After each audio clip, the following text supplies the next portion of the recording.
but thanks for listening. Yeah.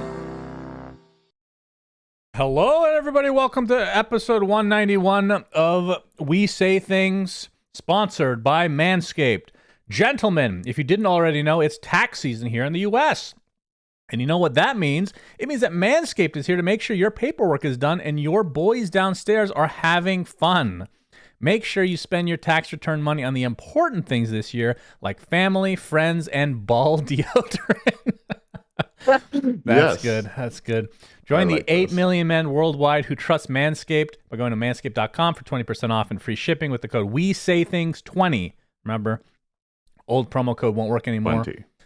So We Say Things 20. So thanks again to Manscaped for sponsoring so many of our episodes. If you guys need any of their products, which we have been supplied them ourselves, so we can give you the personal recommendation. We Say Things 20 will get you 20% off and free shipping. So go to manscaped.com. Thank you. Thank you. Also, thank you to our amazing In Bruges tier patrons. Cinder, and go ahead while I eat my cheese stick. Pepper balls. That was the name. That was not related to your food. Thank you. Charlie being first on the list is super easy. Barely an inconvenience. You just need to pay some money. Hashtag not an ad Sheen. Oh, Charlie Sheen. Okay, there's a reference here I don't get. T-Coil. Qlude says patch, patch, patch. Dota is saved. Stupid Copilot. New Dota DHL ad should be about them delivering the patch and failing to do so. D2 Bowie. Lap Dota. Yatoro does it again, Sinnerin. You should check out 3 Clicks Phillips' video about a CSGO roguelite. An ad. I wish someone made one for Dota. Magdev wants volumetric smokes in Dota 2. My grandma found out what League of Legends is. She's thinking of building a PC. Valve, you need to hurry. Please give marketing. Disco Farm D. Bilingual people have a greater emotional range, yet Sinnerin is the robot Stoogey McStooge face Dark Sea in the house. The Mega Pope. Not an ad. TI in New Zealand. Zanxavier, Nate Thicko01 Hamscroats, Bacon, Shark TM, Freshly Seasoned Goat Balls, Janie, Dop, Nothing to See Here, Underscore Man, Guitar Strings, Ivremont, Ben Broomhead says hi to his friend Emre from Pixel, Wooden Aftertaste Anonymous, and a group of flamingos is called a flamboyance, Mr. Niebling. Oh, that's cool. Huh. Sorry Really for eating, now? by the way. I haven't had dinner. And this is probably going to take up the rest of my day. So it is what it is. So Cinderim, we have patch 7.3. What is it? 3.3? 8.0. Yeah, 8.0 basically. Yeah. We'll talk about that. There is a mega shit ton of things to talk about. So what we're not going to do, this will not be an exhaustive talk, or else we'd be here for 12 hours like Purge. Instead, we will talk about the main highlights. I will still go through the whole heroes list, but we're going to skip a lot because a lot of them are very similar type of changes. Doesn't mean they're not impactful, but I don't want to die. So we're going to skip a lot. Okay, Cinder? And that's mostly for you, actually, not for the audience. This is for you to stop talking. Okay? All right. Thanks for watching, everyone. That's it. All right, good Enjoy night. the patch. So the Frontier update has a bunch of changes that we'll get to. First and foremost, the map is larger. It is, did they give a percentage? 40% more larger. terrain, mostly on the outside. And you can see in game that it actually shows, actually I can highlight here on the stream for people that are watching on the video, all the new stuff, which we'll go over each one individually because that is part of the highlight. So Roshan's new home. So who did you think of when you saw this one? Huh? That's right. Could have been anyone. Roshan sold his old river pit and is taking advantage of all his new real estate. He's got 2 new fantastic pits located in the northwest and southeast corners of the map. So they also changed the way that he... So I think... Have you played a game yet, by the way? No, it came out at 2 a.m. Okay, during the day, I'm going to show it on the map here. He's on the bottom right. During night... He's on the top left. So my original idea was for them to not change position, but be in the river. So this is pretty big difference. And the fact that he will walk to there's a teleporter. He'll walk to the teleporter, I believe, in transition of day and night to each one. So depending on what time of the day it is. I don't know what happens if you're fighting him and the time changes, I don't know what happens. Fuck this shit, I'm out. Uh, It's time for my morning walk. And I will say this as well. I wish I had gotten more time, but the Suns were playing today, so I only got to play one actual game of Dota and one turbo game, which is not an actual game. So some of my knowledge will be limited. But I did go through the patch once. So Yeah. your thoughts on Roche changes? Yeah, I guess I should just quickly preface everything today. The patch came out, I read through it for like an hour or something, roughly. A bit more maybe, and then I demoed the map. That was the one thing I got to try. I wanted to see the map. So that's all I've seen. I haven't seen any gameplay. Okay. So that's gonna be, yeah, what do I think about this? I mean, ironically, this is maybe one of the smaller changes in the patch, actually. Yeah, kind of. You think this is gonna be huge, right? But just wait until we get further down. I didn't know the thing that he changes during day and night, but you're positive that's happening. Because I haven't you're seen gonna make it, me right? second guess myself. Chat, can you tell us if I'm correct or not? But one thing that I for thought sure, it's because just they random actually, which one he's in at any given no, time. I'm almost positive it's day-night cycle. Yeah, chat's confirming it. So The areas that he's in are very open. It's hard to, at least just instinctively, it seems hard to control them as much as the old pit. And the map being 40% bigger, think of a pizza, right? Which is something you and I both have a really easy time doing. yeah, When you take a pizza and you make the diameter just like it, let's say it's a 25 centimeter pizza. That's like 8 inches. That's not 8 inches. That's 10 inches. A 10-inch pizza. yeah. And then you add like 2 inches to the diameter. The area of it gets a lot bigger. Yeah. And that's kind of what's happening with the Dota map. The 40% sounds insane and daunting, but as a matter of fact, it's just because when you take a square and you make it bigger, like the outer range is obviously going to be huge relative to the inner one, but the base area of Dota is the same as before.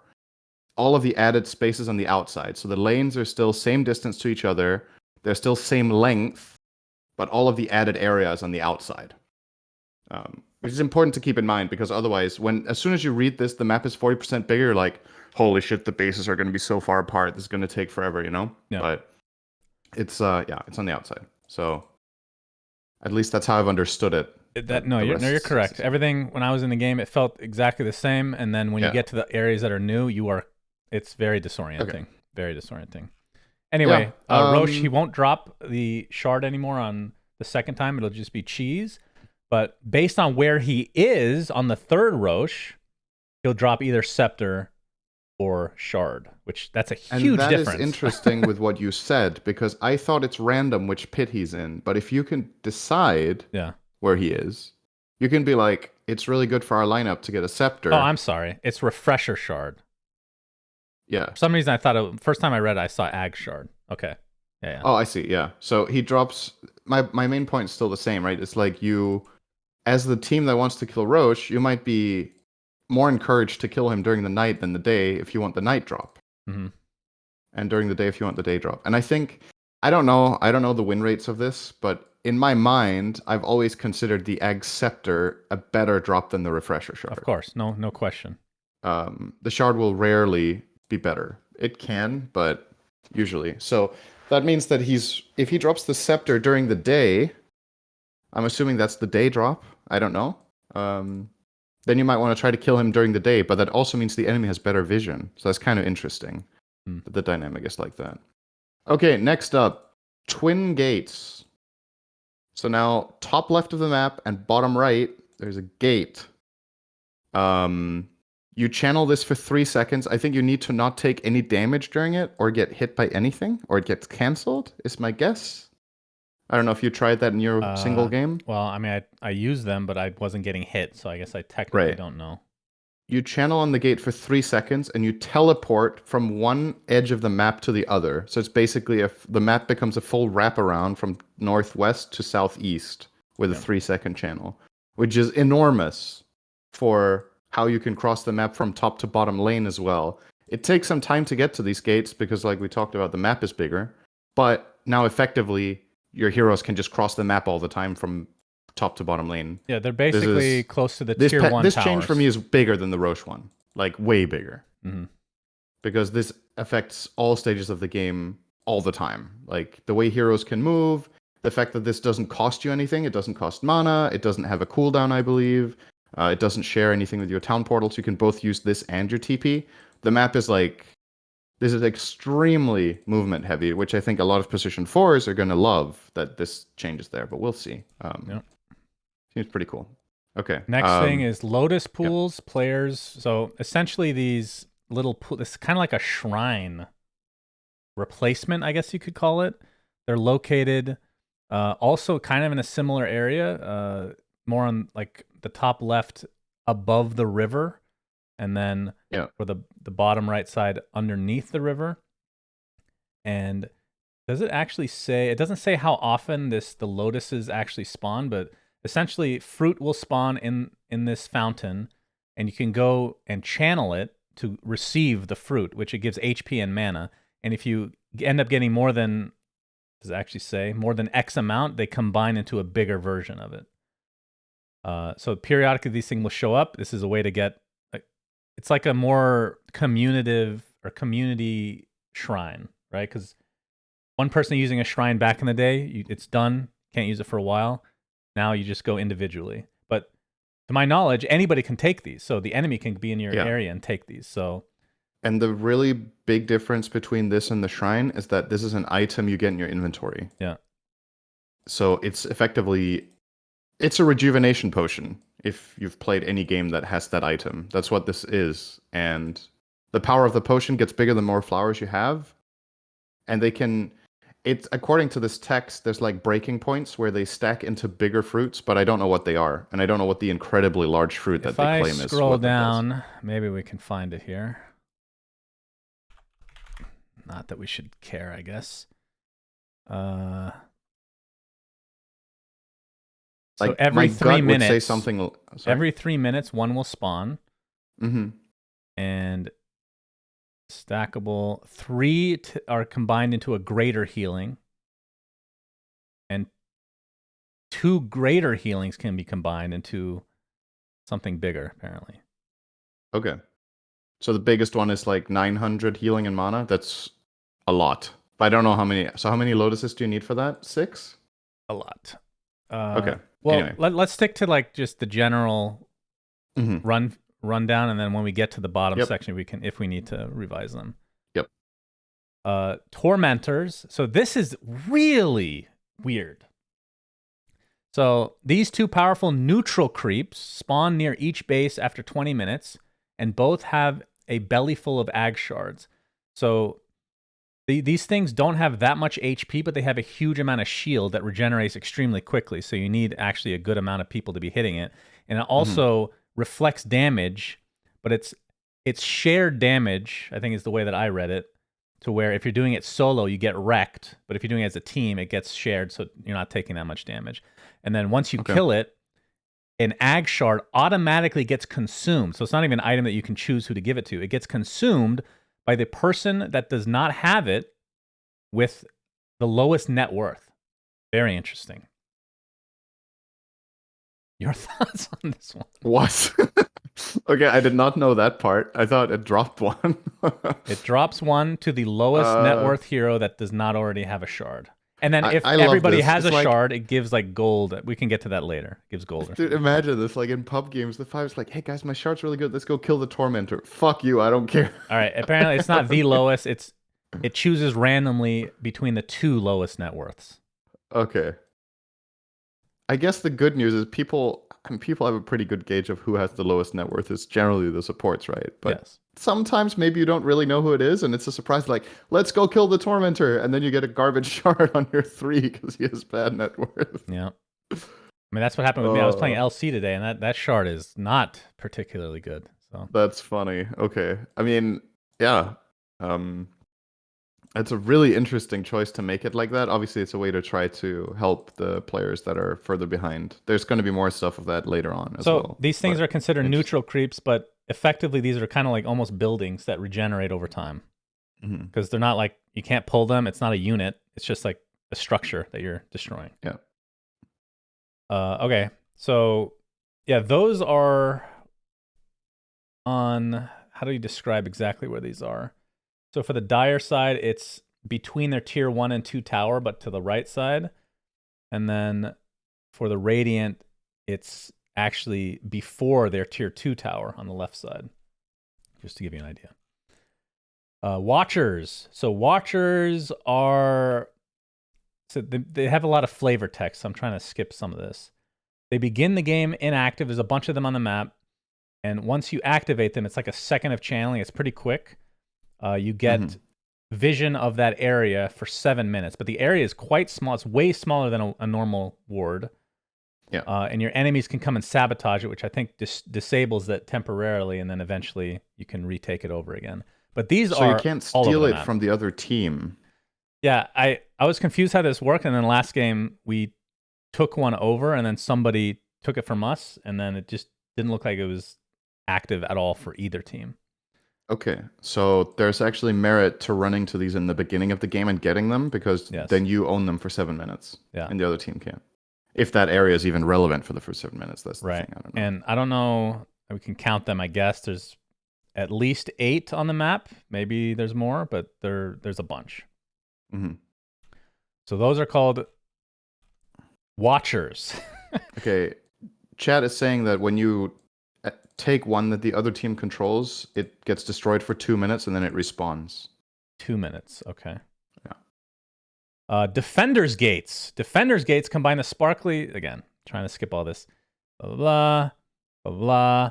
It's a back door to your base with a handy force field that lets your team through and keeps the enemy team out. While the enemy is assaulting the front, you can sneak in and through the back.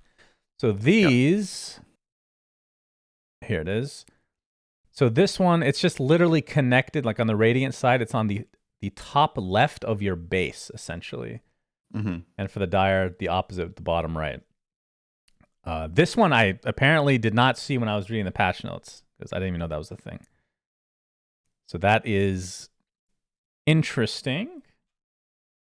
And then we have Wisdom Runes. So Tome of Knowledge has been deleted from the game, and instead Wisdom Runes are spawned we'll find out, I think it's like every 7 minutes or something like that on, I believe, two sections of the map. So I'm just looking at the minimap, everything is so much shit scattered everywhere. Yeah. So on the Radiant side, it's on the left side between the tier 1 and tier 2 tower, and on the Dire side, it's it's closer to the tier 1 tower on the right side. So every 7 minutes, these are a big deal because they scale the same way as tomes. Exactly. I feel like both teams are going to be fighting over these. If they give a meaningful amount of XP, you want to be there on the dot. Maybe stealth heroes are pretty cool for this. Just sneak and take them when they spawn. You need sentries there. You can't really sentry both because there's less sentries in the game. We'll get to that, blah, blah. But yeah, very interesting change. I don't know how it's going to effectively work with the location, right? Because both teams have pretty good access to them since it's close to the gates. Yeah, if you so look at the map. The way that I don't know how long it takes to run from the gate to these, but it can't be that long. My early take is before the game was very structured and what people were actually fighting over. Now you have to like give up something in order to prioritize something else. So it makes it far more complex. And I don't think it's just that it's new. I think this will be far more complex in general. For sure. Shield runes. They're trying to make the game less formulaic, right? There's just so many options of what you can do all the time that you can't really, quote unquote, solve the game, I think. Yes. I think that's the goal. I agree. Which makes it more sandboxy, and I love that shit. So an extra power rune has been added. It's called a shield rune, which gives you 50% of your max HP as a barrier. And we'll get to the specifics again when we get lower on the list, but it lasts for a long time is what I remember, and I don't remember the exact amount, but it doesn't matter right now. So that's cool. Have another power rune. 12 more creep camps that fill out the rest of the map now, so it feels like you're playing an RPG almost. And then new outposts. So there's 4 outposts. 2 of them are on the inside, and then 2 of them are closer to the twin gate portals. They don't give vision. They don't give. They literally do nothing other than be able to TP to them, I believe. Oh, they don't give any resources anymore. Again, we'll get to the specifics later. This is my. Okay. I read it once a few hours ago. That's what I remember. They do literally nothing other than be able to TP to them. Okay. I don't know if they changed whether you can take one over earlier or you still need a tier 2 tower, but we'll see. So those are the highlights so far, but there's more. Yeah. New attribute type. Oh my god. By the way, Ability Arena is literally broken, so I had to take it off the workshop because having a fourth attribute just broke the entire game. So that's going to take a while to fix. So this attribute type is called Universal, and it basically shares all three stats. So like a Venomancer, as an example, changed to a Universal hero, where each stat, so agility, int, and strength, will give 0.6 damage for each. And we'll get to more specific. But basically, it is actually an even number now between strength, int, agility, and universal. Mm-hmm. What are your thoughts just reading that this is in the game? I have no idea where this kind of came from. And I'm just going to say, okay, so with this change, in the first couple of days, I mean, things are going to get patched really fast, right? There's going to be some heroes that are just bonkers because of this. And it's about figuring out which ones it is, right? So if you think about it, let's look at items like the most obvious one is Eye of Skadi, right? It gives 22 all stats. Every hero in the game until now gets 22 damage from that, but a universal hero gets 40.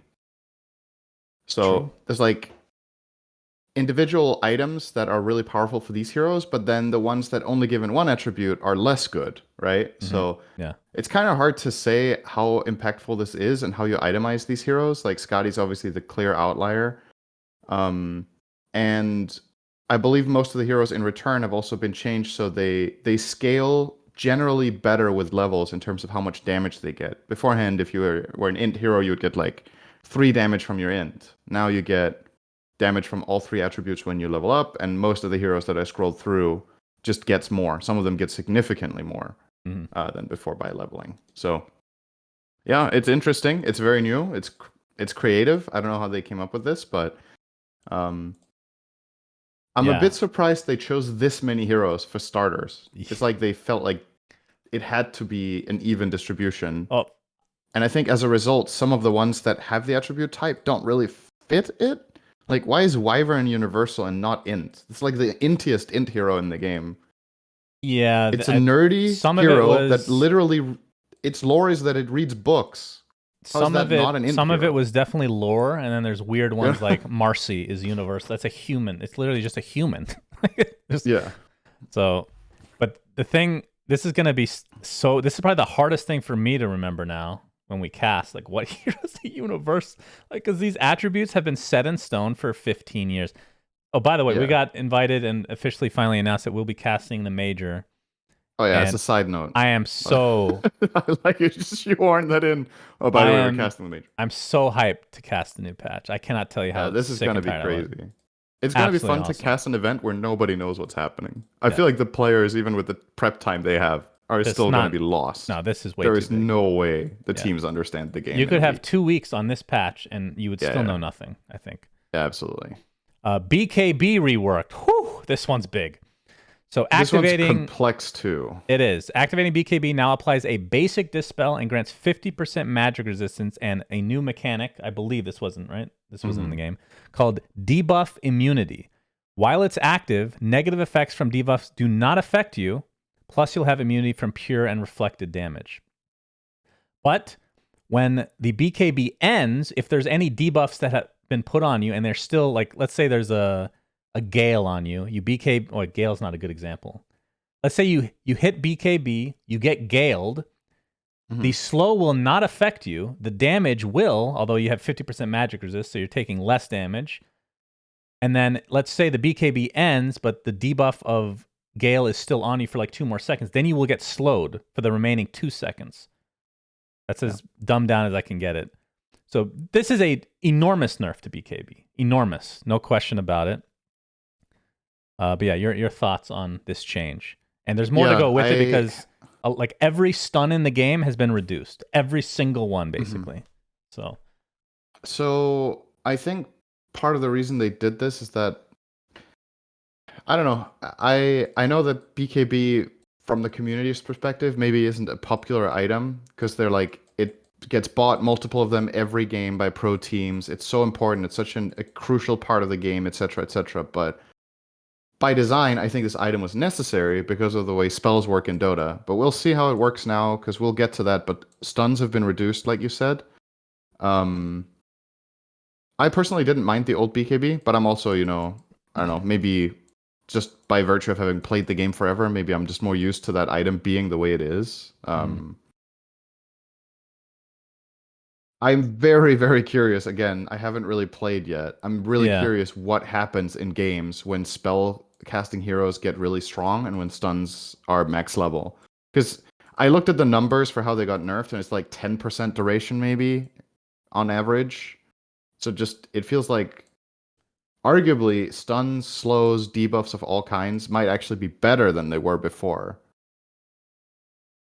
Even though they're shorter, because you can't BKB solve them anymore. I can't speak to how well this is going to go, but I think I'm excited for this because it's just going to be completely different from a casual standpoint. Like just having very curious how good this item is. Like having to buy BKB every game. I think I never liked that, but like you said, it was necessary. But perhaps with these other changes and more to come, this will be an item that you have to think about whether you should be getting instead of automatically buying it every game, right? Right. Which I think would be the best, but we'll see.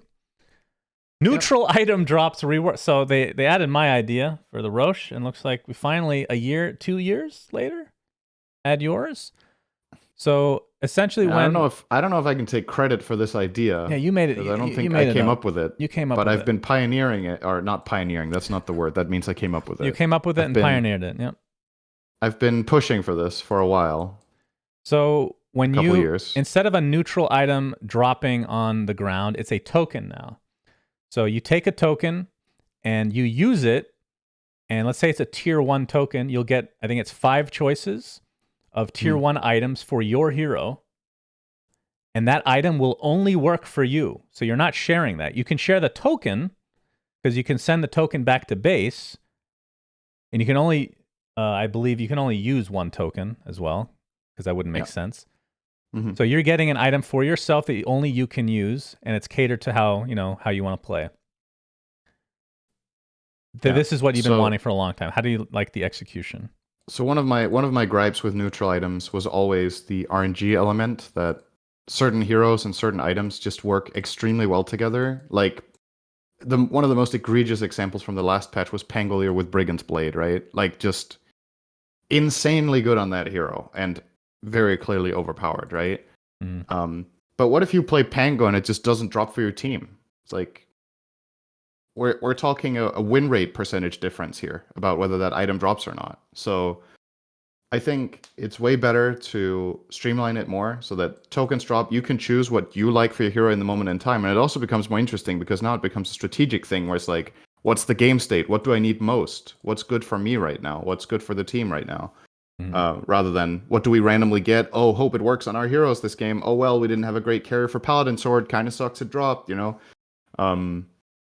I think this is just better design. So I'm a really big fan of this. It gives the players agency, and it's not just like random luck what you get. I know they were trying to design the items so that no matter what 5 items you got, they would generally fit your lineup, and most of the time they would pretty well. But there were times when you just got neutral items and you were like, man, it sucks. We can't use this good item because none of our heroes likes it. I don't know. They don't really, maybe they do on the bottom, I just missed it, but they don't explain how the items are randomized. Like, are they true random? Or is it based on what your hero would want? And then on top of that, can you have duplicate items or not? Right. So I don't know if you can have duplicates, which I'm assuming you can't. Maybe you can.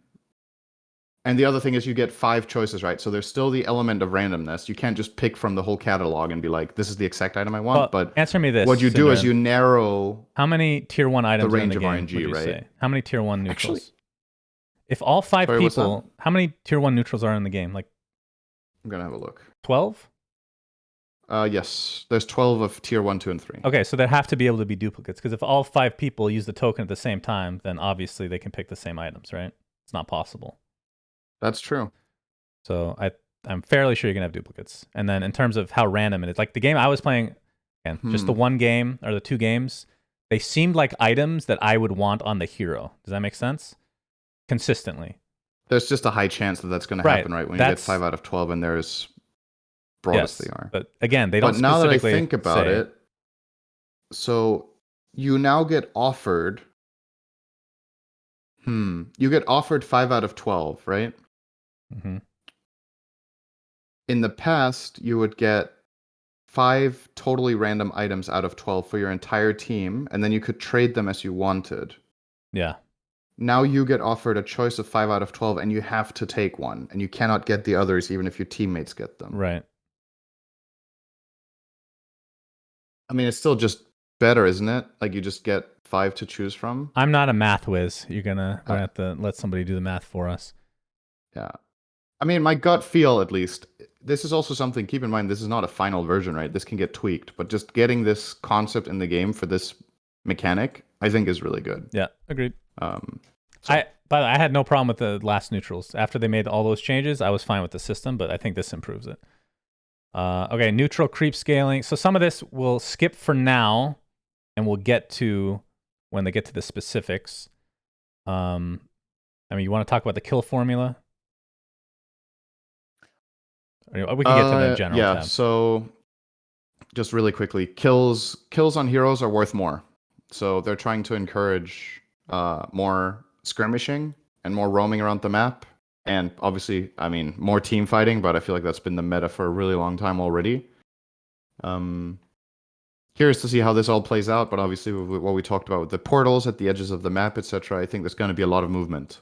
Mhm. So at least that's the gut feel for now. But let's Yeah. see with all the neutral camps as well. Like, who knows So what the economy, neutrals, how it ends up being. Maybe it's a farm fest because there's so many camps. Like, who knows? yeah, neutrals will level up over time as well. So they actually have leveling Yeah. abilities. Before it was just fixed. And then we talked about how every stun in the game is lowered. But again, we'll get to the specifics. Okay, so in this section, hero highlights, we can kind of talk in depth about these since these are like the big reworks. And then we'll get to the, I think after this is the general, but we'll All right, see. quickly, Shannon, your chat is really helpful, actually. I say actually like they're never helpful, but Actually. your chat's being helpful. So about the neutral items, when you pick an item, it's removed from the pool. So I don't know the thing you just talked about. What if 2 heroes or 5 heroes even use a token at the same time and one person picks it, then when the other person tries to pick it, it maybe just gives you an error? That would be But really shitty. That's really unfair, though, in a way, right? Because, like, technically, that way you lose an option unless it gets replaced with another one. Let's say 2 people have the window open and one person picks their item. Maybe in the second person's window, that 5th item just gets replaced with a new one. That's how it should work, right? It should just be dynamic. If you can't have clones, then whoever picks first just gives another item option to the next person. Well, yeah, we'll see, I guess. And at that point, all right, to get a little technical here. Yeah, let's go even. This is going to be only an 8-hour video. Go ahead. Yeah, don't worry. At that point, I wanna think about this a bit because I think it's important. So there's actually strategy to who you use tokens on first, right? Because whoever uses the last token has the least options but that the they best can chances random. to get something they would want. Right. So let's say you're a hero that can use most neutral items and they're not that important to you, but there's other neutral items in the game that are really important to this hero, like the example I gave with Brigand's Blade, right? It's not in the game anymore, but just as an example. Yeah. You would want the other 4 heroes to use their tokens first, so that the Brigand's Blade hero has the highest chance of finding Brigand's Blade in the end. Because then they're finding 5 out of 8 items instead of 5 out of 12. All right, we're getting some reports that maybe you can get duplicates now. They hotfixed that. So we don't know if that's true. Okay. Why are we even knows. speculating if we don't even know what's happening? Well, you're the one speculating. Okay, you know? Moving on. Hero highlights. Okay. So Muerta, again, we're not going to go through all this stuff. Like, I think the big ones are shards and ags. And then obviously if a skill is reworked, we'll talk about it. But like, even though it's important, like fear duration, all that stuff, we'll have to skip. We'll mainly look at, Muerta is now in captain's mode. Hype. Holy shit. That was way faster than Primal Beast. Yep. Ag shard added for Pierce the Veil. So when you use Pierce the Veil, it grants you 30% spell lifesteal for the duration. And you will permanently get 2% spell amp every time she kills an enemy hero during Pierce the Veil, or if an enemy hero dies within 925 units. But it has to be during, 8 seconds of Pierce the Veil. So stacking spell amp. Is this the first shard that directly affects your ult in that way? I feel like most Probably. shards work for other spells, right? No, And most shards ags work for the ults. ult. There's No. exceptions where ags works for basic spells, etc. But I'm just trying to think, like, I mean, a shard for an ult? There's got to be something. yeah, how many shards affect ults? Why are you asking these questions? I don't know. I don't know. It just stood out to me. It's probably not the only one, but it's pretty uncommon. All right. So the shards. The ags. There's a this couple. One's though. weird. Okay, so the ags, which we agreed would be a different skill, and it is called Parting Shot. Muerta shoots an allied or enemy hero in their soul, separating it from the physical body for 4 seconds. The soul is pushed 150 units on separation and is untargetable, muted, disarmed, and invulnerable. The body is stunned. Silenced. Right. The body is stunned for the duration and has 50% damage reduction. After this effect, the soul is forcibly returned to the body, which applies a strong dispel, removing negative debuffs, and stuns. The soul survives until the end of the effect, even if the body dies. Does not deal damage to allies, and Muerta can't target herself. So if you use it on an ally, it's like a save, which they can't attack. They can't really do much other than cast spells, which is a big, even if their body dies, their soul will remain a little bit longer to be able to cast spells. That's pretty cool. If you use it on an enemy, they can cast spells, but they can't attack. They're disarmed, all that stuff, and they're leashed to their body. And it's essentially a 4-second stun onto the body, which you can kill. Even though it has 50% damage reduction on the body, you can still kill it if you're surrounded. It gives you time, etc. Very interesting skill, I have to say. When I first read it, I thought it was extremely convoluted, and I tried it in game, and then I finally understood after a few times. I'm just trying to wrap my head around the spell in general. It sounds pretty cool. Yeah, that's pretty much my conclusion on the patch. It sounds pretty cool. I don't understand it. That's going to be everything. All right, Clink's reworked. So Strafe, even though they're using the old icon here, that's in game. It's actually the correct one. Strafe is back. Which, if you don't know what Strafe used to do, it gave attack speed temporarily, which it still does, and it also gives 200 extra range to both Clinks and his skeletons. Yeah. He has a new ability called Tar Bomb. Unit targeted, Clinks throws a projectile that deals 100 magic damage on impact, commanding Clinks and all burning skeleton archers in range to attack the target. The 275 radius area around the target is also covered in tar for 5 seconds, which will slow them for 25% and receives additional 45 physical damage from all attacks by Clinks or his burning skeleton archers. The effect lasts for 2.5 seconds after leaving the area. Again, this is kind of like a sticky napalm for specifically Clinks and his skeletons. Death Pact is now a basic ability. This fucking skill has been reworked a million times. This is the third time it's been a standard spell. You can have 2 charges now. It creates a burning skeleton archer in place of whatever creep you kill. And obviously the health and damage you get is... Wait, does it still give damage? Heal and bonus is now 3. It doesn't say it gives damage, actually. Okay, so it doesn't give damage, I guess. It is a basic ability, so it's been nerfed heavily. And then Skeleton Walk is the ult. It makes you... One second. Death Pact. Does this mean you can deny a creep at the base as Clinks? Probably. So Clinks Enigma dual lane. Yeah, that's a lot. Coming to you soon, guys. Enjoy your first creep wave with 2 creeps. Skeleton Walk is now an good ult. old Enigma Lich is back, baby. Yep. There it is.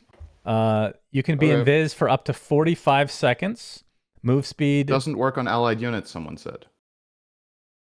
Is that right? Let's see. Can you not Death Pact Place allies of a anymore? killed creep. Does it say that? It doesn't say on this, but you can't use it on allied units, apparently. Okay. I mean, fair enough. Then the problem is gone. So Skeleton Walk is very basic. It's literally just his old Skeleton Walk, except the big difference is now when you come out of it, you summon up to, at level 3, 4 burning skeleton archers. Only 1 pack of the skeletons can exist at a time, so you can't do the double thing that people used to do. Very interesting that this is now an ultimate, so it's kind of like a vendetta, except I'm assuming much lower cooldown because it's cooldown's only 17 seconds. And now Burning Barrage is the shard, and it also douses enemies in tar bomb slow. And I noticed that they're using the searing arrows particle when somebody's tar bombed and you're attacking them, but it's not actually searing arrows. Bunch of talents changed. We're not going to go through everything, guys. Yeah. Your thoughts on Clinks? Any quick thoughts? Sounds. I think most people will probably find this hero more fun to play than the previous one. I think it's a bit less pigeonholed because it has like the slow and Death Pack being a basic lane ability makes your laning, I want to say, probably just better, right? Klinks was an atrocious laner, and now he maybe has a bit more of a foothold there. So it might bring the hero back. This hero has basically been dead in Pro Dota for a while. It's like it has these like random picks here and there, but it's been a while since Klinks has been actually a considered hero. Yeah. And on top of that, he has Invis, and I think Invis is going to be insane this patch because the map is bigger and there's less sentries. So having any invisibility abilities should be very strong. I'm curious to see him. Okay, I want you to read Arc Warden. I only read this once hours ago, and I didn't understand it, and I moved on, and I forgot to go back and recheck. Okay, so TLDR, Arc Warden's clone has a different version of his own spells. They're not a clone anymore. They're slightly different. So, for example, the Flux of the clone might do more damage, but slow less. And the Spark Wraith has shorter activation delay, and the Ghost is faster, but does lower damage, even though it slows longer, right? So that's the clone versus you. Now, this is inverted if you're Dire. Okay, So when Arc Warden is picked on right. Dire, he plays the Tempest version, and his clone is now the normal one on the Radiant. So technically, this hero in reality is just different depending on which side you are. That's cool. And then it says in the patch notes that this is temporary. His condition will go away once he adapts to the new paradigm. So consider this like a mini event for Arc Warden, and we'll see how long it takes. But I'm assuming the way I interpret this is that this is like a test thing, and after a short time, he's going to be the same on both teams. But that's cool. I don't know why they're doing it this way. I feel like it's kind of cool. It's like a nice little Easter egg or whatever, but it's not even an Easter egg. This doesn't like picking a hero because they're on Dire. That's cool. Yeah, but okay, so if you blow this up in scope, like let's make it extreme and say 20 heroes work like this. That's quite extreme though. Having one hero, of course, is cool. But like some people were theorizing, I read that this was a test bed and they were going to do this for more heroes, that they're like different on Radiant and Dire. I don't think that's good. Yeah, I agree. It's just really unnecessary complexity that is hard to keep track of and understand for players and really know what's going on. So I'm okay with this. It's fun for now, and I like the wording here that it sounds like they're just doing this. I don't know why though. If it's just flavor for the sake of it, or if they weren't sure what version of Arc Warden was the right one, so now they're just going to be able to compare his win rates on Radiant and Dire and see which one's good. But guess what? Maybe Radiant or Dire is just the better side, and blah blah blah. But they can obviously correct for that. So yeah, I don't know. It's fun. It's the whole, like when you read this patch, the whole like wording of everything is, Dota's patches always used to be like very strict in wording, right? It's just like this is happening, this is happening, this is happening, blah blah. There's a lot more flavor text in this one. Like yes, it's like they're really trying to have fun with it, you know? When you were reading it, did you read it in anybody's voice? No. Aghanim. This felt like it was written by Aghanim, like the way he jokes around and stuff. That's what it felt like to me. That's actually a good point. It might be the same writer.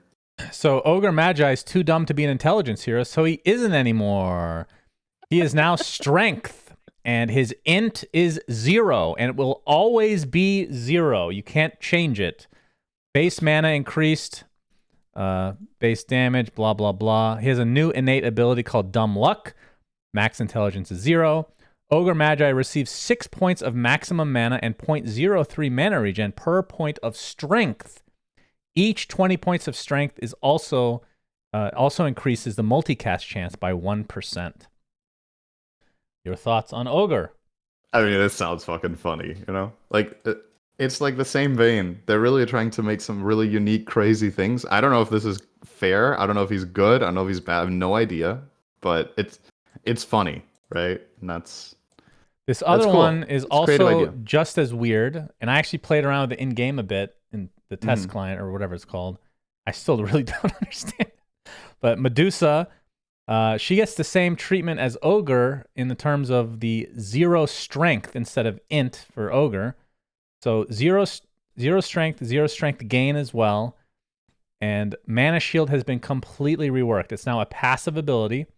Medusa starts with 1 level automatically, and the ability can be upgraded up to level 5. Creates a shield that absorbs 98% incoming damage in exchange for mana. Increases base mana. So the bonus mana that it gives is at level 5, 300. Damage per point of mana up to 3.2. Now if a hero has mana shield below, their mana bar will be visible to enemies. And now also absorbs HP loss of damage. Can you explain this one to me? Well, Medusa has 0 health, and her health is mana. Yeah, So when she runs out of mana, she dies. That's basically is there a difference in how to counter her? Is it still mana burning, for example? Seems like it to me, right? You kill her by breaking mana shield just like you always did, but now it's like even more that, and you take away the agency of players to toggle mana shield on and off because it's on constantly, right? So she has like a starting HP, right? I think she still has a starting HP. I don't know how much she has. It has to be stupidly low It's when you have no 400 base something, strength. I think, right? I had her level 25 in the game. It's 120 I'm just gonna to check her. Okay, apparently it's 120. So you could be a level 25 Yeah, she has 120 hero. health. 120. So she starts with 120 health and 351 mana. And then she gets mana shield on top of that. So she has 120 health and 551 mana, which absorbs 98% of damage, right? Yeah. Okay. So effectively, because how much do you remember how much damage mana shield absorbed before? It was not 98%. 70. Not even close, right? So it means that if Medusa can keep her mana flowing and hit good snakes, she's insanely tanky, right? That's a Because you good have point. to get through the entire mana pool to kill her. So It's almost impossible to kill her without it. Chat is bringing up Axe. Would that not insta kill her then? It can't. Oh yeah, Culling Blade should be pretty good. There's no way that works. It probably works. No way. Dude, It's not going to work. If it works now, they'll fix it. All right, and then the last hero that is highlighted is well, what? So can she get strength? She can get strength from items, right? Oh my god, it works. Yes. Because Ogre can't gain int, but Medusa can gain strength. Right. So I guess if you're playing against Axe, you have to buy strength, or he just kills you. Yeah, that's fair. I don't know. I feel like this is gonna get changed. This is so stupid. Yeah, there's no way that's gonna stay. Oh my god. I mean, how much? You can also just buy health, right? What's his threshold even? Okay, we're getting sidetracked. Yeah. Alchemist. Let's see. The big change is Greevil's Greed is now an innate ability, and it's been nerfed a bit as a result. And the ability that replaces it is called Corrosive Weaponry. Attacks apply a stacking debuff on enemies that reduces their move speed and status resist per stack. Applying a new stack refreshes the duration. Has no effect on buildings or Roche. So it's a stacking at level 4, 6% move speed slow and 6% status resist reduction. Yeah. It's good they specified that it doesn't work on buildings, so we didn't think buildings could lose movement speed. Yeah, you never know. That might be the an status update resistance coming would soon. matter for the duration of Meteor Hammer. I guess that's why. But it's like extremely niche. Anyway. Yeah, don't really know what to feel about this one. I think the fact that you don't have to skill Greevil's Greed, my gut feel when I read this was that Alchemist is so much stronger now. Just because now you can put your skill points in Acid Spray and Concoction and you can still get Golden Lane. So, yep. I know the cap for Greevil's Greed being 18 is the same as level 2 before, but you don't even have to put any points into it. This sounds amazing. Yeah.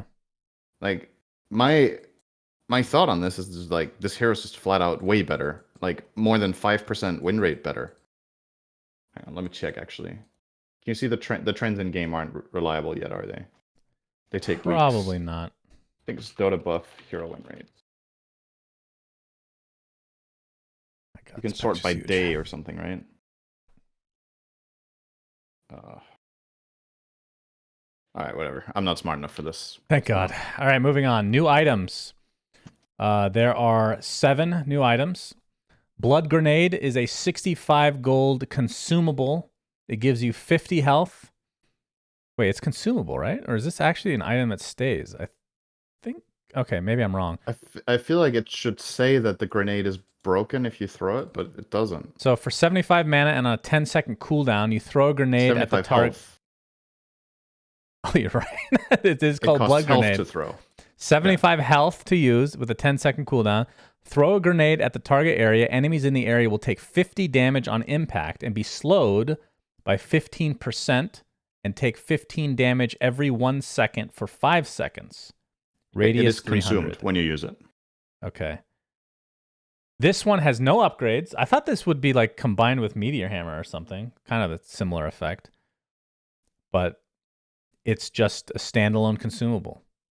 It's just, here, guys, have something to gank with, right? I guess. That's what this is. Or kill within lane. Like, again, encouraging heroes to fight.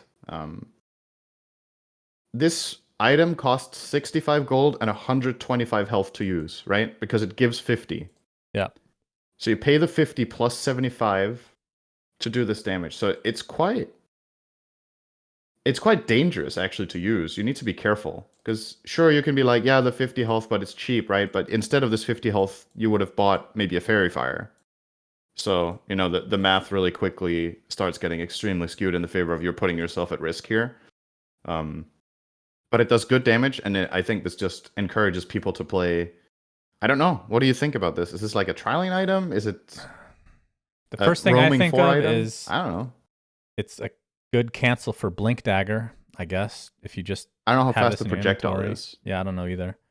This one was the one I'm least interested in. I mean, it's 65 gold, so it's not going to be that interesting. I think it's the most important one. You think this is the most important one? Yeah, because it's so cheap. It's going to be in every game if it's good, right? If it's kind of good, like yeah.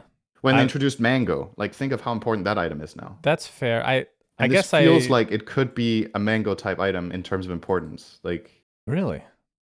Yeah. Does it have a cap in the shop, or can you buy infinite? No, I think it's capped, a cap right? of 4 in stash, or 4 in stock and then 2-minute restock or something? I think it was it 3 or 4? Yeah, at the beginning of the game I saw that. Either way, this item is really interesting. I don't think it's balanced. In what way? But that will be fixed if it is. You think it's too good? I think it's probably too good.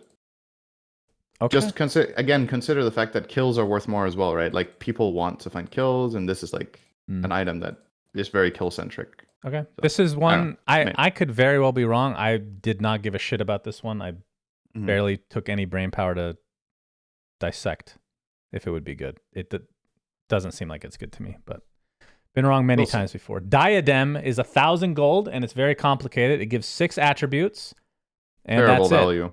That is it. It also combines in other stuff, which we'll get to later. Cornucopia is 1,200 gold. 5 HP regen. We should probably actually skip this. Yeah, let's skip this because the section that actually says what is these compositions become or what they combine into is going to be more important. So, plus it shows all this stuff anyway. Let's skip that. Okay, new neutral items. So we got a tier 1 called Duelist Gloves. Gives 10 damage. Yes. Wait, you wanted to also skip the items that it said here that are combined? Do they show up later again? They show up later, and like Harpoon, for example, it doesn't technically say that it combines with Echo Saber. It obviously shows the Echo Saber effect, but it'll show later. Yeah. Duelist Gloves, tier 1 item, 10 damage, and it grants 15 attack speed as long as there's an enemy hero within 900 units. So there's a bunch of these. In fact, most of these actually, if not all, have a similar effect to this. That it gives you something and then another additional benefit in certain circumstances. So here is why I really like this as a design.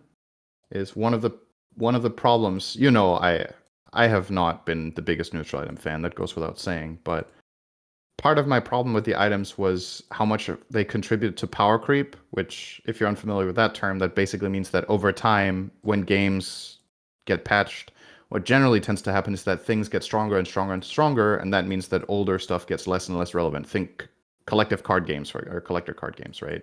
Where in order to make new exciting cards, they kind of have to be new and exciting and better eventually. So old cards get weaker. Yep. What happened in Dota is neutral items just effectively gave every hero power creep immediately because you just got stuff you didn't have before. And I think the heroes that benefited, arguably,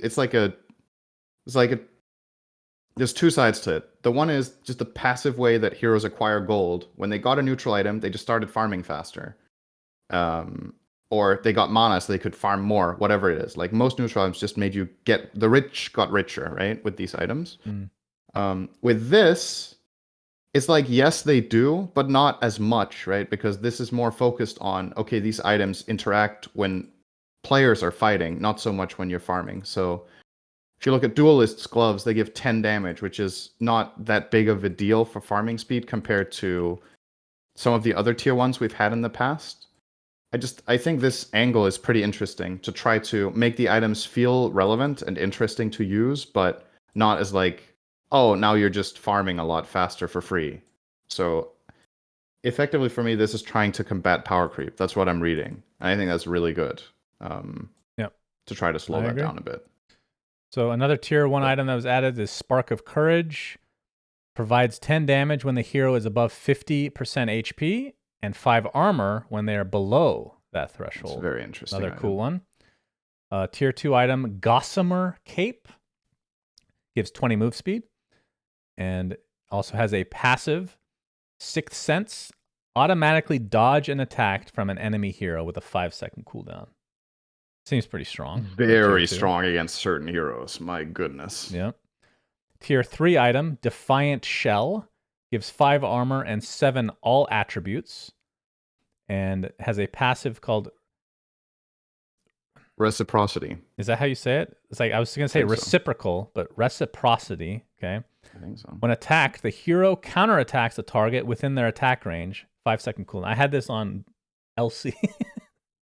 Oh, pretty cool. Yeah, sounds pretty dope. Another cool item.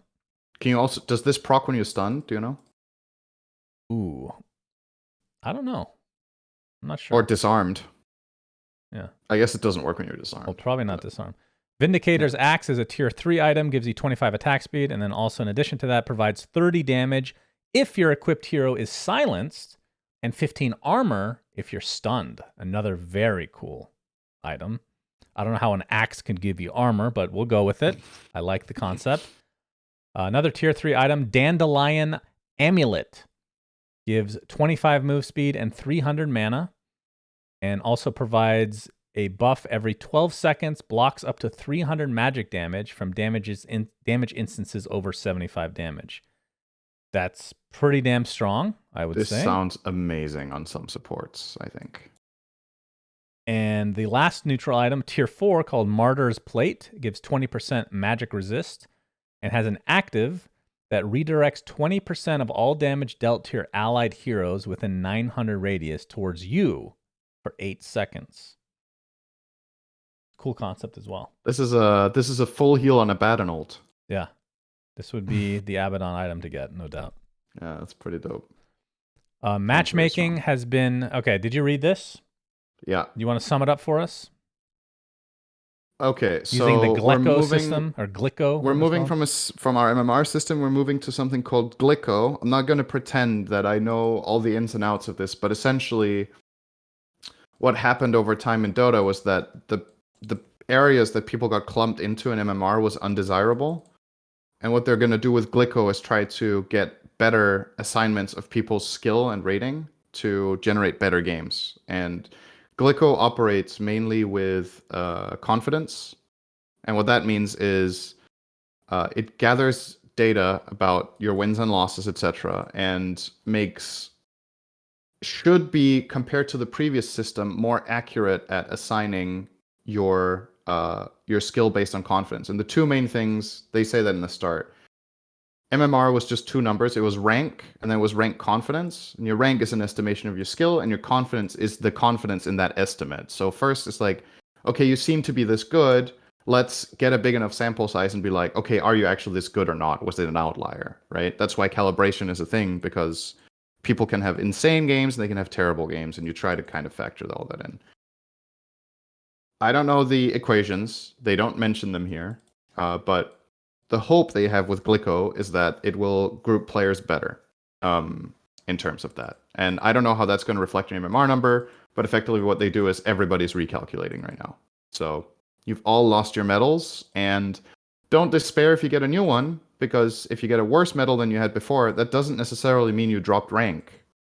It could just be that the entirety of the scale moves, right? Mm-hmm. And we need to, over time, develop those medals again. So that's the TLDR of that. And then for the Immortal part, Immortal Matchmaking gets a separate category, basically, where Lucky games with you. Immortals have schoolyard drafting, I'll call it. So 2 players, supposedly random. It doesn't say here if the 2 players that get to draft are any 2 or if it's the highest ranked 2, but whatever How way does this works, I don't know yet. Yeah, finish and I'll. Yeah, there's 2 players, so 1 per team, become captains, and now you draft players. Sounds so fun. That sounds so fun. This is effectively how in-house leagues worked. You would have players sign up for the game, and once there's 10 or more players, you could start the game, and 2 players would have challenged each other to this duel, and then they draft players. So this is not a stranger to a lot of the old school players that have played Pro Dota back in the in-house league days. I am really curious and excited to see how this plays out. Yeah, but and I'm very, again, curious who the captains are. So the thing I wanted to say is, how does this work with people you've avoided? Because when you avoid somebody, it means you can't be on their team. They can be on the enemy. Now you could be chosen as one of their teammates, or does it say you can't even get into a game anymore with this guy? You know? Yeah, there's 2 sides to that. The one is the one you just mentioned where they don't get in the game at all if any player has them avoided, which effectively makes the life of someone who's avoided terrible, right? Because there's if there's 9 other players in the game and any of them has you avoided, just means you can't be placed in the game at all. That's crazy. So I don't think that's the case. But then that means avoiding. I have no idea how this would interact. Well, yeah, I assume that they can get into the same game now and they can be on the same team, which means what does avoid even do for Immortals then? Yeah, at that point? That's a very good question. Anywho, but the difference is now if there's some sort of toxic player that nobody wants to play with, they will get last picked. Yeah. So as a captain, you can avoid it, but if you're unfortunate and you have last, I don't know if the picks are what the pick order is for this, but. Yeah, I don't know. I don't know. Yeah, that's something we'll have to wait and see. I'm curious too. All right, some UI updates, Cinderin, and I'm not gonna lie. Yep. When I was first reading, I got really excited because I thought it was gonna be enemies can see mana bars. But they can't make it too obvious that we're Ice Frog, right? So have to save a little bit of it for later. So they've added a health bar barrier. So if you're playing Abaddon or you have an item like that item that we saw, anything that gives you a barrier of some kind, it will show at the top above your health bar. So this is a nice indicator. Very good quality of life, as we've talked about. Health bar pips. Things a lot more transparent and understandable, right? Mm-hmm. I think a lot of times players didn't understand why these heroes just aren't taking damage or as much as you would think. And now it's right there. So there's no confusing it anymore.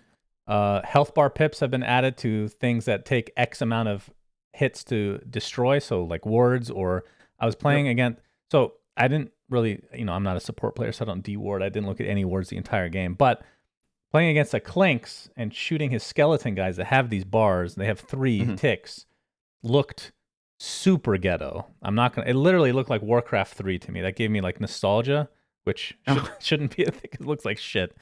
So hopefully that gets cleaned up, but obviously it's good to be able to know how many hits it's going to take. And then if something costs health, it will actually show in red, as we saw earlier, in where the mana area is on the skill. So good quality of life. Okay, now we get to the whole juicy list. So again, we're going to be skipping a good portion, or else we're going to be here forever. Yep. We talked about, so tell me out of these general updates, which ones you want to talk about, if any, because we did go over most of it. We've kind of most of this is already covered, so let's talk about the things that we haven't said at all, instead of going into like perfect detail about how much health the Tormentor has and stuff, right? Right, but like Let's outposts, just look at the we can concept. confirm So no outposts longer. don't give experience anymore. Yeah. And they don't give vision or true sight. Yeah, so I was right. They do nothing other than be able to TP to them. And among the 12 new neutral camps, there's an area called the Well with 2 hard and 1 medium. There's another one, the Mines, with 2 hard, 1 medium. There's a statue with 1 ancient camp. The Graveyard has an ancient camp, and then the remaining 4 camps are easy and medium. So the map got 2 new ancient camps, 4 hard camps, and 2 medium camps together in those like areas. And then I'm assuming the 4 camps that are easy and medium are 2 and 2, right? Hmm.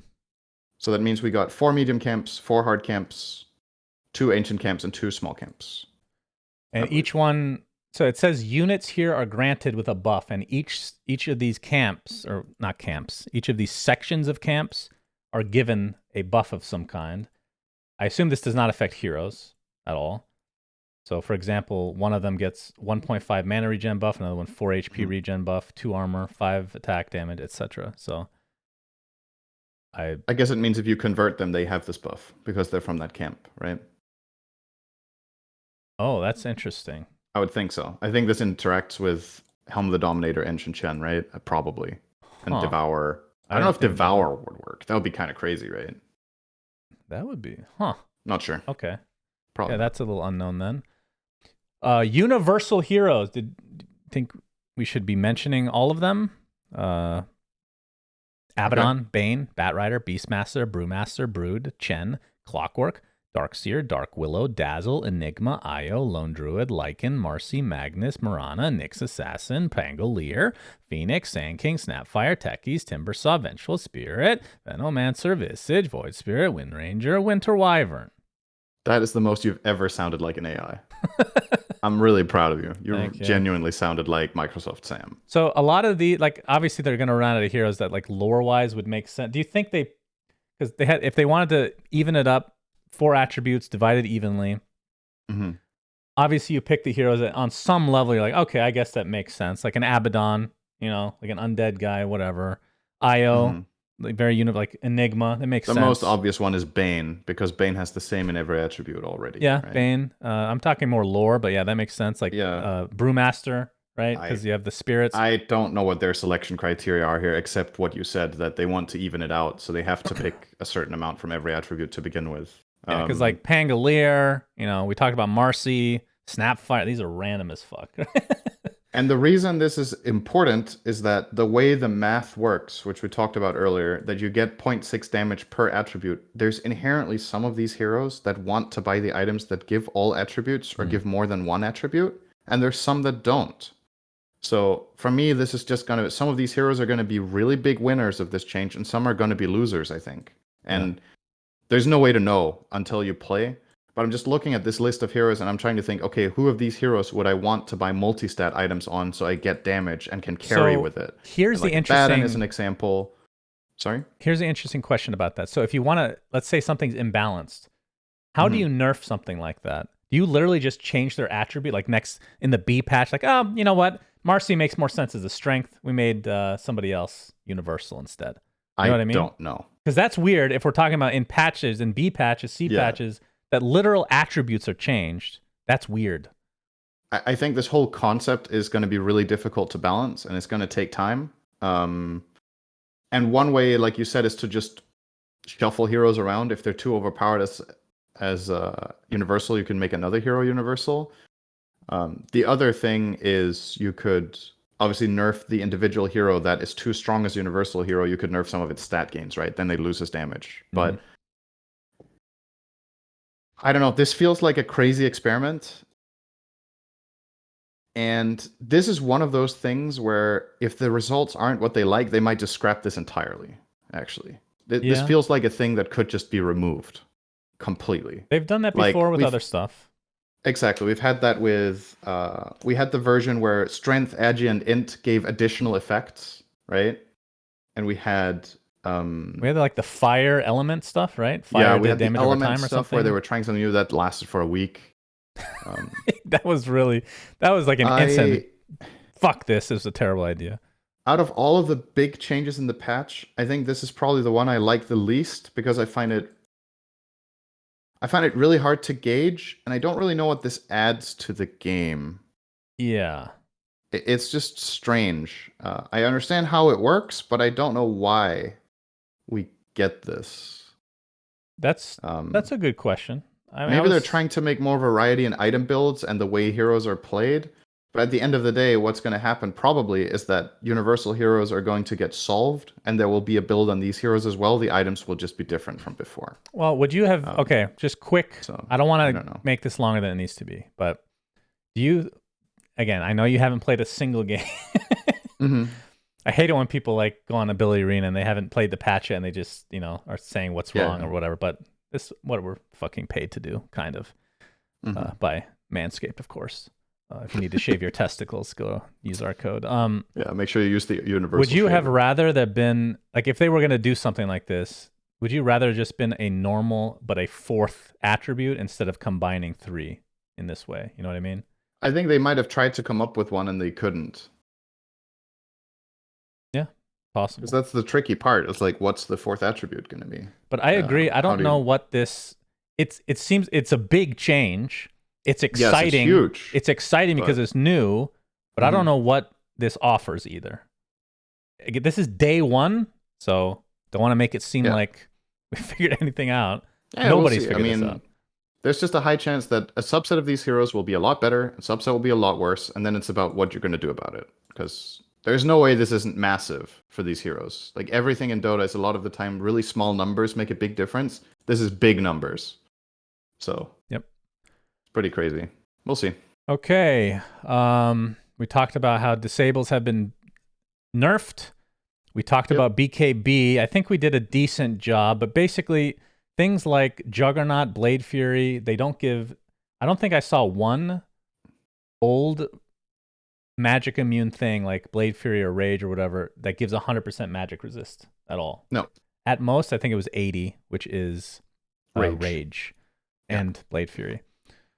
Okay. So, what is this? I think, so the 6 examples they give are actually good. I can quickly read them out if you want, because I think it illustrates how it works pretty well. Yep. I think they did a good job on this. And I think they needed to explain it too, because people are confused, right? Yeah. So, let's say you activate your BKB and Jakiro casts Dual Breath. This ability is magical and doesn't pierce immunity. You don't get slowed, but you take damage because BKB doesn't give damage immunity. It gets reduced by magic resistance, which BKB gives more of. So your BKB, you get Dual Breath, you take damage, you don't get slowed. Version number 2, you get Roared. Roar is magical, so you take the magical damage, which is reduced, but you will still be stunned because the spell pierces immunity. Example 3, you're attacked by Glaives of Wisdom. They do nothing because you have BKB on, and BKB blocks all pure damage. Example 4, you have BKB on, Bane casts Grip. You get stunned and take 100% of the pure damage because it pierces immunity. You take the damage. Glaives of Wisdom's pure damage did not pierce immunity. Example 5, your BKB expires in a second. Someone uses Orchid on you. This does nothing until your BKB ends, and then you're fully Orchided. And example 6, you're BKB'd and you use TP. Venge use Magic Missile on you. You don't get stunned or interrupted because BKB or Vengeful Stun doesn't pierce magic immunity or doesn't pierce immunity, but you take the damage. So Venge can stun you while you're TPing in BKB, but the only thing it does is deal the damage, which is reduced because you're magic resistant. Okay, I want to say one thing. So over the course of the last few years, it has been very obvious that Valve have been trying to... what's the right term for dumbing a game down? Simplify. They've been trying to simplify the game, like taking these artificial ceilings that they've had for so long, which a lot still exist, of course, and trying to make it an easier barrier of entry. For them to change something like this that is actually, it makes things more complicated, means that they think this was really important for the game. Because this, no doubt, with all these interactions, makes things far more complicated. Before, it's like, you pop BKB, all right, nothing goes through it except for BKB piercing stuff. Now there's magic resist, there's the fact that, if if there's still a debuff on you when the BKB ends, then it resumes and you actually get affected by it. It's so much more complicated now. Is this a lot more complicated though? I think so. I mean, maybe it's because it's new and I think it's because it's new. I don't think the system is much more complex than the old one. You just need to get used to the fact that things work differently. It's not a lot harder, is it? I don't when I read these 6 examples, I don't find this extremely complicated. But no. on first read, when you read the BKB text, you're like, wait, what the fuck? But it's like, this isn't. Well, if you were explaining the old BKB in examples, how many examples would you need? Well, you would need the piercing examples. Yeah. And you would need to know which parts of the pierce work. So some of them dealt damage through, some didn't, right? That was inconsistent though, right? Yes.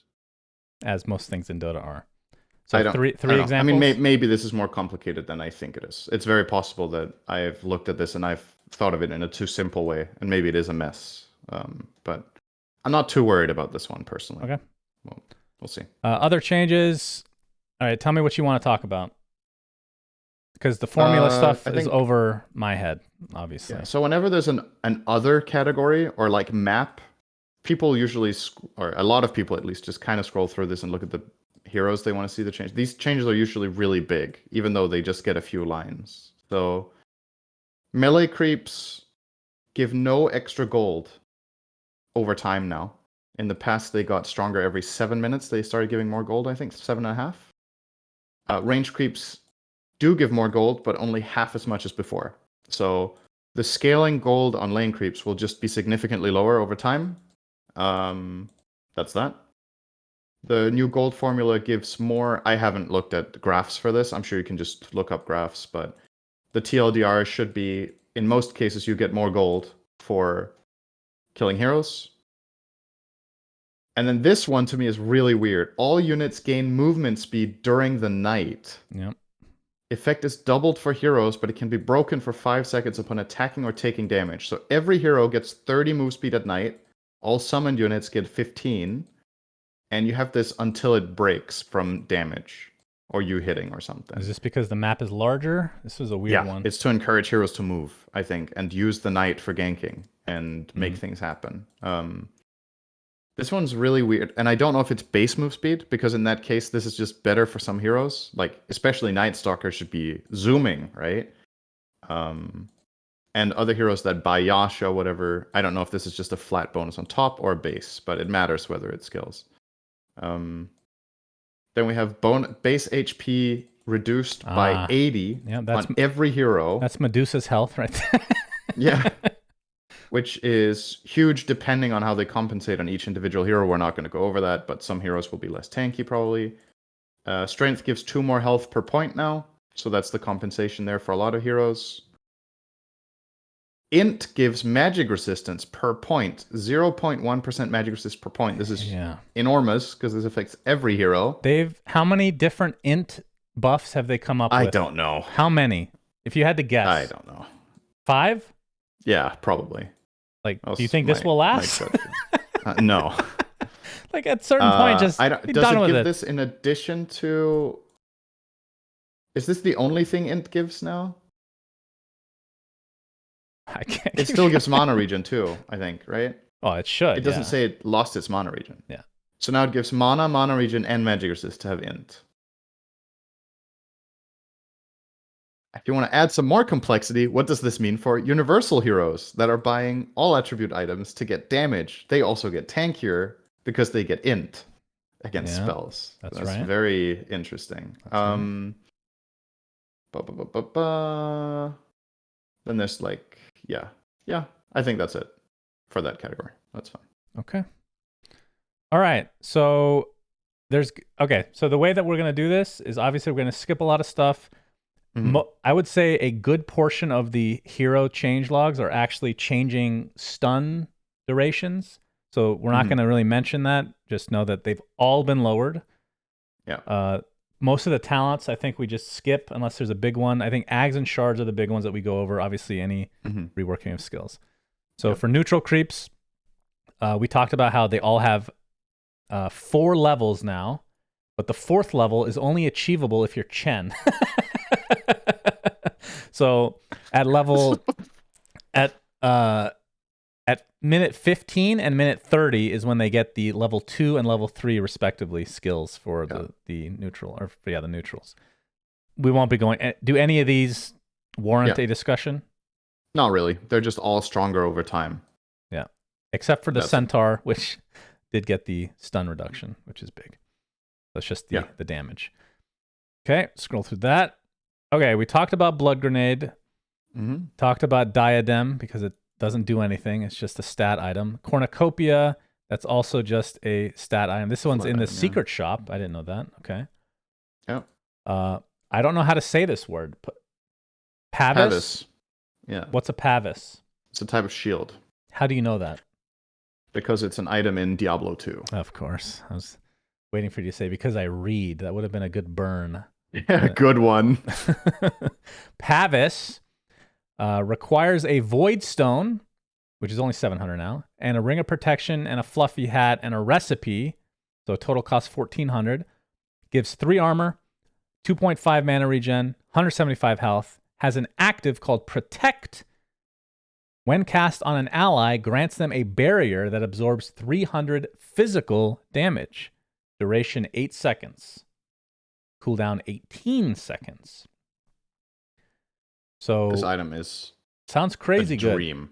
Sounds crazy good. Heroes. It's so good, I think. How is I think this item's going to get nerfed probably, but we'll see. Maybe it is. The build-up is really nice for supports because you get Fluffy Hat and Ring of Protection. So these are like nice small value items. And the most expensive part is the Void Stone that's 700. And being able to just give a target physical block sounds really nice. And the flat bonuses on yourself are really good for tankability. This is probably an item you buy on 3, 4, and 5. You can also can you cast it on yourself? When cast on an ally, so right? I would assume yes. Yeah, so you can... I don't want to skip ahead. Is this part of Crimson now, or are they actually separate? I feel like this should be part of the Crimson build-up now, but maybe not. I don't know. If this upgrades, it's even more interesting. If it doesn't upgrade, I still think it's a cool value item for a lot of heroes in that stage of the game. Armor plus health on an item that's cheap just sounds really, really good. So, okay. Yeah, it's good. Yeah, sounds cool. Disperser. It requires a Diffusal Blade, a Demon Edge, and an 800 recipe, so total cost is 5,700. Very expensive item. Gives 20 agi, 10 int, 45 damage. The passive is Mana Break, which comes from the Diffusal Blade. I don't know if this is an upgraded version, 40 mana. It is. Okay, so it burns 40 mana and deals 1 damage per mana burn. That's better than Diffusal, I believe. Okay, has an active called Suppress. If targeting an enemy, slows it for 4 seconds. If targeting it's the same as Diffusal. Pardon me. It's the same. If targeting an ally, applies a basic Dispel and increases their move speed by 100%, making them unslowable for 4 seconds. So that's kind of like the Boots of Bearing effect. Yeah. Active effect on both allies and enemies gradually fades away over the duration of the buff. How long does Diffusal active work before this upgrade? It's not 4 seconds. It's like 2.5 or something? 4. Okay, so that's exactly the same on enemies then. There's no change. The slow might be more severe. Slows them. Well, it doesn't say. But I don't know. Okay, either way, using this on... I mean, you use this on yourself probably a lot of the time. This is a good... One thing we didn't mention is they got... I think maybe they haven't gotten to yet, but a lot of neutrals taken out. Dispel... Like, a lot of the dispels are gone. So Silencer's going to have a dream. So having something like this could be a big deal. I'm a bit on the fence. I read this and I don't know if this item is really good because it's so expensive, right? It's really expensive. I think it's good in some cases, but it effectively becomes the carry's way of buying Lotus Orb without buying Lotus, right? Yeah. Like the dispel part of it where you would buy Lotus. And I guess against certain heroes, it allows you to not have to buy Manta if you don't want to, because now you have a Dispel from Disperser instead of the Manta. So maybe some heroes really love this, like, I don't know, who buys Diffusal and has to buy Manta sometimes. PL? Not really sure, but Um, yeah, it's interesting. I don't know how great this is. Maybe the thing casting on allies is insane. It might the suppressed thing might be crazy good. I find it, maybe we're reading it wrong or it's not here, but I find it weird that it doesn't upgrade the effect on enemies at all. That's the strange part to me. But I think if you're so already for offensive reasons, this is just bad value, right? yeah. Because Well, you this pay is 3k gold and all you get is 45 damage. So an item like this, I think, may be necessary because you need an item that's not BKB that dispels for a hero that doesn't want Manta. Like you had a lot of heroes buying Manta that don't really want Manta because they just have to get it in the last patch. If something like hard counter BKB, now BKB is not that. I shouldn't say it's not that good. It's not nearly as good as before. So this is a side option for a hero that buys Diffusal. It's kind of specific. One more thing, actually. Diffusal costs no mana to use, and this one does. Oh, wow. So it's actually, this costs 75 mana, so it's actually a nerf offensively, if it's not better than Diffusal. Then you're literally just more mana starved as a carry. Yeah, that's pretty weird. It's a bit weird. It gives, so what do you get? You pay 3k for Demon Edge plus Recipe, you gain 5 Agi over the Diffusal Blade, and you get 45 damage for 3k gold? I don't know. Not sure this item is going to be that popular. Maybe it's good. Yeah, a lot of times we see like these bigger items that are not good initially, and then they just change a couple things and they end up falling in favor. So we'll see. Harpoon requires Echo Saber, Diadem, which is the new 1,000 gold item, and Recipe, which is also 1,000. So total gold is 4,500. You get 20 strength, 16 int, 10 agi, 15 attack speed, 15 damage, 2 mana regen. You get, obviously, the Echo Saber effect. And you also get an active called Draw Forth, which is basically reality. when targeting an enemy, fire an undisjointable harpoon projectile at them. So that's the big difference, I guess. That pulls you and the target closer together. Ranged heroes pull the target up to 35% of the distance between them. Melee heroes always pull the target to their attack range. Enemy creeps are killed after the pull. Cast range 700, cooldown 19. Spear fishing. That's kill creeps with your harpoon. I didn't read that the first time, but that now what is that? Does it? What if there's a creep in between you? Does that kill them, or does it have to be the creep targeted by harpoon? I don't know. But interesting item though. I think it's cool. Okay, real talk. Do you buy this on anything else than a melee hero ever? No, the melee hero has to be most. Because it's like purchases. It says what it does for ranged heroes, right? But you'd have to buy Echo Saber. Yeah, and Echo Saber still doesn't work on ranged. Right. It didn't get changed, right? So I don't know. I think this is another like new and creative item. It's like a gap close item. It's kind of filling the void that the old Abyssal had for melee heroes, right? Where you got some blink distance with Abyssal. I forgot about that actually. I think this kind of does that, but I don't know if it's good value. Maybe it's good.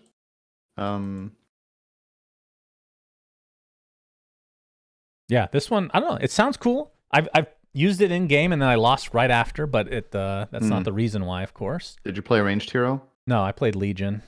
Okay, good. Could this be if you're going to buy Echo Saber on a hero anyway, this could be a pseudo replacement for Blink. So this is another example of Blink is just like required on every hero. Yeah. Where Harpoon could theoretically replace it in some builds. I think that's This is where the item is most interesting, is on heroes like Slark and Monkey King that buy this anyway, and now they can upgrade it and they can save their mobility spell. So Slark, instead of pouncing, can now open with Harpoon, and then he can still have pounce when people start gapping. Or vice versa, right? It effectively gives him another pseudo pounce. So I think for like a small subset of heroes, this item might actually be really, really good. The ones that need to stick. But you wouldn't buy it on something like Ursa because the value of Echo Saber is just terrible on that hero, right? So I think you're exactly right. Heroes that were already buying Saber will enjoy this. Probably no one else. That's my. I think with a couple adjustments, you could make this good enough that it replaces Blink Daggers in a good amount of builds. And I think that should be... We have a little dog situation. No problem. That should be the goal. I'm going to continue on as Onion takes over. Phylactery is the final new item. It requires a Diadem, which again is 1,000 gold, Point Booster, and a 200 gold recipe. So total cost is 2,400. You get 7 attribute, Okay. or 7 stats, 200 health, 200 mana. Comes with a passive. The next single target spell you cast on an enemy deals a separate 125 bonus damage to the target and slows them by 50% for 1.2 seconds. Cooldown only 6 seconds. Passive effect doesn't proc on spells that don't give magic stick charges, such as Hand of Might, and doesn't stack from multiple sources. Passive is applied when the spell connects with its target. Very interesting. So you need a hero. This is a support item, I would assume.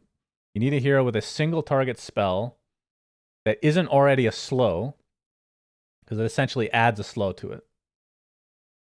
Yeah. This seems... Couldn't think of an example. Skyreth Mage's Ancient Seal. Okay. Yeah. For example, I guess. I think there's like some assassin casters that can use this effectively. Like Skyreth or Void Spirit, or... Does Void Spirit even... No, Void Spirit can't use it. He doesn't have a single target spell. I mean, seems very specific line. Okay, that's it. That's it. Uh-oh. 1 second. Onion's gonna get it. Oh, poor Onion. Oh, the poor doggo. Oh, how is he gonna be punished by Cinderin? So yeah, this item, it has no upgrade, spoiler alert. And there's also a change to, we'll get to that, but Octarine no longer uses Aether Lens, which is another discussion. But I figured that in the future, if they were going to go, if this was a successful item or they liked the concept, this would be combined with Aether Lens in the future as an upgrade option. All right, I missed the last part of what you said because I had a dog. I was just saying Octarine doesn't have Aether Lens, and I could see in the future, if this item is something that Valve likes, that they would perhaps combine this with Aether Lens to make a bigger item. Could be cool. Yeah, but it's a bit specific right now. This is one of those items where it might be like really good on very few heroes in very specific cases, but it's kind of hard to gauge who it is. I mean, maybe 50% slow for 1.2 seconds, and it adds damage. Yeah, the cooldown being 6 seconds is what's important, right? Because it's actually, over the course of a team fight, this is quite a lot of damage on the right heroes, but it's just who is the right hero. Zeus, that's low Pugna cooldown. with Decrepify is kind of cool, I guess. Yeah, that should add, if it's magical damage, it'll add extra. Decrep level 4 has 7-second cooldown, so there's like almost 100% overlap between that and that then. Oh my, wait, what about, okay, maybe it's not that good because it's 6-second cooldown, but Bristol? Yeah, I was thinking Bristol for a moment too, but he doesn't buy this. I feel like this, the problem is this doesn't upgrade into anything, right? I think that's the main issue. If it upgraded into something, then it would be more incentivized to build on certain heroes, but if it's a dead end item right now. So yeah. Is what it is. Not sure. Okay. Enchanted Mango, it only starts with 4 at the beginning of the game. No more of this bullshit, undying, god-awful shit that I've had to experience. Restock time of 2 minutes. Okay, who's getting the mangoes? Yeah, it's the first person to pick their hero because they can buy them all. I don't know how it works. Do you like this? I don't know. It's better than having Undying with 8 mangoes at the beginning of the game. How about balancing the item instead? They tried it. This is like, whatever, man. We can't figure it out. You get 4. Okay, you can have 4 mangoes. I mean, you could change this to be max of like X amount per hero at a time, right? Yes, that would be another option. Kind of like when you go to the supermarket and it's like the first 3 cartons of milk are on discount, and after that you pay full price, so people don't hoard. Wait, what? Don't you have offers like that in the US? It's the opposite. Sometimes, so is this a Danish? I feel like there's no way this is a Danish only thing. You go to the supermarket and sometimes there's an offer, but it's only an offer for the first X of the item, so you can't just clean it out. No. You don't have that. Ours are, if this is the offer, you get a discount if you buy 3 or more. Now, are you sure the ones that you're not buying are like the ones that are almost expired? So like, okay, we'll give you a discount. No. It's like if they have, sometimes when they have like really incredible offers on, let's say there's like a really good offer on butter, then in order for one customer to not go in there and buy 50 sticks of butter and resell them, Yeah. it's discounted for the first X items, and then the discount stops. You guys are weird. Capitalism over here, I guess. I don't know. I think this is a really good system, so people don't just go in there when there's an offer and take all of it. Yeah. Well, away here from we everyone ran out else. of toilet paper during Whatever. COVID. I don't know about you guys. Yeah, I mean, who knows why? Maybe that was a good offer, you know. Okay. So all right. that Same for Clarity, Healing Salve, and Tango. So this is the really big thing for me is the amount of region that's available. This has to influence what heroes get picked and how lanes get played. Lotus. The Lotus is right. But how many of them are there going to be, and who gets to get there? Well, the that's mid the hero thing will is- not get Lotuses, right? It's way too far away. You need to incent. Do you think having Lotuses just pop up is enough, or is this in combination enough to force fights at that little Lotus area? Is that the goal? I don't know. To be clear, for people that are not watching on video, Tango, you get 8 Tangos. Yeah, and the other you ones get are 4. Yeah. Yeah, it's extremely interesting. I mean, 8 Tango packs is quite a lot when you think about it. You're 5 heroes, so you can start with quite a lot of Tangos in your side lanes. Your side lanes can have almost 2 stacks per hero if your mid lane has none, but your mid lane will want 1 pack, right?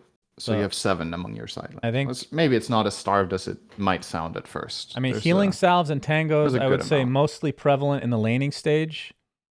Mango's a little bit more towards the end, but Clarity's all game long. You're using them, right? All game long. Yeah, the Clarity is probably the biggest one over time. So maybe this incentivizes more builds that provide mana regen for you. This changes builds a bit. That's very true. But the fact that you can only have a max of 4, so you can't just like sit there for 10 minutes and then you just have a shit ton you can buy that's a huge do you change. Start strategizing where you, even if none of your heroes buy Clarities in the beginning, do you still buy them so they can restock for later? Yeah, it's like the smokes. Yeah, you might actually want to buy Clarity. And if you want to grief your team, you just buy Clarities at the beginning of the game and you never share them. Yep, then they can't get Clarities. Yeah, that's Very right. Good. All right. We talked about Tome being gone. Dust of Appearance. This one's really interesting. So the reveal has been reworked. Now creates an area that reveals and slows invisible units by 20% in a 1,050 radius where the caster was standing. Revealed units take 25 damage. The area lasts 12 seconds. Debuff lingers on enemy heroes for 8 additional seconds after they leave the area of effect. I didn't see them changing Gem. It's a similar thing to Gem, right? Now, does this reveal wards now? I don't think so. Doesn't say anything about that. I don't think so. I think what this does is it allows you, let's say you're doing Roche, for example, and you dust, now the dust lingers. Right.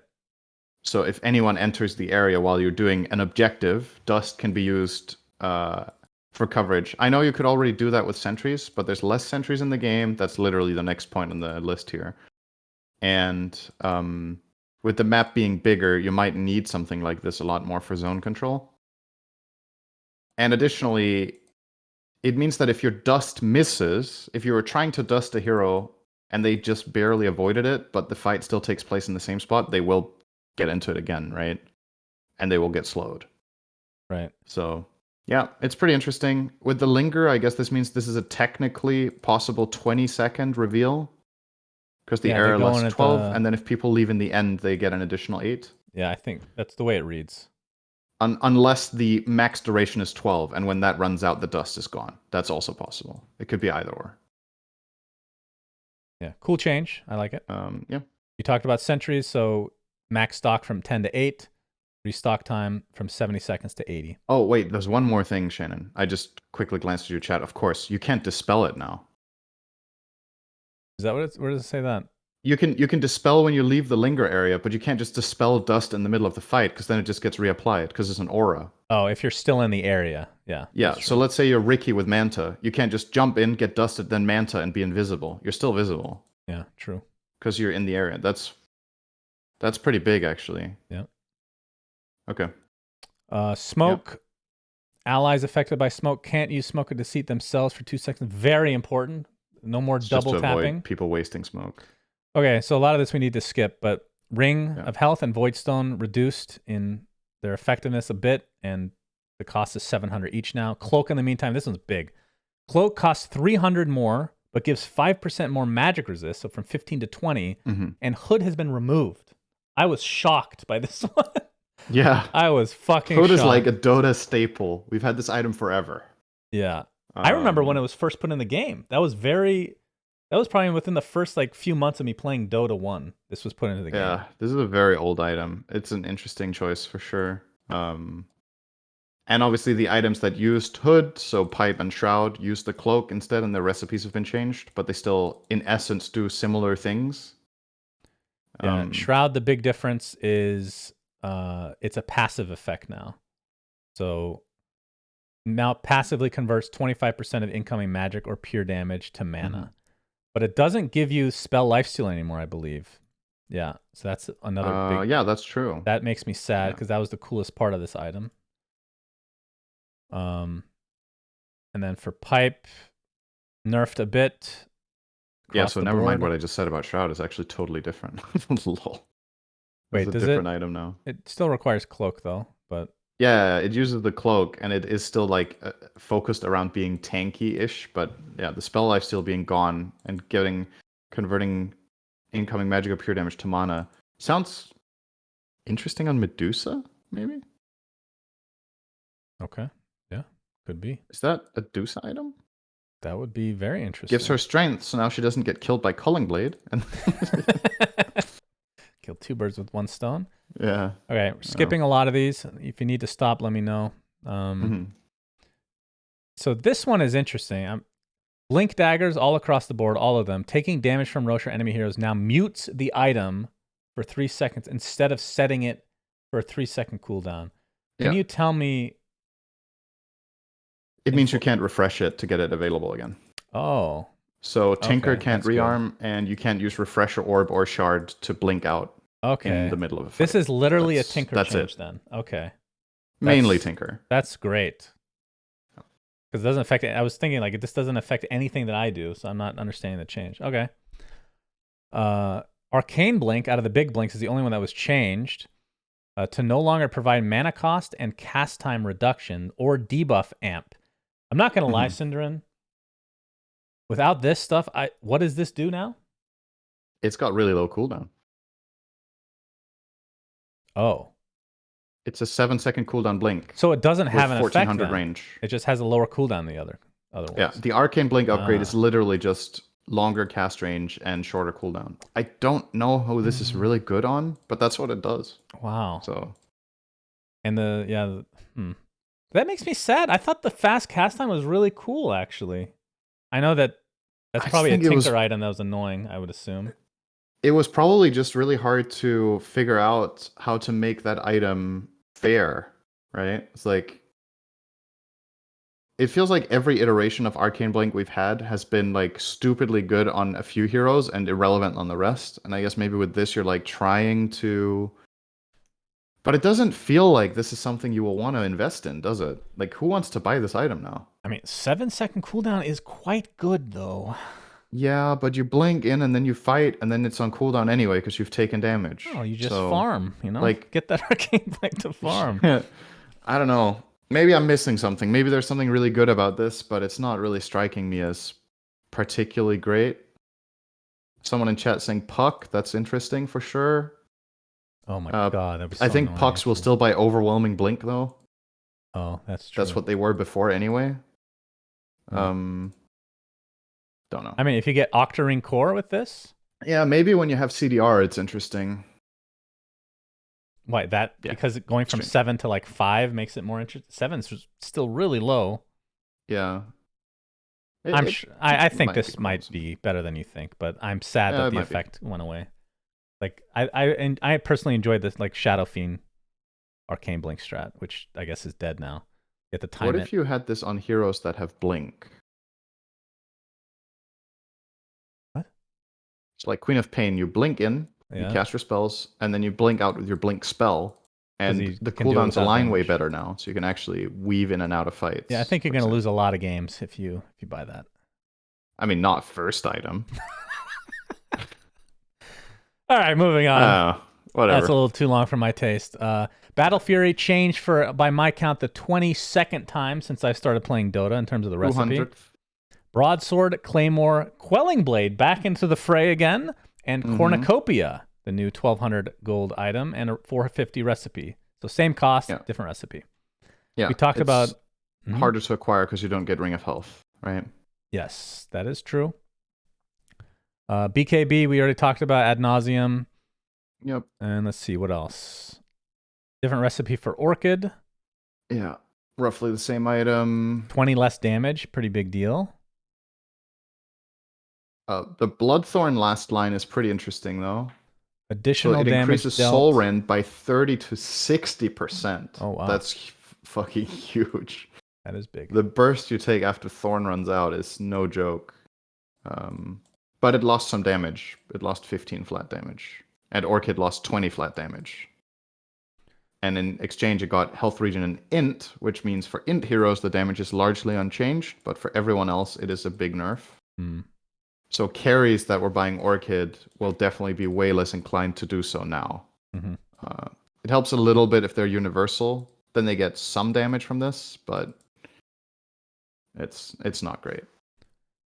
So to answer my question from earlier, Crimson has no difference in terms of how you build it. So that one item is interesting. I feel like that. But it now gives damage block based on your strength on the caster. So I'm thinking, is this really interesting? You think this is a centaur item now, Syndron? This is insane, actually, on some heroes, right? So the guard duration is a lot shorter. It goes from 12 to 8. But when do you have Crimson Guard? Let's say you have a Crimson minute.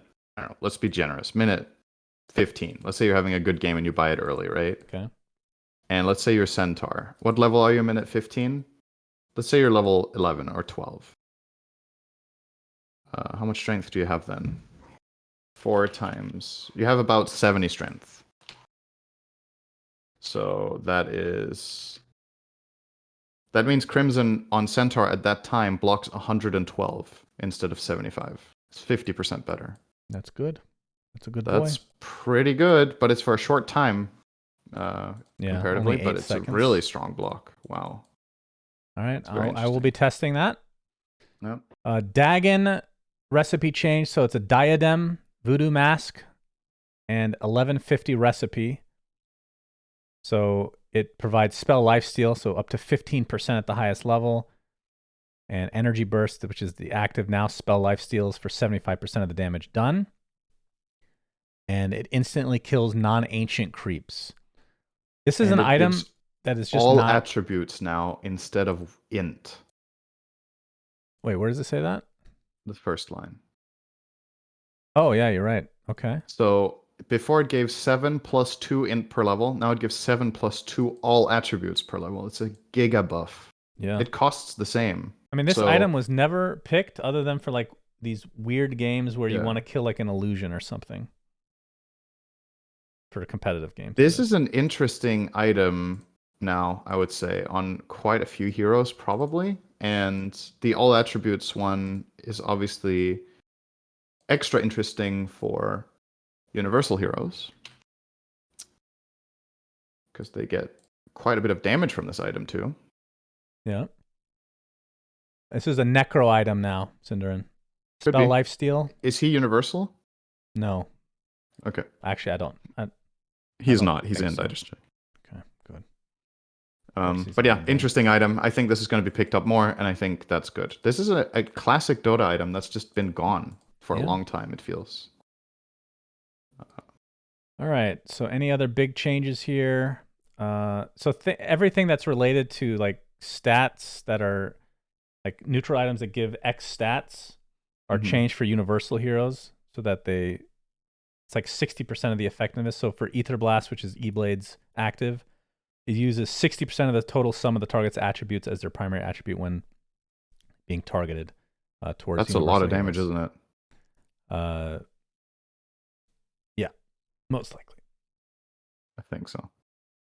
Let's see what else. Obviously, there's a lot of Locket no longer gives health or mana, but it gives more bonus attributes. So again, interesting for some heroes with that perspective, I think. Wind Waker loses 5-second cooldown. So it Okay. has 13 seconds instead of 18, which is huge, but it loses mana regen and move speed as well. Still a very interesting item. Lincoln's now gives damage again because it uses Cornucopia. Remember, it used to give 10 damage for no reason with Yeah, Perseverance? here we are.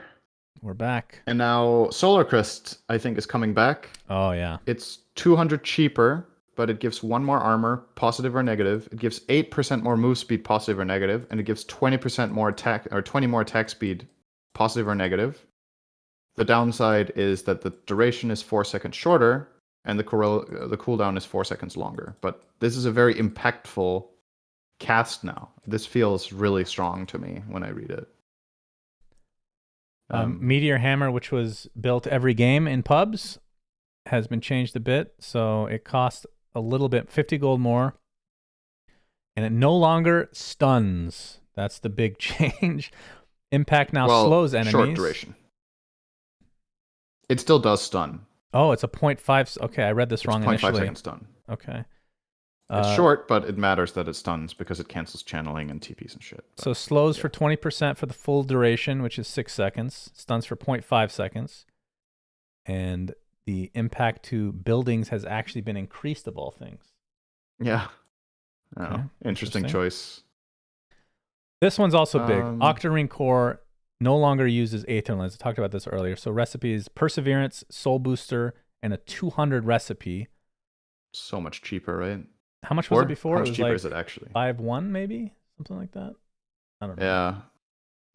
Provides 625 health, 625 mana, 25% cooldown reduction, 7.5 regen, 3.25 mana regen. So what heroes want CDR. This that don't want the cast range though?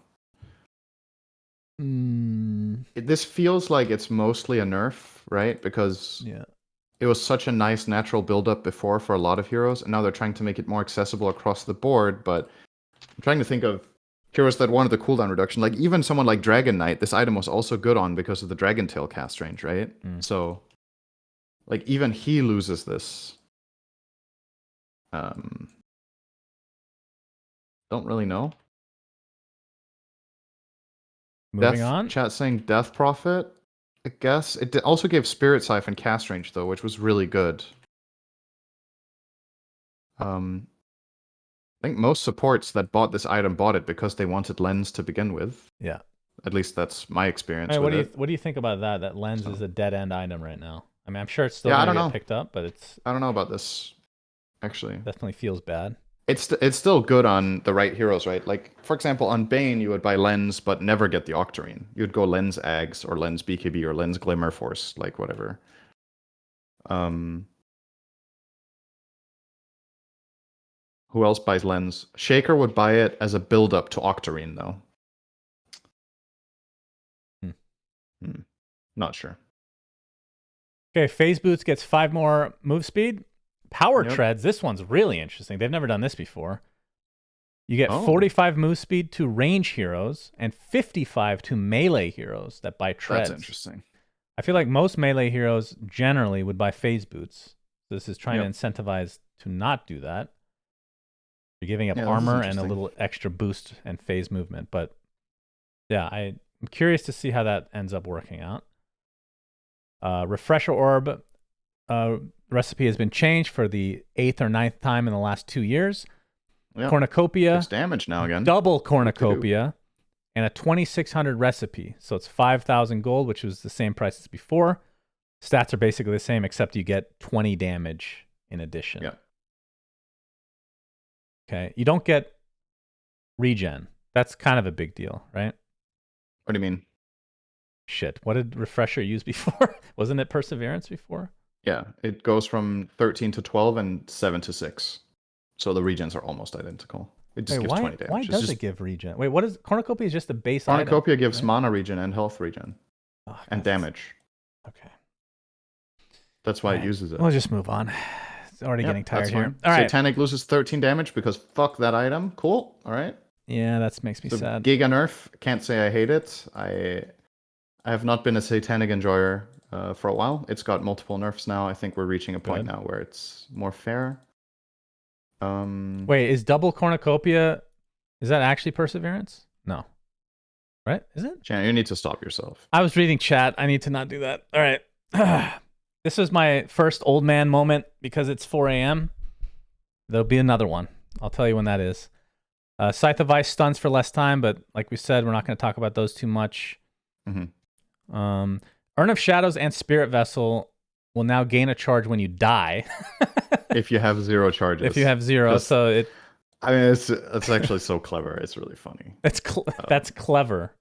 That's clever, isn't it? It's a soul It's like dying. somebody dies in the range of the urn, but it's you. Yeah, but it feels like you have to be the one that actually collects the soul into your urn. It doesn't automatically do that, you know? Not really. It just collects souls. What if you're playing a soulless hero? What if But you're the question is, why doesn't it give 2 charges when you die? What when if it you has 0? what if your body dies while Muerta has the thing that separates your soul and your body? You shouldn't get an urn charge.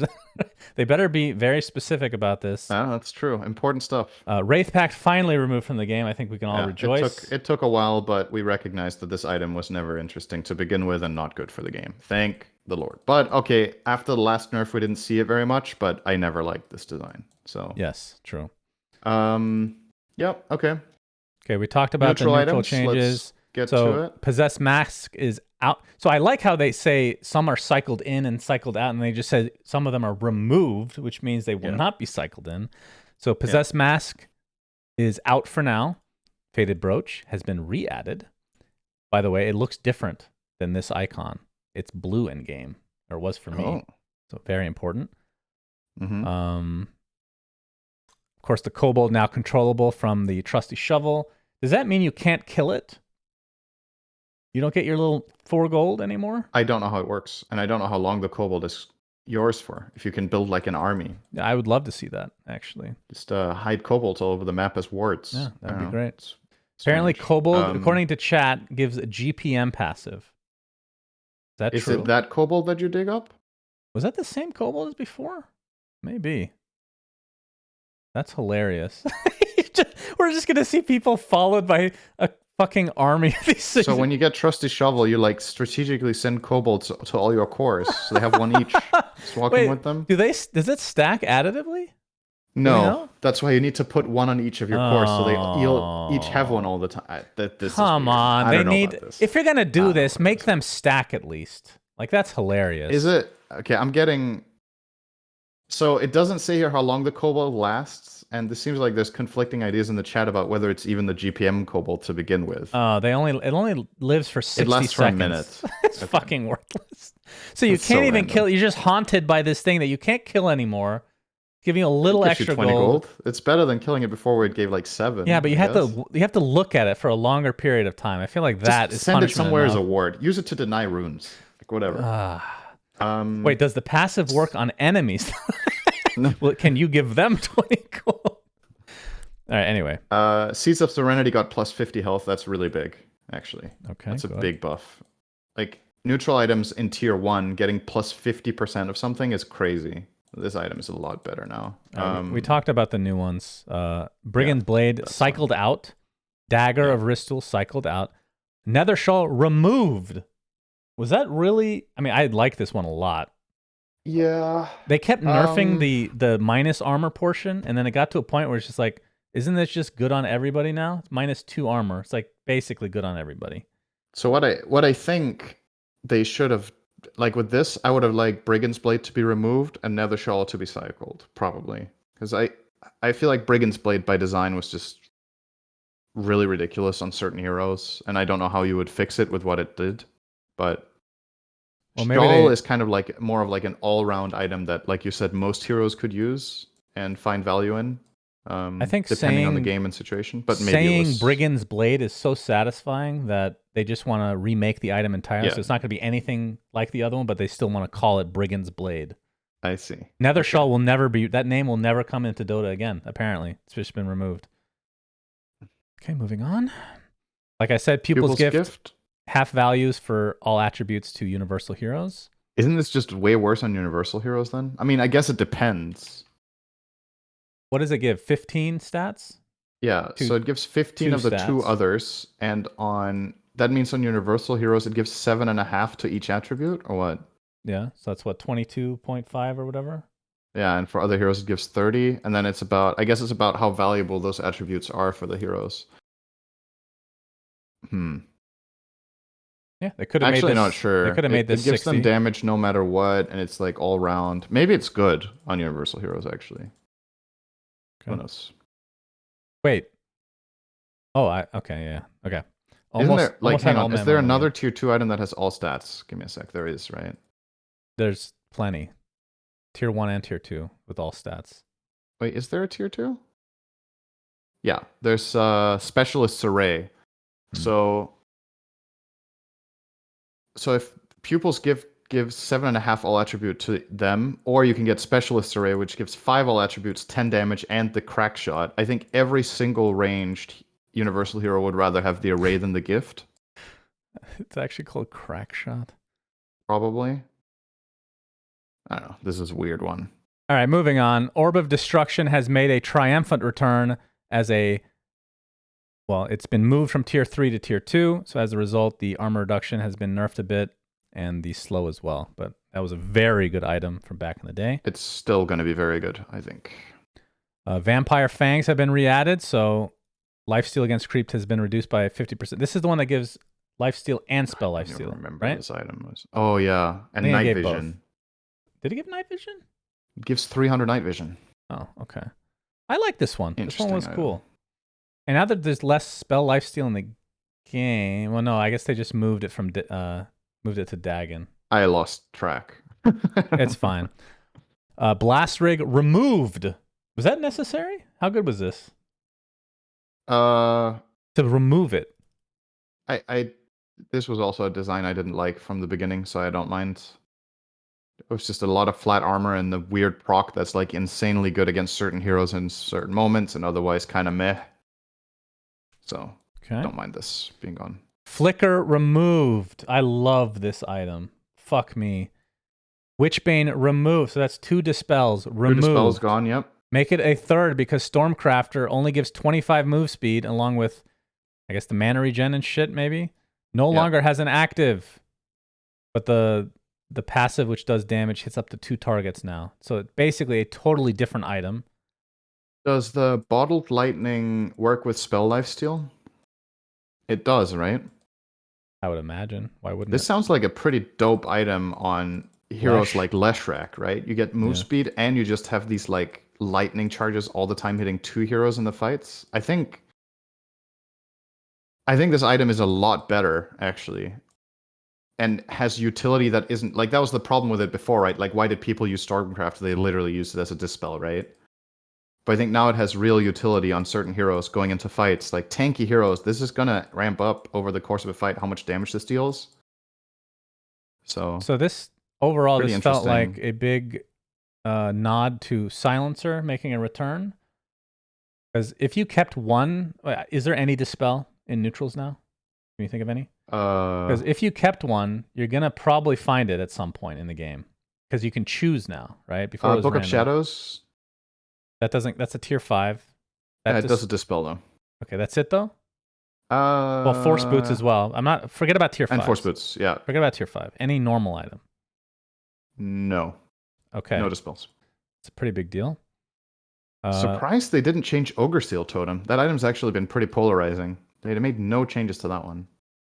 Pango gets a nice buff with Mindbreaker being a tier 4 item now, so it deals 20 more magic attack damage. That's 45 damage per swash of your buckle. That's times 4. That's insane. Yeah. This item was god tier. Well, Witchbane was also really good on Pango, but now it's not in the game. But this is insane. This is fucking awesome. Love this item. It's tier 4 though. The Yeah, reason Brigand's Blade was so stupid was how early you got it on Pango. Yeah, At least this is like when you get it, it's pretty late in the game. 37 minutes earliest, right? So Apex gives 25 okay-ish. attributes to Universal Heroes. What does it give normally? 60? Isn't it 75? Is it 75 primary? 70. 7? They've nerfed it a bunch in the past. Yeah, again, I don't want to theorycraft tier 5s too much. That's Let's fine. just see. Okay, so now we get to the heroes, and this is going to be the longest part. Keep in mind, there's a ton of stuff. So any hero that has been changed to universal, we'll just mention that they're a universal hero, and just assume that their base damage, strength, agi, int, all that stuff has been changed. Their damage on level 1 has been decreased or rearranged in some fashion, and the damage per level has changed. We're not going to mention any of this shit, okay? Yep. And we're only sticking to important stuff. Ags, Sounds shards. good. This is not going to be the longest part, by the way. Well, with you on the other side of this call, I beg to fucking differ. There's a lot of text, but a lot of it is what you just said. Okay, Abaddon, universal hero. Yep, that's it. Okay, moving. I mean, with what you just said, that's it. Wait, I'm just used to you saying, but wait one moment. There's one particular instance. Fine. Okay, Alchemist we already talked about. Yeah. AA, his shard has been removed. It is now a part, basically, of Ice Vortex by default, aka it does damage now per second. Ice Blast gets the shard instead. Enemies hit by Ice Blast explosion are stunned with a current level of Cold Feet for 60% of its duration. Doesn't stun, debuff immune enemies. Awesome. Yeah, this makes me want to play AA as my first game on the new patch. That's unfortunate. Shard is dope. The Vortex deals damage. Sign me the fuck up. This hero is awesome. That's so cool. I agree. This is cool. Hell yeah. Fuck Finally, AA, this hero has been, I mean, it is an apparition, but it's been dead for a while. You know what I mean? So it's not universal, though. You'd think an apparition would be universal, but true. Not consistent. This sounds mega cool. I mean, it might be overpowered or whatever. I don't know. We'll see, but it sounds fun. That's definitely. Anti-Mage now plays a slightly different sound when the target is below 50% mana. Yeah, very good. I'm happy you highlighted that part of everything. I just wanted you to... I thought I'd trick you into going off onto some tangent.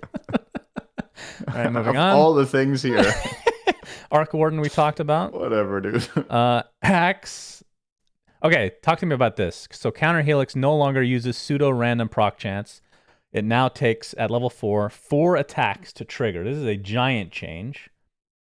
The Aghanim Shard no longer increases proc chance. Instead, it now reduces the cooldown of Counter Helix to 0 seconds. So it still has the built-in, without Shard, built-in cooldown. But now you know when it's going off. This is a huge change for Axe. You can use this. Does it have a counter? I would imagine it's like Slardar, so I would imagine yes. But yeah, so you can see it on your hero, right? Because this is really important for laning. You can use it as reliable harassment, for example, against melee heroes, for like boxing them out. And I think I can't give you the math here when this is better or worse than before against certain heroes, because like some heroes had like stupidly big attack speed, right? And they would proc it a lot, but now they will as well. It's just more reliable when it happens. Well, level 4 before was what, 20%? But I don't know about the shard, if that's actually better or not. No. Because setting the cooldown to 0 is nice and all, but you can't get like a big chain of procs unless you're hitting heroes that have shitloads of attack speed. You can't get like lucky. Right. So I don't know. I guess something like the shard is probably dope if you're playing against like Naga or PL. This owns PL, surely. Like, completely. Because the 0 second cooldown just means you're spinning like a maniac if he has a lot of health, so the illusions don't die instantly. Yeah, so I think in certain lineups you just have to get shard. Have to just see it played. Bane, universal hero now. Anything from here you want to... This is one of your favorite heroes? Nightmare doesn't deal damage anymore. Yep. And Enfeeble has been reworked for the 700th time, and people still don't know how it works, so that's whatever. Yeah. Who knows? Maybe we'll figure it out one day. So it no longer reduces health regen. It deals damage. It overtook the Nightmare component. Yeah. Which is very interesting, because the duration is 9 seconds. So on level 1, this deals 108 pure damage. So it deals damage. It reduces their attack damage. Does it still reduce their spell, their cast range, or is that an old? I'm assuming, since it doesn't say here, that it still does that. Good. I thought I was having an old man moment. Isn't this just like a really good level 1 spell in lane now? You cast it on someone else and you just hit them. They deal so little damage and you deal damage. How expensive is this spell? Isn't this amazing? Oh, has that overtaken Ancient Under Apparition? 20 mana, costs 28 seconds cooldown. You take it, Cinderin. If it had lower cooldown, this spell would be Play Bane as your fucking first incredible. ability, please. So, it's probably fine like this. Curious about it. Bat Rider is now a universal hero. Yep. Firefly no longer gives vision or move speed. Whoa. Flame Break slows. And Lasso does tick damage every 0.5, so that synergizes better with Napalm. This hero, it's just a ton of math. I can't tell you when this is better or worse, but the hero is still in essence similar. But the fact that you no longer give vision or move speed with Firefly is a pretty big nerf, I would think. Mm-hmm. But does more damage though. Wow, this is kind of hard to wrap your head around. I feel like just give it a go, and my gut feels that it deals more damage. Good analysis. Probably. Just give it a go and let us know what you think. Yeah. Beastmaster, universal hero. The Drums of Slom is a passive. So now a passive ability. Attacks from Beastmaster or a nearby unit he controls cause him to bang his drum, dealing damage to nearby units and healing himself and units under his control for a portion of the damage dealt. Every attack decreases the interval between drum hits from a maximum of 3 seconds down to a minimum of 0.4 seconds between hits after 20 attacks. If no attacks are made, the intervals gradually increase every 1 second. Using Primal Roar automatically adds 10, 15, or 20 drum stacks based on the level of Primal Roar. So the base drum hit damage is 90 and heals 25% from the hero stuff and 5% from creeps. Was this so this ramps up, but the damage has to be dealt by him or his units in order to ramp up the drum. But it also means it's not countered by silence or stun anymore. It looks like the drum is just going off, right? Or is it still disabled if you're silenced or stunned? Maybe it still is. Doesn't say. I don't know. Weird. Was this picked up at all? Yeah, it's been used a couple of times in Pro Dota. At least it's mixed results, I would say. Okay.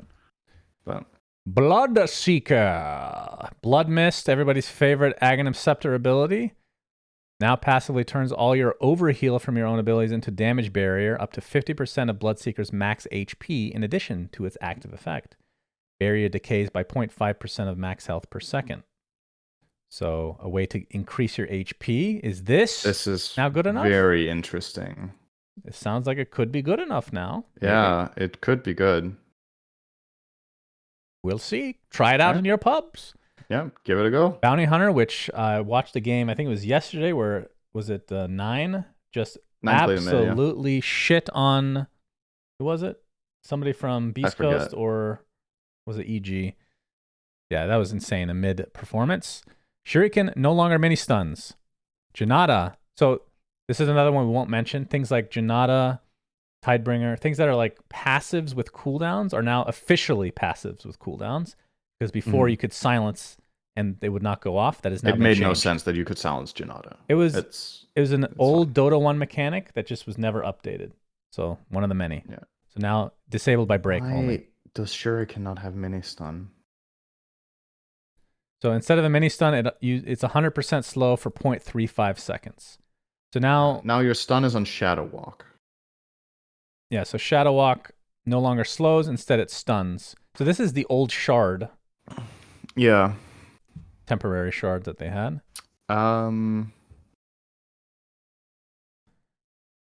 What's the cooldown of Shadow Walk level 4? Wait, what is the shard now? Is that still the damage reduction? Or did they change that? No, it's the one where you can cast it on an ally and then you also get Shadow Walk. Yeah. Yeah. But now it will only have one charge and the cooldown will be 10 seconds instead of 15. I don't know. I don't know if this version of Bounty will be better than the old one. If you give somebody maybe Shadow Walk, then you have 2 stuns. It might be better as a core because he stuns when he goes out of stealth. That's pretty good. Okay, Brewmaster is a universal hero. Yep. The big change is that Void, the stance in Drunken Brawler, and the Void and the Primal Split are now included by default, which that was the most forgotten of the 4. It was, I think, I watch a lot of Monkeys Forever. He spams this hero. He just never got it because the Void Panda just sucked ass.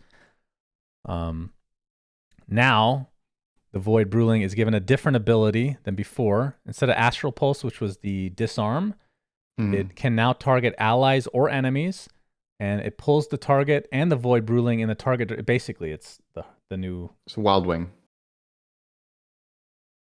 Oh, it's in the target direction.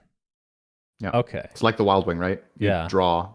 It's vector based. Enemies take 150 damage, and it can be used up to 700 distance.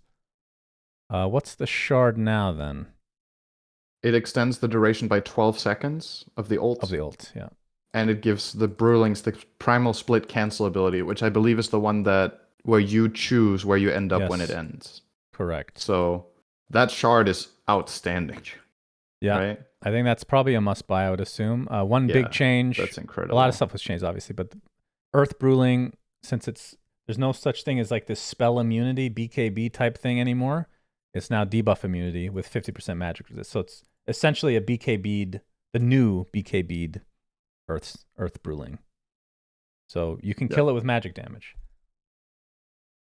Bristle. Next. No, that one's actually kind of important. The first line. So Bristle back, the passive provides Warpath stacks with each quill spray released. So you passively can gain stacks technically. That's really important. Okay. Taking excess damage over the quill spray threshold is maintained, and multiple quill sprays can trigger from a single source of damage. That's also really good. Okay, yeah, keep going. If heroes are big enough to do that amount of damage. Mm-hmm. Okay. Brood, universal. All right, you talk about this, wench. Biggest patch of the fucking year of ever, maybe. And Brood is still the same fucking... I was gonna say, it didn't seem like that much change. Ugh. If there ever was a hero to delete from this video game, it's this one. I think she got better, technically. I don't know if she's better in this patch or not. But the map is bigger. Doesn't that inherently favor her in this case?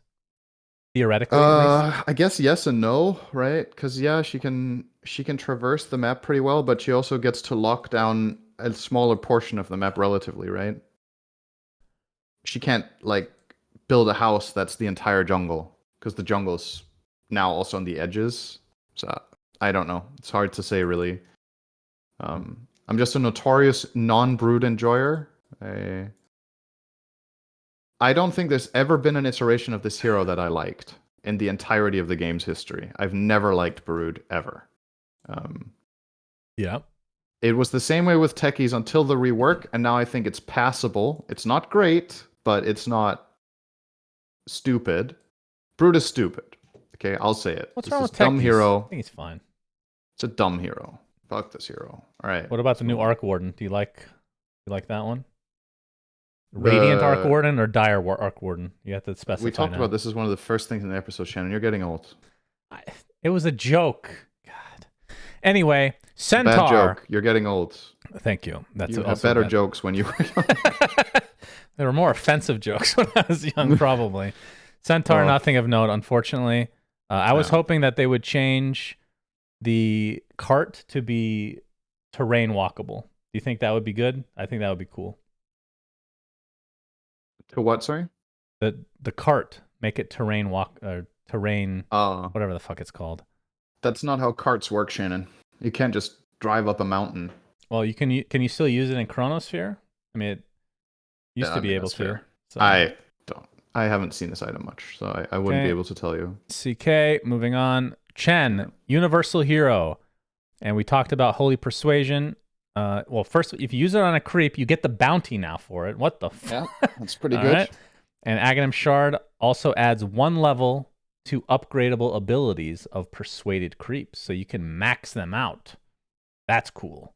So the creeps their abilities actually matter a lot more.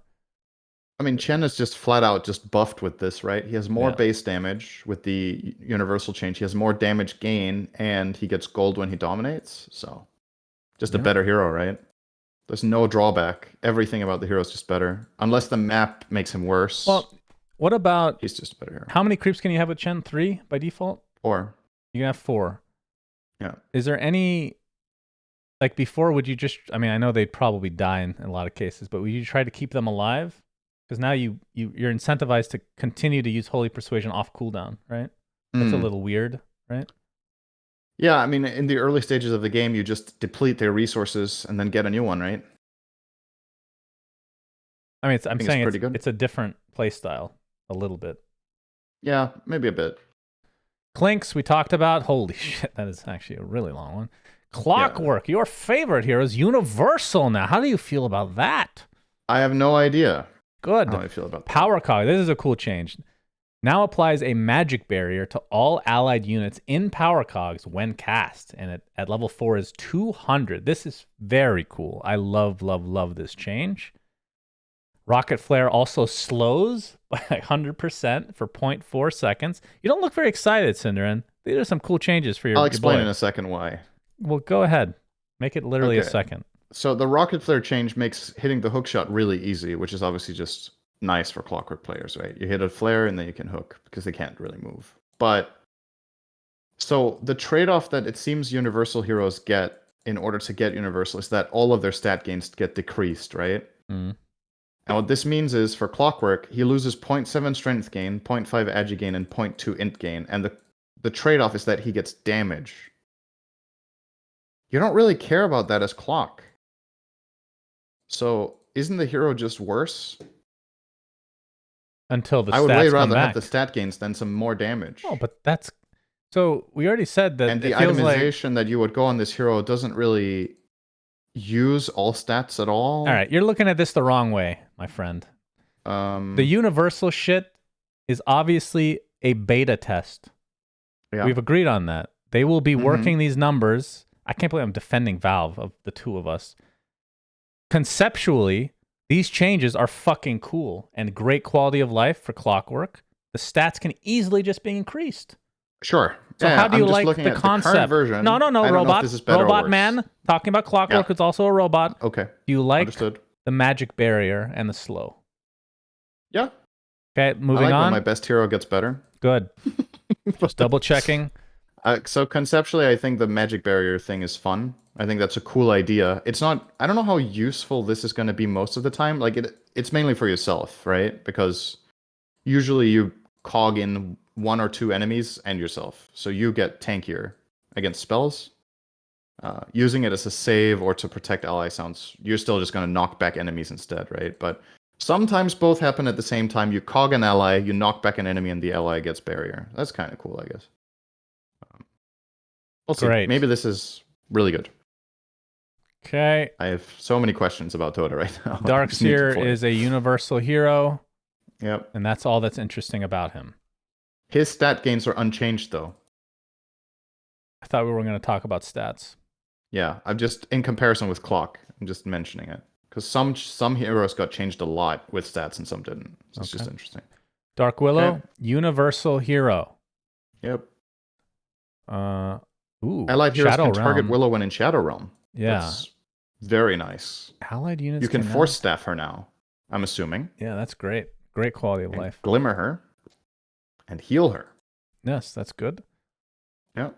Dawnbreaker, the Ag Shard, which was the essentially BKB type thing, now gives the 50% magic resist deal and debuff immunity. So it gets the exact same as current BKB. So. Yes. Well, that's not true. It doesn't dispel still. Oh, that's true. It doesn't give the... Yeah, true. Okay, Dazzle is a universal hero. Good Juju ability removed. I don't know what that did. Is that the cooldown reduction or is that the minus armor? That's the cooldown That was reduction. the one that gave... Fuck me. It was the one that whenever you cast spells on allies, you could activate it for a heal, right? Okay. You'd sure. If you grave people and you cast grave on them and you cast Shadow Wave, you could activate your ult for a healing burst. Like there's certain heroes that they have just... Wait, was that just the ult? Dude, I can't remember. Exactly. They've changed it so much and nobody cares about this hero either. Barely played this hero for a year. Just pick a concept, stick with it. Nobody cares about Dazzle anyway. Like, all right, Good Juju was cooldown reduction.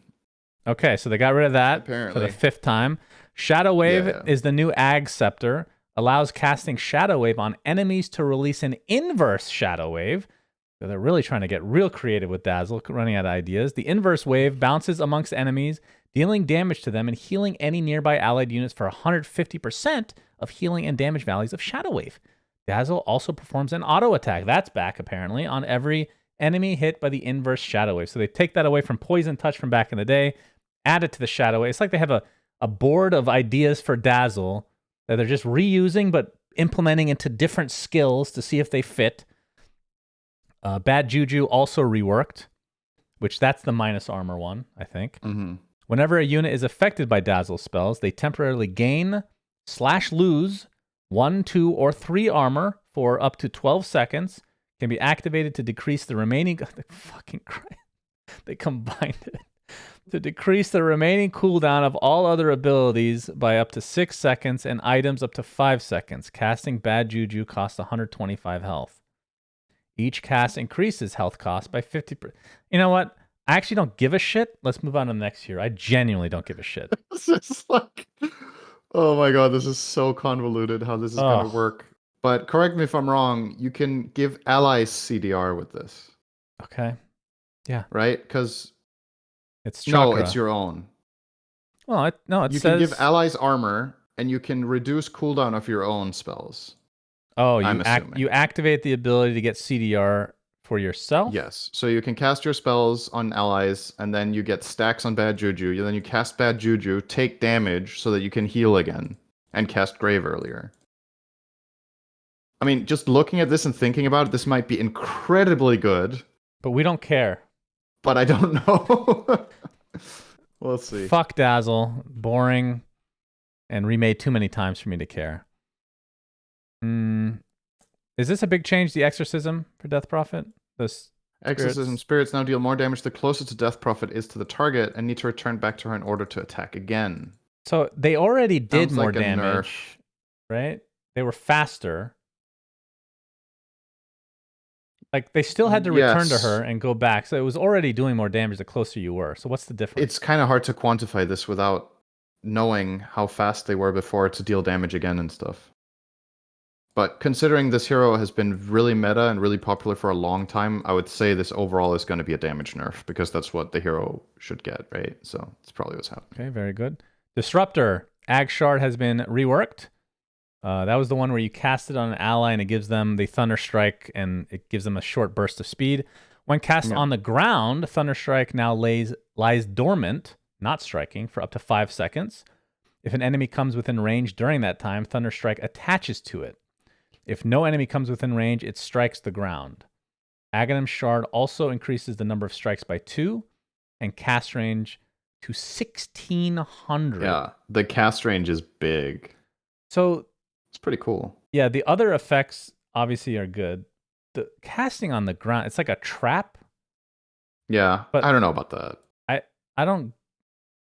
It's a way to, like, to counterplay blinks, for example, if you think someone is going to walk into that area to defend a tower or whatever, I guess. But you can put it on the glimpse area that you've already glimpsed and you're waiting for them to travel. But the glimpse already does damage. But I guess it's a small quality of life then? It's weird. That one's kind of weird. Yeah, you can cast it to clear waves. That's a good point. Okay, fair. Yeah, it's cool. I think the shard's pretty good, probably. Don't know. I mean, the cast range especially with the changes to magic immunity and stuff, right? Stuff like this is going to linger. Yeah, that's true. So, might be pretty good. Doom, basic changes. DK, this one's cool. Breathe fire while in Elder Dragon form applies corrosive breath or frost breath the effect corresponding to the current form. That's cool. Pretty strong. There's that, is it the 15 or the 20 talent where Breathe Fire becomes really long range? Or is that 25 even? 20, I think. But yeah, that in combination, that is pretty cool. At that point, you just have a huge range slow. Yeah. Yeah, that's pretty cool. All right, Drow Ranger. So Hypothermia, which was part of the shard, is now part of the Ag Scepter. And it's been buffed a bit to compensate. You can stack it up to 10 times. If I'm not mistaken, that's 100% HP regen. You can stack it up to 9 times, and the reduction okay. to healing goes from 8 to 10. Oh. Yeah, I mean it's just better, but it's obviously way more expensive.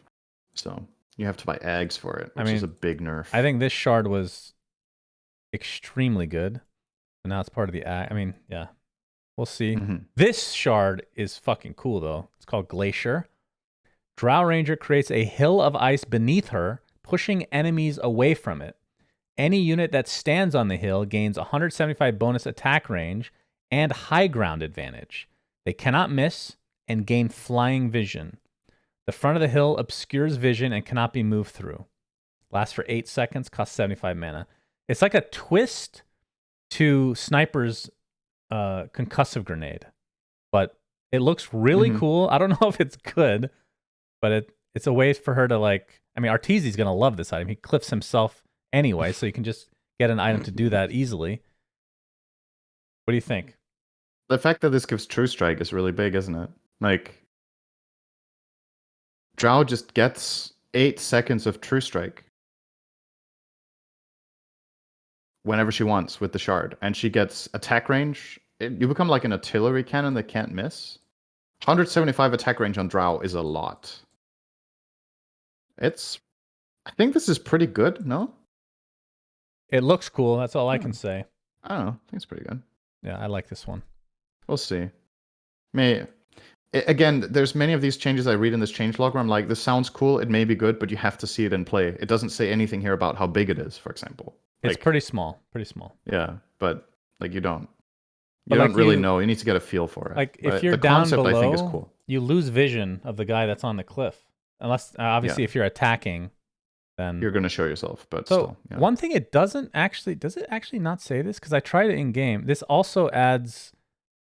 I'm pretty sure the shard also adds if you're on the glacier, you get an extra proc of your multi-shot as well. Am I wrong? I feel like that is the case. An extra proc? Like an extra arrow comes through. Really?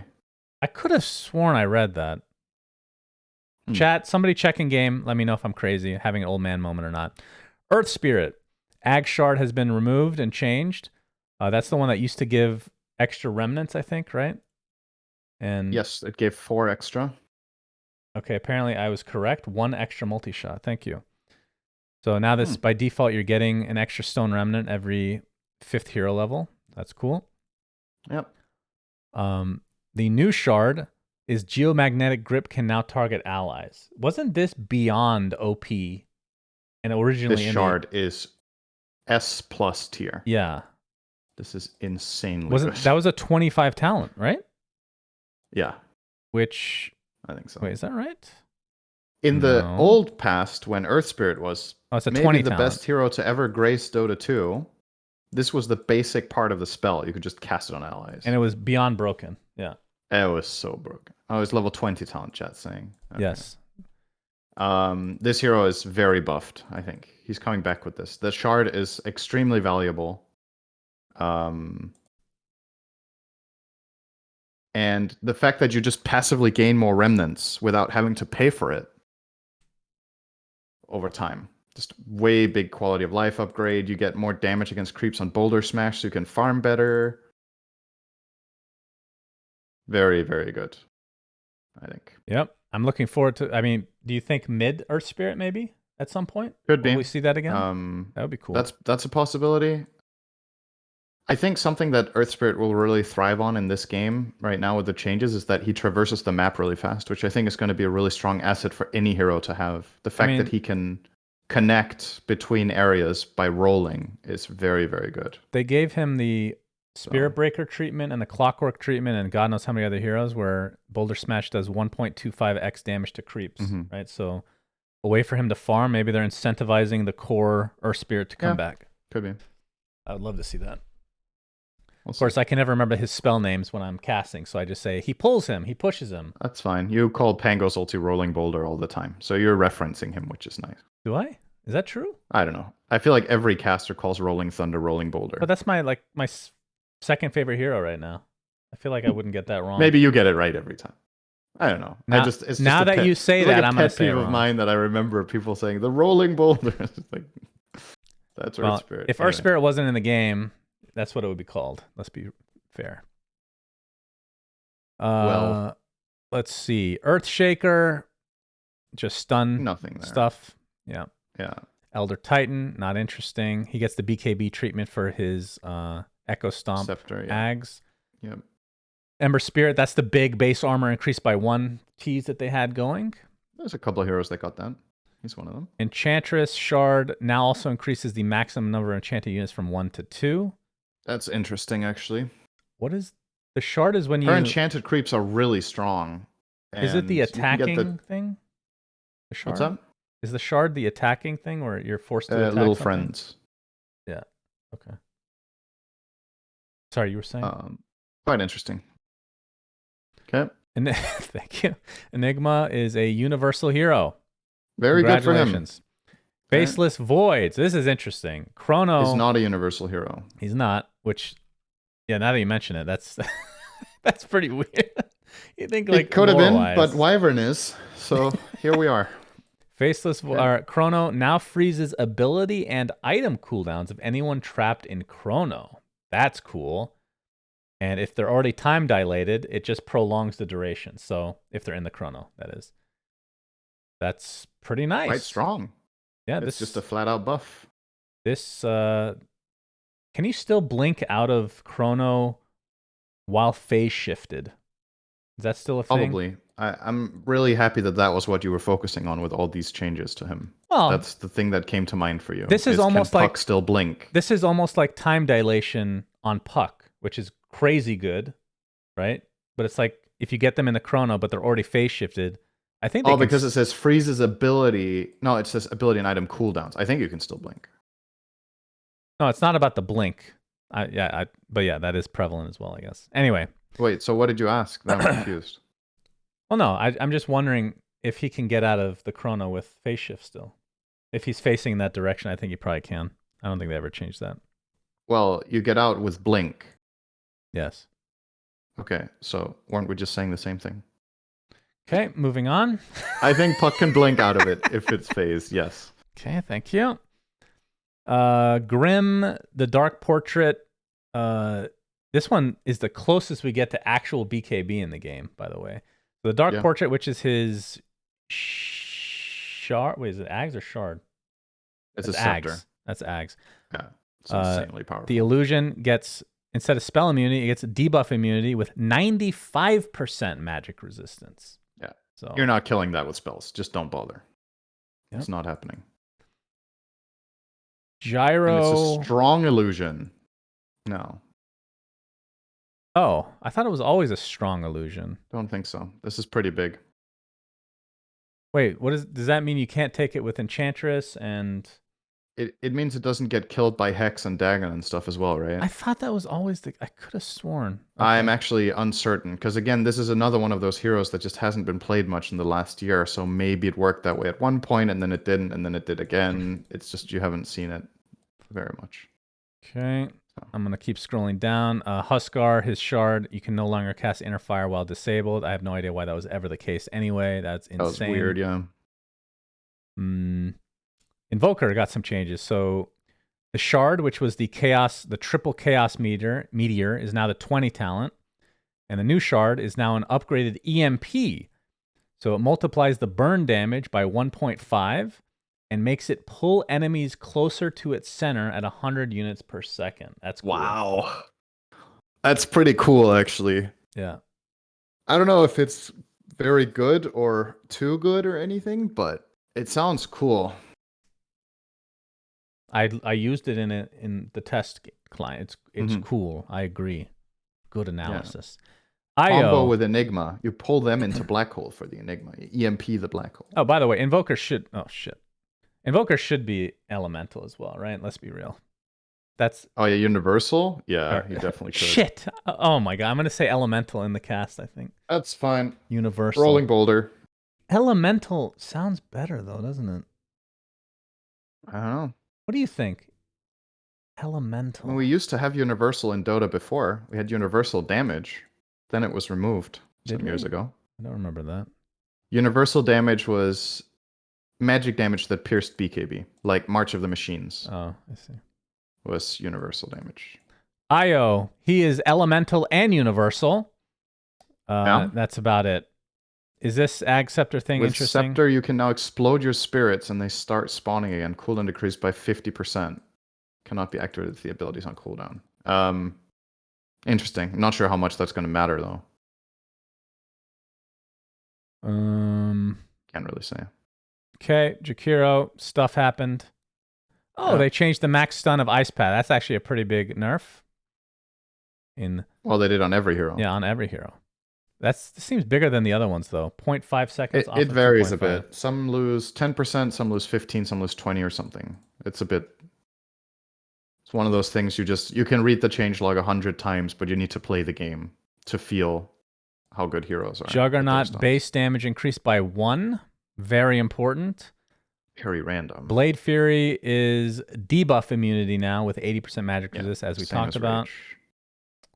Keeper of the Light, Blinding Light is no longer part of Spirit form. Instead, Solar Bind is. So Blinding Light is now a basic ability again. Very interesting. Coddle has some different laning potential when this is a basic spell than Solar Bind. Solar Bind generally isn't that good in lanes, except even if you're playing mid, people weren't skilling it until higher level. But just a value point in Blinding Light is really good. So curious to see how this is going to play into his ability to play as a side lane support, especially if tri-lanes become a thing potentially. We'll see. Don't know. Okay, we already talked about Tidebringer. Okay. This one I need to talk about. Mm-hmm. What is the one thing I've been complaining about Legion Commander for the past how many years, Cinderin? That she's pressed the attack. And? That she has pressed the attack. Okay, there was another word I was looking for, and it's clunky. Because you have to... Yeah, you had to use too many things when you go in. Yes, that has now been changed. Oh my god. So... It was bugged, apparently. I don't know if it's fixed. What was bugged? It wasn't casting overwhelming odds when you dueled. Oh, okay, I can talk about that in a minute. So, press the attack no longer increases attack speed. Instead, provides a move speed bonus, 22% move speed bonus. So that, I believe, was taken away from overwhelming odds anyway, right? Now, overwhelming odds, it's centered around your hero instead of being cast on the ground. No longer increases movement speed, but it instead provides attack speed. So they kind of flip-flop them. So up to 140 attack speed bonus. Doesn't require the ability to hit any enemies for that to trigger.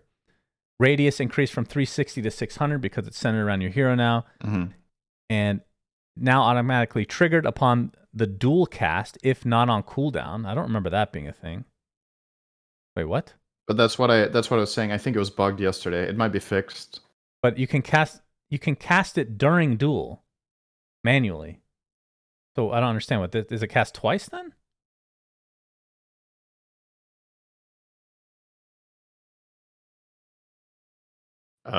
So when I was dueling people, I was, it's very hectic when you're in the middle of things. I don't know if you know this, Cinder. Mm-hmm. And I was hitting Q a bunch of times to cast overwhelming odds. And each time I would hit it, it would try to recast it and cancel the original animation. So I just had to force myself to hit it once. But it definitely worked. But it never automatically cast. I know that for sure. Yeah, I think the automatic part wasn't happening.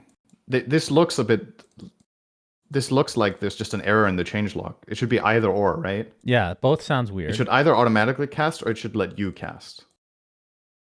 Not both. Hey, I love both. That's fine. Because it will never come off cooldown during the duel. Oh, I get it. Okay, actually, you know what? If you duel someone with 2 seconds cooldown left on overwhelming odds, the autocast won't go off because it's not ready. But it gets ready in the middle of the duel, then you can use it. So that's why both things matter. Okay. You get it? Yeah. Okay. Yeah. I mean, that's it. I think the autocast just wasn't, and the reason the autocast is important is that one is even free. It doesn't even cost mana if it uses the duel for you, or the overwhelm for you. If it's off cooldown and you're jumping in and dueling, you're saying it automatically casts, or supposed to, and then it's on cooldown? Yeah, so the way it's supposed to work with this text is you duel someone with overwhelming odds ready. the duel begins, you immediately overwhelming odds. It goes on For cooldown and free. costs 0 mana. Okay, so that The one. other version, you duel someone, it's on cooldown, it comes off cooldown in the middle of the duel, you can now manually cast it and pay mana for it. Okay, That's the so two things that can do. 100%, it was I not think. auto casting at all. Yeah, that's what I heard. I think it just wasn't working correctly. They might have fixed it. Okay, interesting. Maybe. Anyway, this is a huge change because you don't have to do all this clunky bullshit anymore. So this Legion as a fucking dispel bot is no more. I mean, it's still there. It's kind of like Abaddon, right? Abaddon's shield is crazy, but he's a carry right now. That means Legion can be a carry again, I think. And the other thing about it is you cannot give allies attack speed. So using Legion to empower your carry and make them stupidly strong doesn't really work anymore. You give move speed, which is nice for the supports when they get saved. And also for the carries, right? They can stick on their target, but like you don't give 140 attack speed to your ally Tiny when you dispel him and he just clobbers everyone to death. This is a lot more about you are killing. Yeah. And press the attack is helping rather than they are killing and you're doing some damage with overwhelm, right? So I think this makes Legion more she is the center of the fight now, if that makes sense. Yes, as she should be. An assist. Thank you, Valve. Thank you. This could be really cool. I like it when I read it. It sounds fun. So okay, moving on. Skipping Lesh and Lich. Next one I want to highlight is Lion. Okay. Projectile speed on Earth Spike increased by 1,000. Yeah. Why? This is a fast as fuck stun boy. Why? It's going to come out right away. It makes it a lot more reliable that if you hero target this and the cast begins, they don't get away before it reaches, which is definitely, clear quality of life, and it's just better, right? And it gained more damage and also gained less mana cost on the highest levels. It's only more expensive on level 1. This is just flat out better. Hex got more cast range. This hero's just better, and I know you're really happy about that because he's your favorite hero. So fuck this hero. Good stuff. God, Let's I hate go him Lion. so much. I love this hero. I hope it's back. You would. I fucking love this hero. Lone Druid. Right. He's a universal hero. Very good for him. Congratulations. Congrats on that. Ooh. Lunar Blessing's interesting. Gives less damage to the allies on all levels, but you get 200% of the bonus, so it gives way more damage to you on every level after level 1. So instead of 28 damage at level 4, you'll be getting 42. So you get 14 damage you didn't have before. Lycan. But your team does less damage, so it's a trade-off. Yeah, you don't give a shit about that. Lycan is a universal hero now. Awesome. I love universal. Magnus is a universal hero. Okay. The shard has been changed. So the shard was Horn Toss, which is now the Ags, which now stuns instead of slows. Stuns for 0.75 seconds. Yep. And the shard from before, the Ags from before was the Shockwave going and coming back, is now the shard, which has been... Has it been nerfed at all? I guess it doesn't say. I think it does. I don't remember the old numbers. People weren't really buying Ags on this hero, right? Yeah. But we'll assume it's Horn Toss was a really big part of this hero as a shard. It was cheap. Now that it's a scepter, it's good that it's better for sure. That it's a stun now, so you can do the old combo of blink, Horn Toss, and then skewer because people can't BKB. So it's a much, much better Horn Toss, but it's also much more expensive. The shard is pretty good value, though, I have to say. Interesting. All right. Marcy, universal hero. The shard was changed, so it no longer allows setting the ability on autocast. So this is the one where you would rebound, like your ally would rebound because you're casting it on them. Yeah. Right? So now it allows Marcy to jump off of enemies and provides her with bonus movement speed. Okay. Don't know if that's good, but... That is very good. Okay. It's always going to be situational, but it is very good. Being able to jump on enemies is huge. The way you can navigate fights is completely different. Now you can kill their backliner by jumping on their frontliner, right? Like that's pretty crazy. Yeah. Definitely an upgrade to that shard, I would say most of the time. Like the one where you throw Yeah. allies was just hard to use and people weren't buying it Yeah, we much. we saw This is Soxa literally destroy his shard when he got it for free from Roche. That's how much he liked that one. We talked about Medusa. Okay, Meepo. I'm not a Meepo guy. This was cool. I tested this out. This is really cool. So the Ag Shard so upgrade fucking has been funny. changed. The Ags before was Dig, which is now the Shard, and it's been reduced in effectiveness as a result. So that's where it's kind of like the stone or the familiars turning to stone kind of thing, but for your Meepos. Mm-hmm. Now the Ags is called Mega Meepo. Primary Meepo mounts all other Meepos in a 600 radius around him on top of his shoulders. And yes, that's actually what it looks like in game. While in this form, he gains 50% of the other Meepo stats and can fling them at the enemies, dealing 225 damage and slowing them by 60% for 3 seconds. While active, Earthbind generates additional nets and poof. Wait, what? While active, Earthbind generates additional nets. When you throw Earthbind, it just throws more than one net because all of your meepos are on top of each other, so they're all throwing nets, right? Well, what does that do? What? It means you cover a bigger area, I guess. I guess they don't just stack on top of each Oh, other. they don't. It's probably like a little. And poof also deals bonus damage based on how many meepos are riding on top. Casting Dig cancels Mega Meepo. This is fucking cool. You're taking away the thing that makes him unique, though, which is that he's 5 different heroes or whatever, and you're combining the stats. Obviously, it's at a lesser, but you're huge. Like, He's so tanky. So even with right? 50% stats, yeah, it's like ridiculously tanky. Meepo is already a tanky hero. Then you put all the Meepos on top, you get 50% of their stats. And you get the stats that Ags gives, which is a lot of health and all stats, right? This last 20 seconds, and the cooldown is a minute. So it's 40-second downtime. So it's not like and when you fling a Meepo, it can't come back into the Mega Meepo. So that's a commitment. Yes, that is. So can't believe those words are coming out of your mouth, right? I mean, this is fun as fuck, obviously. It's cool, yeah. I don't know how good this is gonna be, but maybe this is really good. It's definitely really fun. And now the other thing, I think it's worth highlighting the poof thing, because I think that's huge quality of life. That was extreme. This was the biggest barrier of entry to this hero from my perspective, at least one of them. The fact that you can put poof on auto cast, and then when any of your meepos cast poof onto another meepo, they all do it simultaneously.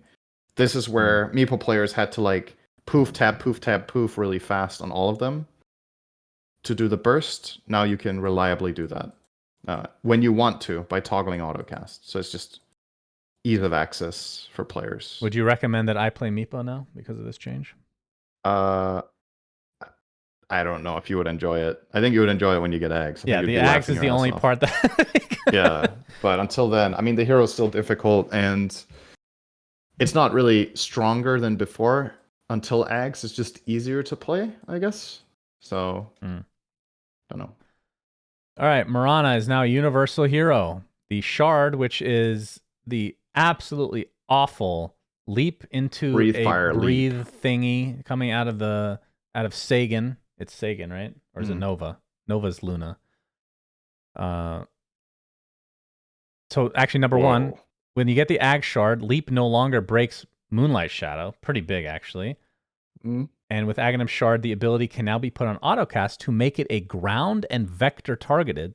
So it allows you to choose the distance and the resulting blast direction of the jump. Definitely big quality of life. I tried this in game, and I highly recommend that everybody goes in game and tries this because it's hilarious looking. You make the vector targeted. Just think about Pango vector targeting, what it looks like, that little green arrow. This is like if that arrow went to America for 10 years and just ate McDonald's every day. It is fucking huge. It is a morbidly obese arrow to the point that you can't even take it seriously. It looks fucking stupid. All right. But it's quality of life, like you said. Just had to say that. Okay. Morphling. Yes. He doesn't get passive stats anymore from attribute shift. You now get the passive stats from adaptive strike, which It's definitely overall a nerf to the hero because you wanted to max attribute shift in lane for value, and then you could still last hit better. Now you have to get both. Um, so I think he's going to suffer quite hard from this. Aghanim Scepter now steals an additional 20% of all stats when targeting universal heroes. Fan-fucking-tastic. All right. Morita we've already covered. Naga can now target sleeping and vulnerable units even without Scepter with Ensnare. That's a pretty big buff, actually. With all the changes they've made, they still didn't change Reel In. They didn't have time. Well, what does Ag Scepter do then if it's built into the hero now? It still moves them. What do you mean? You mean with Reel In? I don't know. No, I mean it's just very. Wait, Ag Scepter is the one that allows you to cast on invulnerable units and gives Reel In, right? No, it doesn't allow you to cast it on invulnerable units. It allows you to cast Ensnare on magic immune units. Oh, right. Okay. But now you can cast it on heroes that are asleep from your song without having Scepter. Beforehand, you could only ensnare people in song if you had the Reel In. Now you can just do it in general. So that's just an improvement for. Should lose some damage on Riptide on early levels. Blah, blah. Okay. Nature's Prophet. After teleporting, Nature's Prophet now gains bonus damage. Every attack turns a stack of attack damage into a stack granting one. Wait, what? This one's weird. So you teleport in, and when you attack, you deal damage, and every time you deal damage, you gain armor. That is so random. That is random. Lasts for 15 seconds. This? So this is it says it doesn't say you have to attack a hero. Oh, Wrath of Nature doesn't give bonus damage anymore. Oh, I see. And Treants got nerfed. Okay. He's definitely nerfed overall. But it's an interesting way of changing it. Instead of relying on Wrath of Nature to hit units so you get a strong teleport, now you just have the teleport with stacks when you come in and you deal damage. I don't know about this version of the hero. One of the best changes in the patch for me, because I love Necro. I know that it's hard to believe because I'm not an int guy. Deathseeker, which was the long-range death pulse, I guess you could call it. You could turn allies into ethereal, has been reworked. Necrophos turns into a fast-moving, large death pulse, flying towards the target position at cast time. Once he reaches said position, the death pulse spreads to nearby enemies and allies. Cast range 750, can be blocked by Lincoln Sphere. Basically a slow-ish blink. I fucking love this skill. This is how fast is the projectile? It's the same speed, it looks to me at least, the same speed as a death pulse in general. But it gives you protection because you are untargetable. You're invulnerable. Yes. Yeah. Damn. This is that sounds dope. I love this hero. I'm curious to try this. It's great. This is one where you're like, maybe I don't need Blink Dagger then. This is kind of a pseudo blink. Sure. Very cool. Okay. Night Stalker, Ag Scepter upgrade rework. So this was you hit Void and it's an AoE Void around you. Now it makes Void an area targeted spell, applying its effects on enemies in a 450 radius, even if they're invisible or in Fog of War. Also creates a Void zone in the chosen area for 5 seconds. So basically a little contained area that is nighttime for you. So more ways to make Night Stalker useful during the day. Very cool. It's Scepter, though. It's expensive, but it sounds pretty cool. Yeah, okay. I like it. The counter to Phoenix. Phoenix turns day to night. You put a Void on top of him, and then you go in there and smack the egg. There you go. Does it definitely override egg, though? Egg is top. It just says when he is in the Void zone, his abilities are empowered to nighttime version, right? So I'm assuming he can put a Void on top of the egg, and then it's night in there for him, right? It makes a Void zone. The Void zone sounds very powerful. There you go. All right. Nyx Assassin is a universal hero. Mana burn removed. Have a moment of silence. Nobody gives a shit. Everybody hated that ability. Still there. What do you mean it's still? I mean, it's Mind Flare now. Yeah, it's still a mana burn. Oh wait, it doesn't It burn does any. not burn. So Oh shit, it just this deals one is, damage. I mean, if they Oh, were I just going to misread this change the the way first that it time. worked, they would have just kept the name as Mana Burn. So it's a new ability, deals damage to the target equal to 5 times their intelligence, plus 30% of the damage dealt by Nyx to the target in the past 15 seconds. Cast range 800. So you Vendetta in, you hit them, you impale, then you cast Mind Flare for extra damage. Dagon is looking real sick on Nyx again. Cooldown is only 4 seconds. Vendetta, on the other hand, now removes 50% of the target's mana on hit. What? It's good. What the fuck is that, dude? I like This this. hero just kills Medusa. If you Vendetta Medusa, you deal like 4,000 damage. So this is the hard counter to Medusa now. Well, I guess What it was the before hell? too, though. There's no change. I mean, obviously this doesn't directly synergize with your other spells because you don't deal damage based on mana that they've lost or whatever, but it's just like, what a weird thing. Wouldn't you say... Why does he do this? Wouldn't you say Nyx countered Medusa more with Mana Burn? You have to get up close to her with Vendetta right now. I mean, it's obviously situational. It's just like when you read this number, 50% of target's max mana is... Yeah, it's a lot. Enormous. And it also... The reason this also matters, obviously, is certain heroes, what counterplay they have. Keep in mind, this is max mana. It's not current mana. So if a hero has half mana and you Vendetta them, they're out of mana. So that means you can go on someone who's in the... Let's say if someone's farming in the jungle. You find them with Vendetta. They're half mana because they've been farming. You hit them with Vendetta, they can't cast spells. Yeah. And you just kill them. That sounds cool. Wild. That's fucking wild. I used to play Nyx Assassin back in the day. I'm happy that he's back. Dagon. Sounds pretty interesting. Ogre Magi, we talked about. Yeah, fun Omni Knight, all right. the Shard. Now upgrades. More Degen Aura. Yeah, so no more Degen Aura, and instead it upgrades Hammer of Purity, so it allows Omni Knight to be healed for 30% of the damage dealt by Hammer of Purity, and every 6 seconds, Omni Knight's next attack automatically fires a Hammer of Purity at the target. I assume that does not put it on. This is like core only. Is it good enough? Maybe it's good. Probably not. But core Omni Knight. This hero's only like 99% of the time in Pro Dota. This is picked as a support. Yeah. Or it's not true. It's been picked as offlane sometimes, but if it's picked as an offlane, they don't use it as a damage dealer. They use it as utility that buys auras. I don't know if this is going to be enough to push him into that direction. He would need trying.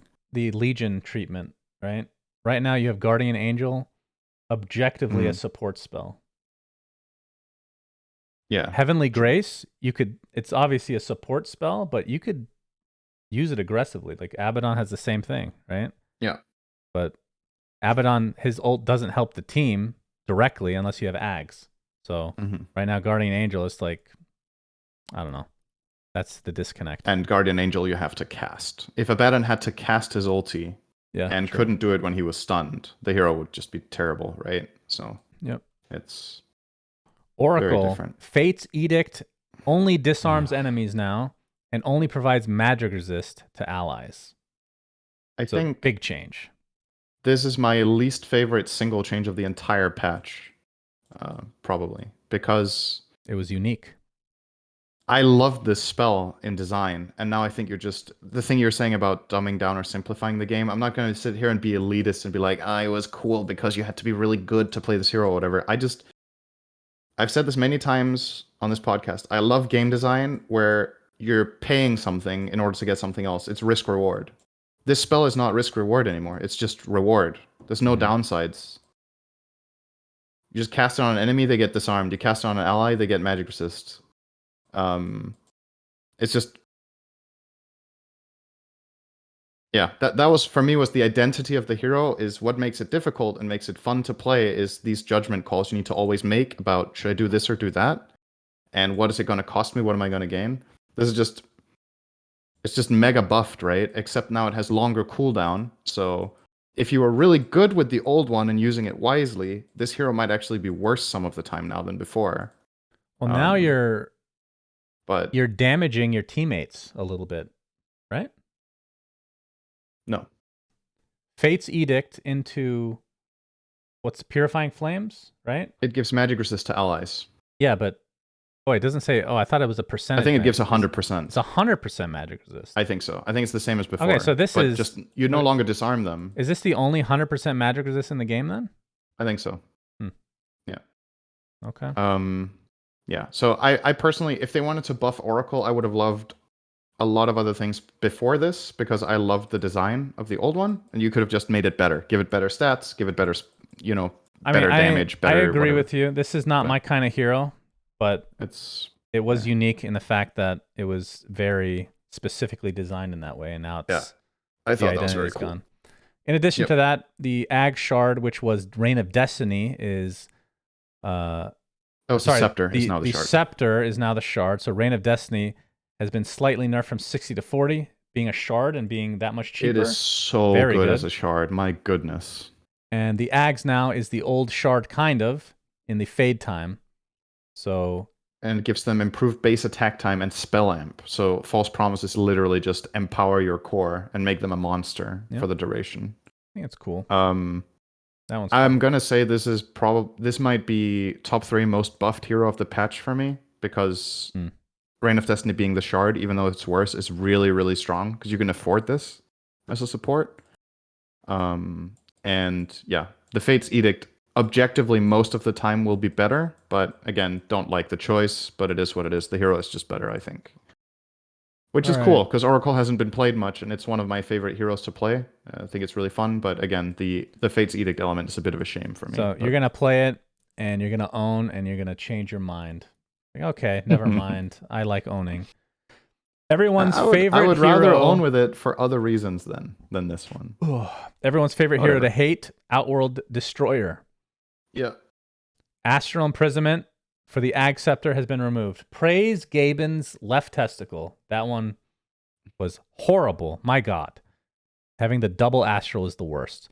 Essence Flux instead is now the Ag Scepter upgrade.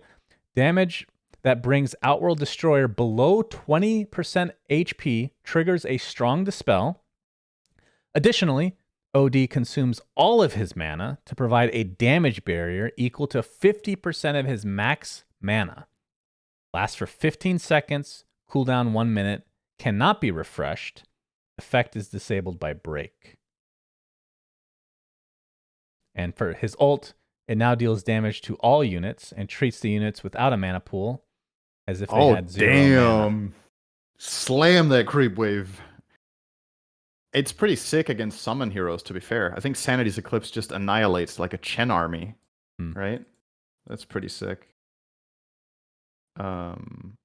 And so he goes from all sorts of summons. He goes from an Astral Imprisonment Ags upgrade that was you can use on yourself, you can use on enemies, obviously, like you could use in multitude of ways to get away or to set up stuff. And now it's strictly defensive, but it drains you of all your mana, which is interesting. You can quickly get that back if you get to hit a couple times, though. Yeah, but how do you need like a full wand or something to... No, Arcane Orb costs a percentage of your mana. You can always cast Arcane Orb. Okay, I definitely knew that. Definitely remember that one. It's a very special design, and this Ags is also very special. I think situationally this is going to be incredible, and other times it's kind of, I don't know, like... but the cost of Arcane Orb is 20% of your current mana. So even if your mana is 0, Arcane Orb costs 0 and deals 0 damage. But you can proc Essence Flux and get your mana back. That's what's important, right? I see. This is interesting. I think this might be really good, actually. How much mana do you have as OD, which you're like level 20 and have Ags? Like 2 point something K? So you just get... And this is guaranteed unless people overkill you, right? If they kill you from 22% to 0 in one instance, this probably doesn't proc. And it can be broken, which is big, obviously. Don't know. Interesting. We'll see if it gets used. Yeah, this one is a wild card. I have no idea what to think. Pango, Universal Hero. Yep. Rolling Thunder, you get 50% magic resist and debuff immunity. That is... Same as BKB. Same as BKB. And same on roll up. But, I mean, overall, this is a nerf. For sure. Pango deserves a nerf, so that's fine. How dare you. Phantom Lancer, the Shard, and the Ags have swapped. So the Ags is now the Spirit Lance. You get 2 illusions now when it's used. And the Ags, which is now the Shard, which is something nobody ever picked up, was from Juxtapose, the ult. Allows it to be activated to create 1 illusion of Phantom Lancer location, giving him instant invisibility. I never liked this one. This one's a little different though, right? So old Juxtapose in Dota was before he had what's the Doppelganger spell called? Yeah, so this was called Doppelganger. This being the Shard sounds incredibly good to me. I don't know. 8-second duration, 15-second cooldown. You gain 15% move speed. You become instant invis. So now enemies need to buy detection against you again in fights. You have plus 75 attack range. You just got out of nowhere on this hero, which is huge to get something like this for any melee hero. And yeah, the fact that the Scepter is the Spirit Lance is like, you just don't buy this unless there's a good reason to. But the Shard is just incredible value on every PL core. Yeah, and the reason I don't like it is because it's that old Doppelganger. I hated that shit so much. Yeah. Because he's already evasive. Doesn't really need more. I think I saw a screenshot earlier today. This might have changed. This was after a couple of hours of the new patch or whatever. PL had the highest win rate gain of any hero. He was over 60% win rate. Which, if that is indicative of how good the hero is going to be, is problematic. Because here's a fun fact about PL. Nobody likes to play against this hero. Just True nobody, you know? So if he's actually good, that's a problem. We'll see. Maybe it's not that strong. And obviously some counter. PL will always have the same counters, etc., etc. But if he's just flat out better, he could be making a big name for himself this patch now. You know, Dust is way better, though, for this. Because he has to walk out of it. You can't really fake who the real one is, because you're in. You can't dispel it. Yes, that's true. If he's in there, he's in there. Actually makes the mind games kind of interesting. That's very, very true. Phoenix, Universal Hero. That's about it. Primal Beast. Yeah. So his ult Pulverize now pierces debuff immunity, which that was kind of the 25 talent from before. Yeah, so you can use this on BKB. Yeah, it does a lot less damage now, though. Yeah. And the 25 talent was replaced with cannot be rooted or slowed during trample, which is really cool. I like that one a lot. Interesting. The one counter to 25 Treant in Dota. Yeah, that's right. The last remaining counter. Yeah, Onslaught got a shitload of changes too. It was like less cast point, less stun duration, more channel time, less minimum distance, which is interesting. You can charge almost no distance at all if you want to. Yeah. Okay. Puck. Shard now also passively adds 20 bonus magic damage to Puck's attacks. And in addition, the Ag Scepter, which was the Waning Rift bullshit from before, is now removed.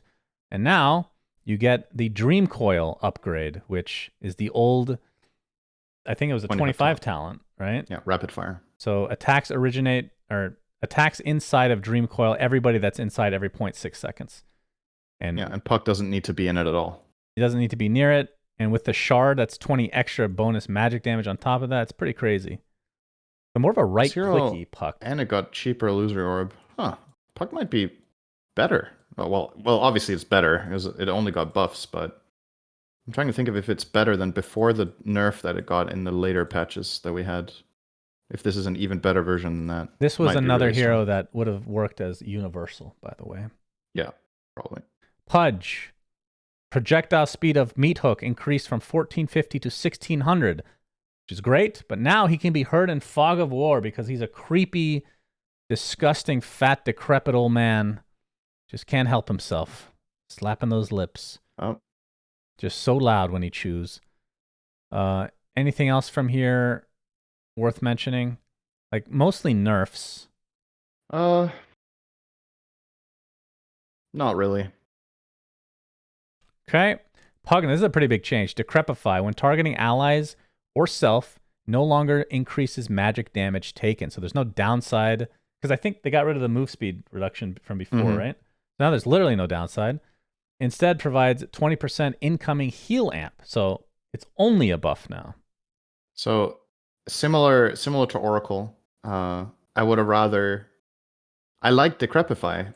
I like the drawback. I like that you needed to be clever about using this spell defensively, and now you don't. So I would have rather buffed Pugna in another way, but again, this is like, it simplifies playing this hero for sure.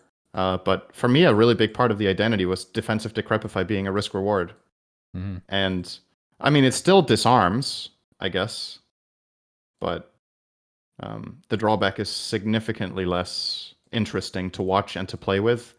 And the thing about these drawbacks is, for me, they create moments. It's moments of despair and it's moments of greatness, right? It's like, either you do it perfectly and they have no spells and it's like, oh man, I played that so well, or you just completely kill your core because they have Laguna Blade ready, right?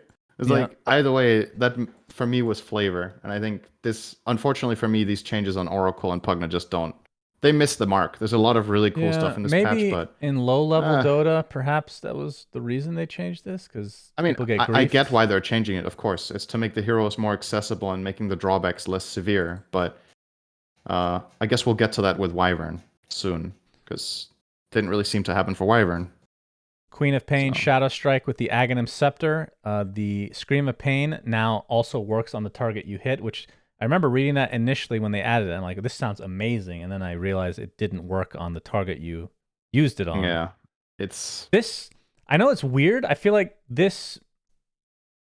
Do you think this is enough, this to be an actual purchase for Co-op? I don't think it's that good still. That's very sad. How often does it go off? Is it the end of...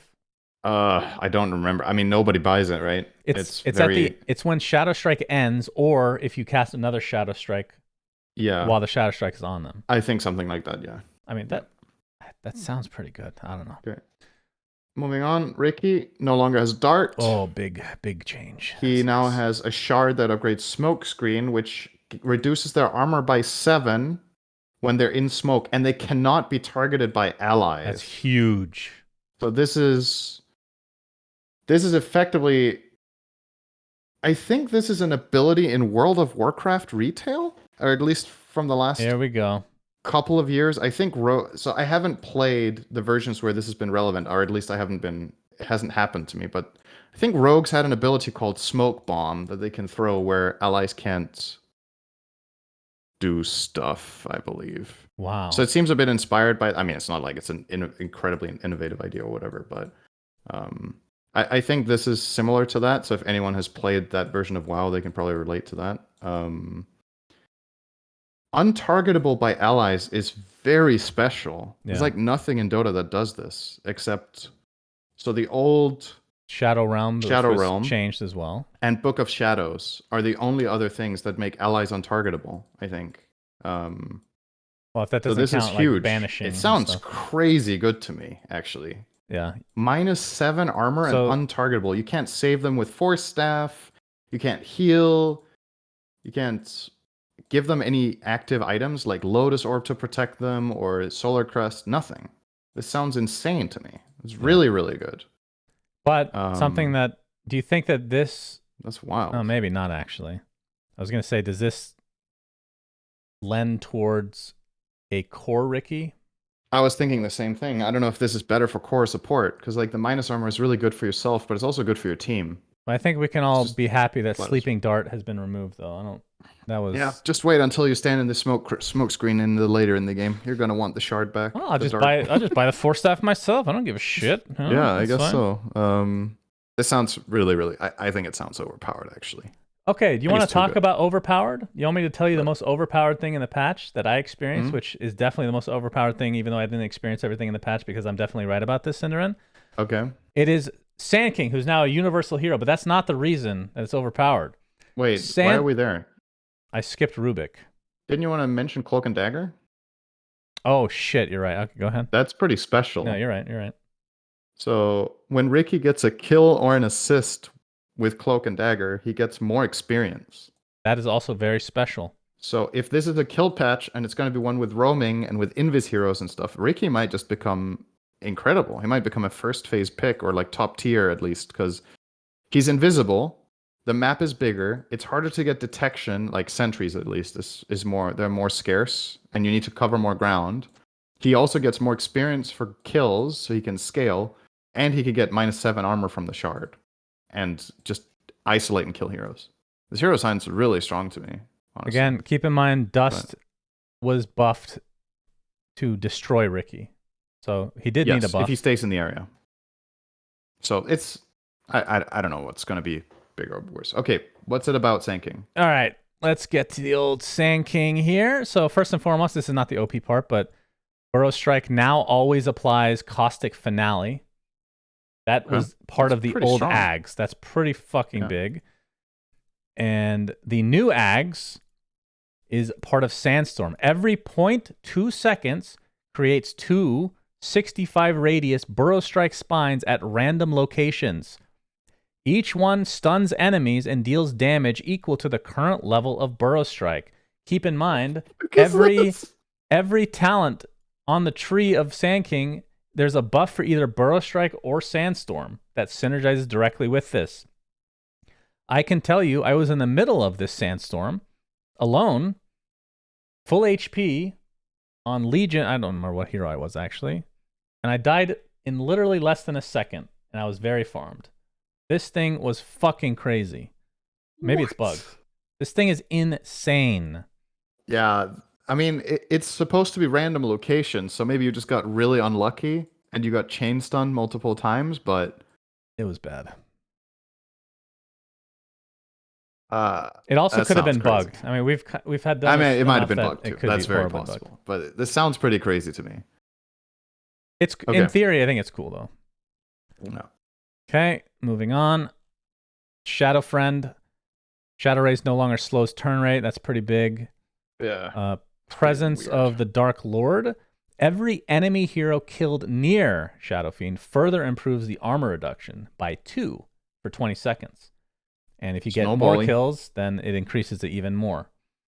Stacks additively refreshes the stacks. That's pretty cool, though. I like that. Obviously, Shadow Shaman, I want to mention level 1 Ethershock. I know we haven't done this much, but Ethershock gets 2 more targets every level. Yep. That's really big. This is so much better on level 1 now. It's crazy. And that's about it. Yeah, that's the main thing for him, but it's a big one. Skywrath Mage. Arcane Bolt now leaves behind a debuff for 5 seconds that increases Skywrath Mage's spell lifesteal against the target by, at level 4, 50%. Mystic Flare duration decreased is a pretty big buff too. Yeah, I was going to ask you if this means it deals more damage, right? Yeah, it deals more DPS. Yeah, so... Yeah. That... I guess we're not really seeing that much Skywrath, right? So... Makes sense that he would get buffed. Mr. Sladar. Goodbye. Slark. Depth Shroud got nerfed in terms of cast range. That's been a pretty ridiculous spell in competitive, at least. It's crazy short. Still pretty. I wouldn't mind seeing that reworked, to be honest. I don't conceptually like that shard that much. Yeah, anyway, it's a nerf at least. Fair enough. Snapfire is a universal hero. That's it. Those cookies. They're Force of the universe, not to be reckoned with. There's some special ass cookies, let me tell you. Yeah. Concussive Grenade damage increased from 25 to 200. Little subtle 800% damage buff. Cool. Sure. Oh, Spectre. Okay, I'm gonna be an old man again and admit something. So Spectre, Desolate, no longer ignores evasion. The attack must now land for Desolate to deal damage. Yep. I didn't know that was a thing. And I don't remember if I ever knew that. Is this somewhat new, or did I know that and just forgot? I don't think it's somewhat new. Okay, so I forgot. I think Desolate has always been considered a separate part of the attack that couldn't miss. Yeah. So this is just a nerf. Dispersion. The Ag Shard has been reworked. So the old one, you take X amount of damage, and it releases a spectral dagger in the direction that was damaged, and it was like a 7-second cooldown. reason I remember that is because it's an ability arena, of course. Holy shit, this Now, shard. it allows you to activate Dispersion to increase the damage reflected by 100% for 5 seconds. Only increases the outgoing damage, doesn't mitigate any of the incoming. Costs 50 mana, cooldown 25 seconds. Sounds pretty legit. I like You it. activate this together with Blade Mail and somebody hits you once and they just die. Yeah. I think this sounds incredible against heroes with uncontrollable damage, right? Like, let's say Leshrac runs at you, and you use Dispersion and you use Blade Mail, and he actually just dies. Mm-hmm. Or if PA randomly crits you once, she just one-shots herself. Yeah. This is She's just gonna use Fan of Knives though and destroy you anyway. This is, yeah, of course. I mean, it sounds really in certain cases this sounds incredible, and in other cases it's kind of irrelevant, I guess. But So the old one was just flat out really uninteresting, right? Like nobody bought it. Here's a question: So would you? Well, how often do you even buy Blade Mail on this hero? Never, right? Rarely these days. Or is that still a build? wait, hang on. Am I misunderstanding this? Give me a second. So, okay, tell me this. Dispersion reflects 20% damage. So it's 40%. When it says the shard increases the damage reflected by it by 100%, does that mean you reflect 120% damage or 40? I think it doubles your dispersion. So you reflect 40. Yeah. That's Okay, what I would. then it's not half as insane as I thought. That's the way I 'Cause read it. I was like, this just full on reflects damage you take for 5 seconds? Okay, all right. Okay, so then, 40%. I mean, it's still really, really good because Dispersion is an incredible ability, but Yeah. because you don't mitigate yourself, then all right. Now it's not like completely ridiculous bonkers. Here's like the other thing to keep in mind that is maybe flying under the radar. Because of the new creep that I don't remember the name of that drops shards, carries will have to be buying their own shards in most cases. Mm-hmm. So that's true. That should be taken under consideration when talking about balance of like the strength of these things. Yeah. Spirit Breaker. Planar Pocket, which is the shard, self-magic resist increased from 25% to 75%. That's quite a buff. So it sucked dick before, and it's probably okay now. It had its uses, but yeah, it was very edge case. Another cool thing, the 25 talent, instead of 800 HP, it's been changed to Bulldoze gives you a 500 damage barrier. So that's a bit unique. Yeah. Okay. Storm Spirit, don't care. Sven's the same. Techies is a universal hero. And the shard has been removed because Blast Off now stuns instead of silencing. So that's a buff. Yep. Well, I guess it depends on the situation. It's a pretty major change, more so. And the old shard, which is the reactive taser stuff, is now part of the. Oh no, I'm sorry. That was the. I cannot believe the old scepter is now the shard. So now it just gives you the taser thing. That's how bad it was. Is they literally made it the shard, which is like a third of the cost, and they didn't change any of the effect. That's how bad it was before. Holy shit! It was really not good. So the new Aghanim Scepter for techies, I tried this in game. This one I don't know what to think, but it's a minefield sign is back. Cast time increased from 1 to, so it's a 2-second channel time basically, and it increases the effect radius to 1,000 and duration to 4 minutes. When an enemy hero gets within 200 units of the sign, the entire 1,000 area radius becomes a minefield for 10 seconds. Enemy units will take 300 damage for every 200 units moved. Minefield area is visible to enemies once activated. The sign is destroyed after the minefield expires. Only can have one sign at a time. I tried this. I felt like, part of it is like the effects seemed very unfinished. And I don't know, it's just really weird. This sounds just weird.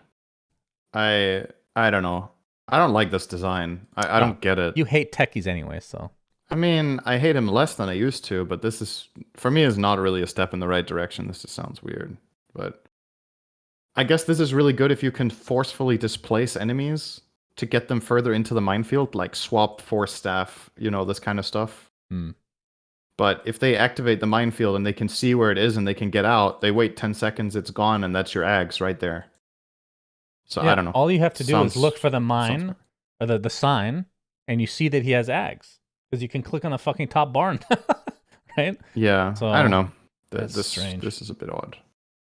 Okay. Tell me how big of a deal this is for TA. Well, first, the base attack range has increased from 160 to 200. They did that for a couple of heroes, actually. But Psionic Trap ability can be set into autocast mode. In this mode, the ability springs the trap that is closest to the cursor rather than the one closest to Templar Assassin. I'm sure that's a quality of life for TA players. Yeah. And traps can be I don't denied. know how much this matters, again, because, like, I don't think this was a problem if you were good, right? Like, you would always activate the trap you wanted at the given time. But I guess it just makes it easier. And you can deny traps to do Psyblade damage. That's kind of interesting. It's a very specific edge case, but... Okay. All right, somebody is bringing up an interesting point about the techies one that I didn't technically think about.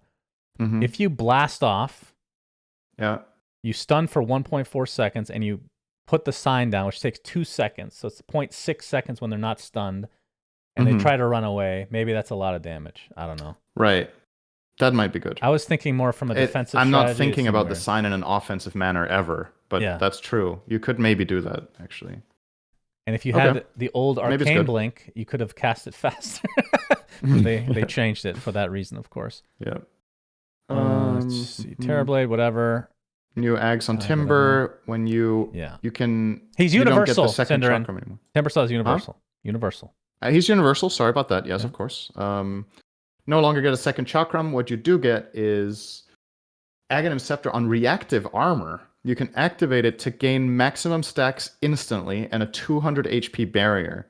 The barrier gains 100 health per second and increases by 75 per second for each enemy hero within 600 radius, up to a maximum of 800. Doesn't count illusions. After 8 seconds, Timbersaw loses the barrier and deals the damage to every hero within 600 radius equal to 200 plus whatever health remains on the barrier, so that's up to 1,000.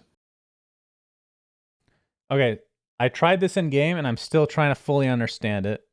Am I reading this wrong? That no matter what, okay, forget about you getting attacked. Okay, let's take that out of it. You're just standing still. 100 HP a second increase for how many seconds? 8. 8. So it says a maximum of 800 it can go to. So you're getting that already. If you're casting and just standing still, it'll be capped, Yeah. But if you're closer to more enemies, then I guess it reaches that cap faster, right? Yes. Okay, that's the only thing I didn't fully understand. But it's a barrier, so obviously they can keep knocking it down and even break it, right? Right. So at the end of the time, you want to be close to enemies, basically, so you can deal a shit ton of damage. Yeah. And your enemies explode, right? It's like a photic shield, actually. Yeah. Enemies either need to run away or just attack you a bunch to break the barrier. Because with that new feature in the UI, you'll be able to see very clearly that there is a barrier up. So the thing that you can activate it to instantly gain max stacks sounds really powerful, though. It means that you can just enter any fight mega tanky. Yeah, it's kind of cool. In the past, Timber had this problem where sometimes he would show up to fights with no stacks and he would have to gain them. This is very similar to a Han hero named Meraxis. Just wanted to let you know that. Very important. Reminds me, that's fine. You can reference other games too. Yeah, that's right. You've already gotten your quota of fucking World of Warcraft. In a version I don't even play. All right. Battle trends. You can now use items during troll ult. Were you surprised that Tinker didn't get any major changes? I mean, Blink was a major change, I guess. Yeah, not really. I mean, Tinker isn't played in Immortal lobbies very much. Am I right? He's played. I know people hate him right now, though.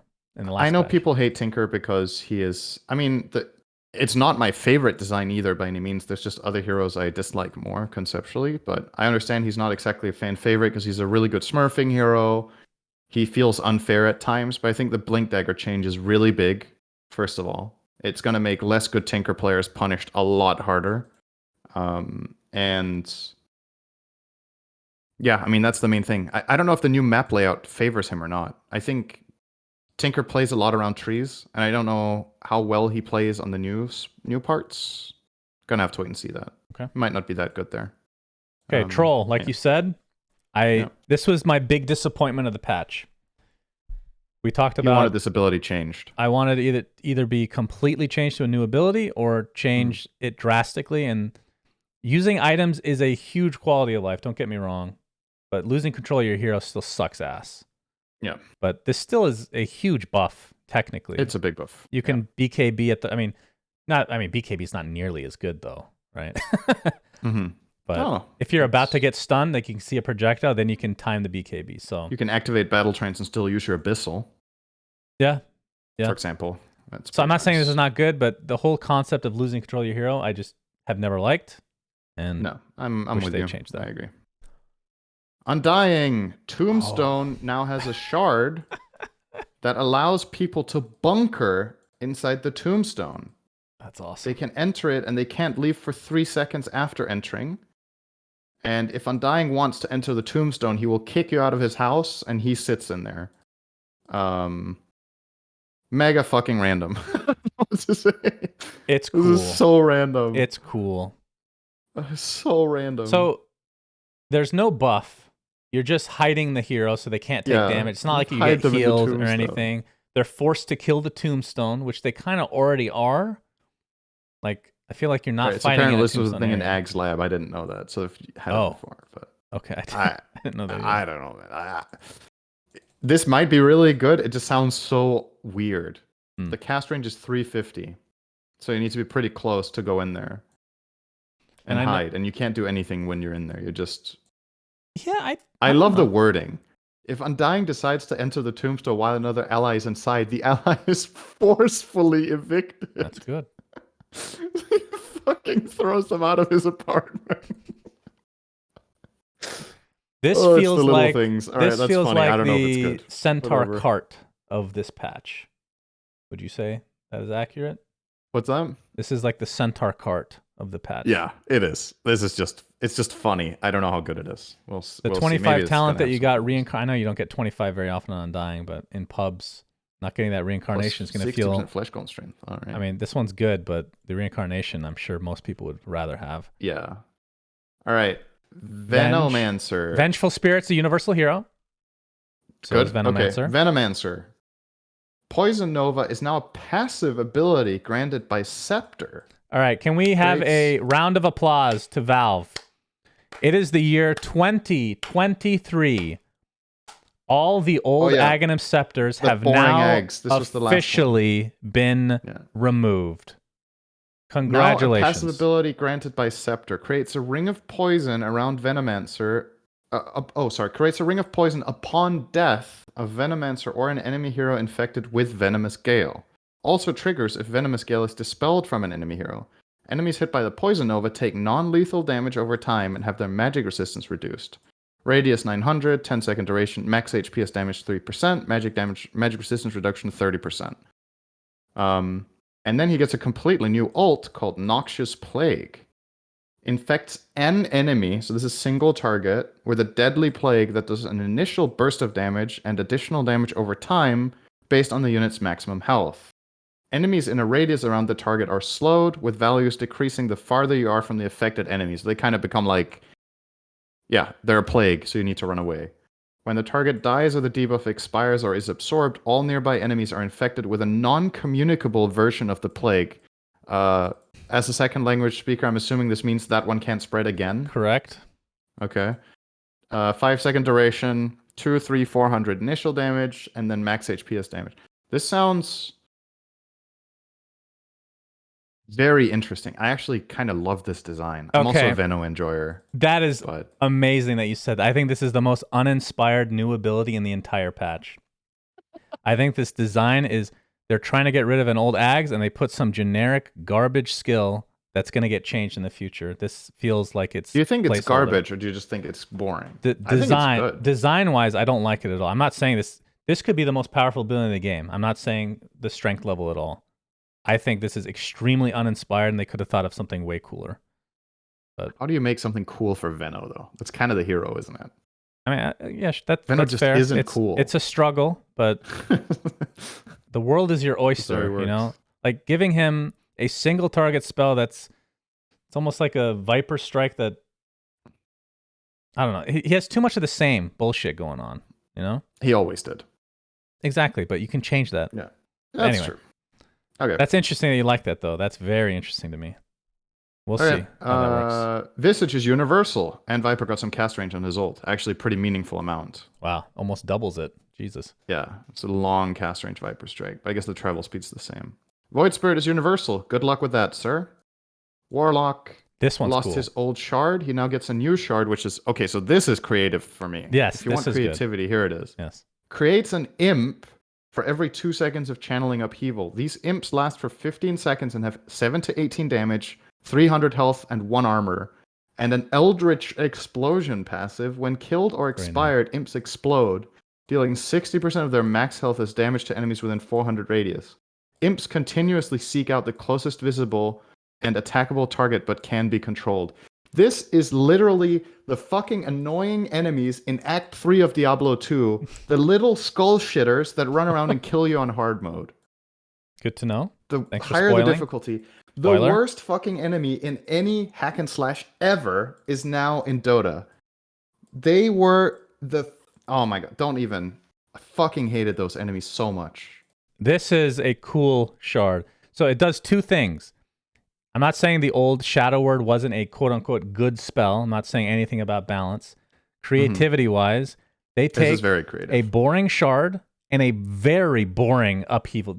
Upheaval might be one of the top 5 most boring abilities in the entire game, and they've made it cool and the shard cool. So kudos. That's a fucking cool Don't know one. how good it is, but it's very creative. Might be complete dog shit, but it's cool. They got the cool points. I think one of the important things here is that the imps can't be exploded yourself. They have to get killed by the enemy. Yes, that is true. Or they have to expire, but the duration is 15 seconds, so they last quite a while. So you can definitely counterplay this by just not killing them, because It would be their cool own to make damage is them completely insignificant. It would be cool to make them like banelings, where you can choose. Yeah, maybe make you able to explode them at will, but then make the explosion weaker or something. I don't know. Either way, cool stuff. Okay. Wind Ranger. Yep, universal. Shackle Shot, improved projectile consistency. Yeah, I've seen that. I've seen that line before. Yeah. Now always shackles the closest target behind the unit shackled. That's a pretty big quality of life. You can now reliably expect who gets bound. Beforehand, I think it took the unit behind that was closest in the degree angle to your position relative to the target. You know exactly what I meant by that. Yep. Of course.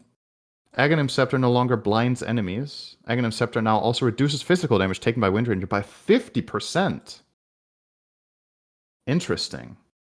Okay. She has one of the weirdest ags in the game. I don't know it's how to weird. feel about this one. Winter Wyvern, universal hero, the #1 int hero of the whole game. Literally, its entire lore is about reading books, so it should definitely not be an intelligence hero anymore, Valve. Yeah, but wait till you buy Cool. Scotty on her. She's gonna fucking destroy. Yeah, it's gonna be frosty as fuck, baby. Let's go. Wraith King. This one's interesting. This one with a scepter, right? Oh, reincarnation is really reworked too. You can cast it yourself to die and resurrect if you want to. So you can just full on reset your hero whenever you want if you have cooldown and mana for it. It always spawns 1, 2, 3 skeletons to attack each nearby hero when reincarnation triggers. And Aghanim Shard still adds the extra 3.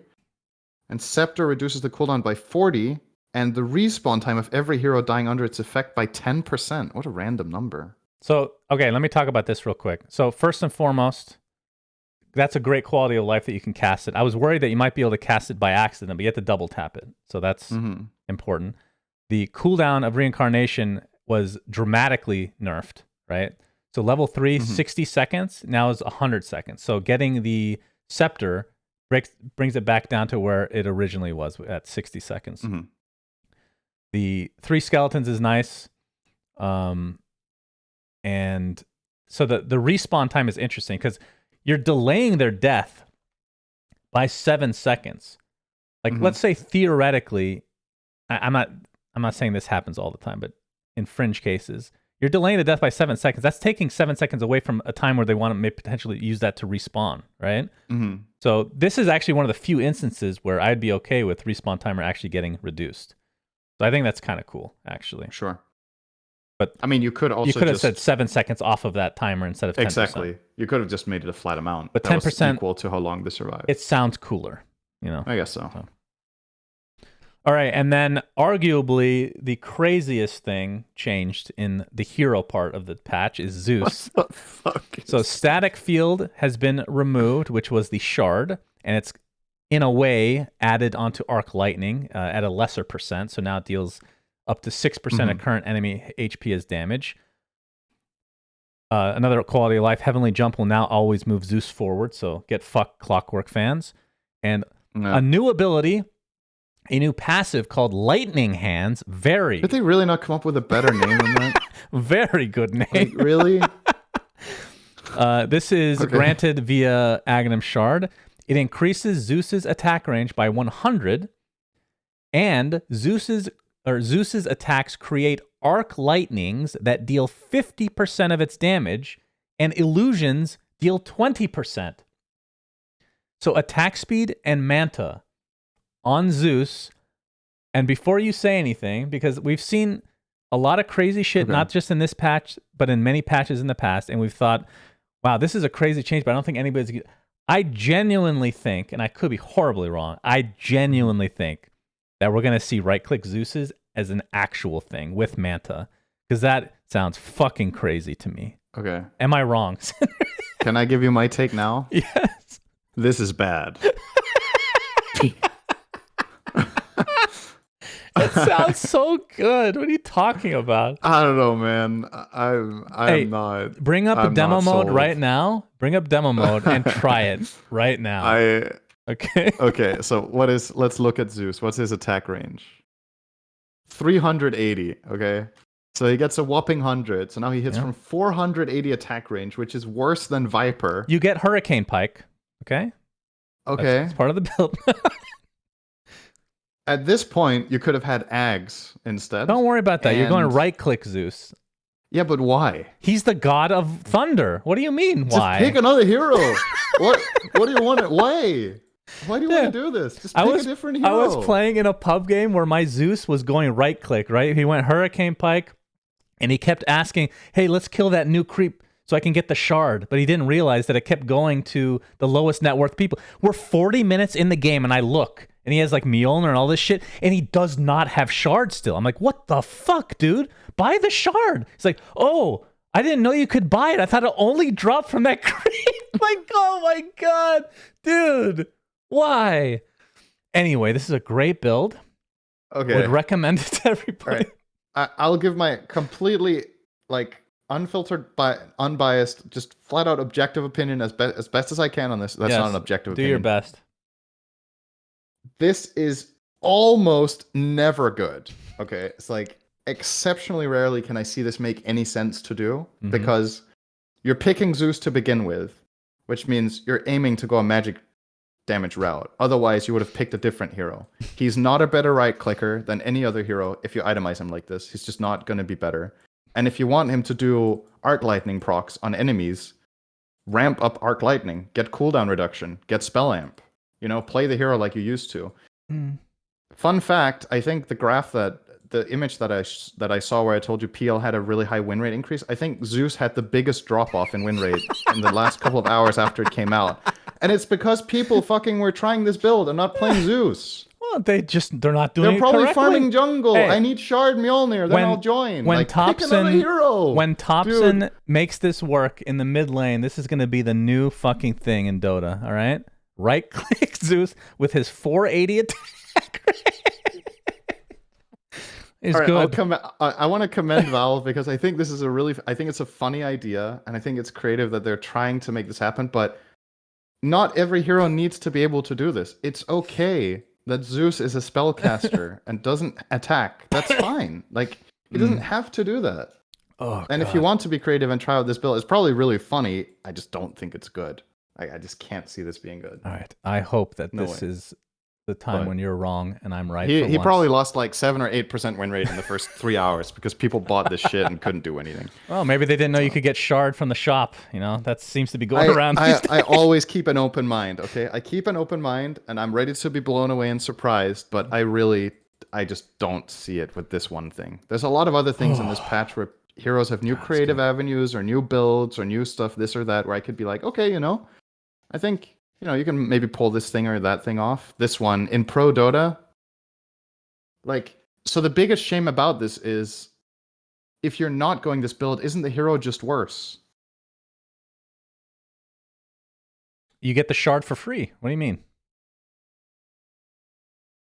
Yeah, but it's a worse version. Oh yeah, And but it's you're getting only it. on Arc Lightning. You're getting it for You free though. used to get static field on Arc Lightning, your ult, and on Lightning Yeah, Bolt. Now you get it on one spell, and it's worse. I yeah, think Zeus that's just fair. got mega nerfed. Like from my perspective, this hero is just pretty bad, But you and can now that's a shame move because I think he's fun. without moving with Heavenly Jump. Yeah. Very big buff. I I think this hero in this version will be unpicked at the major.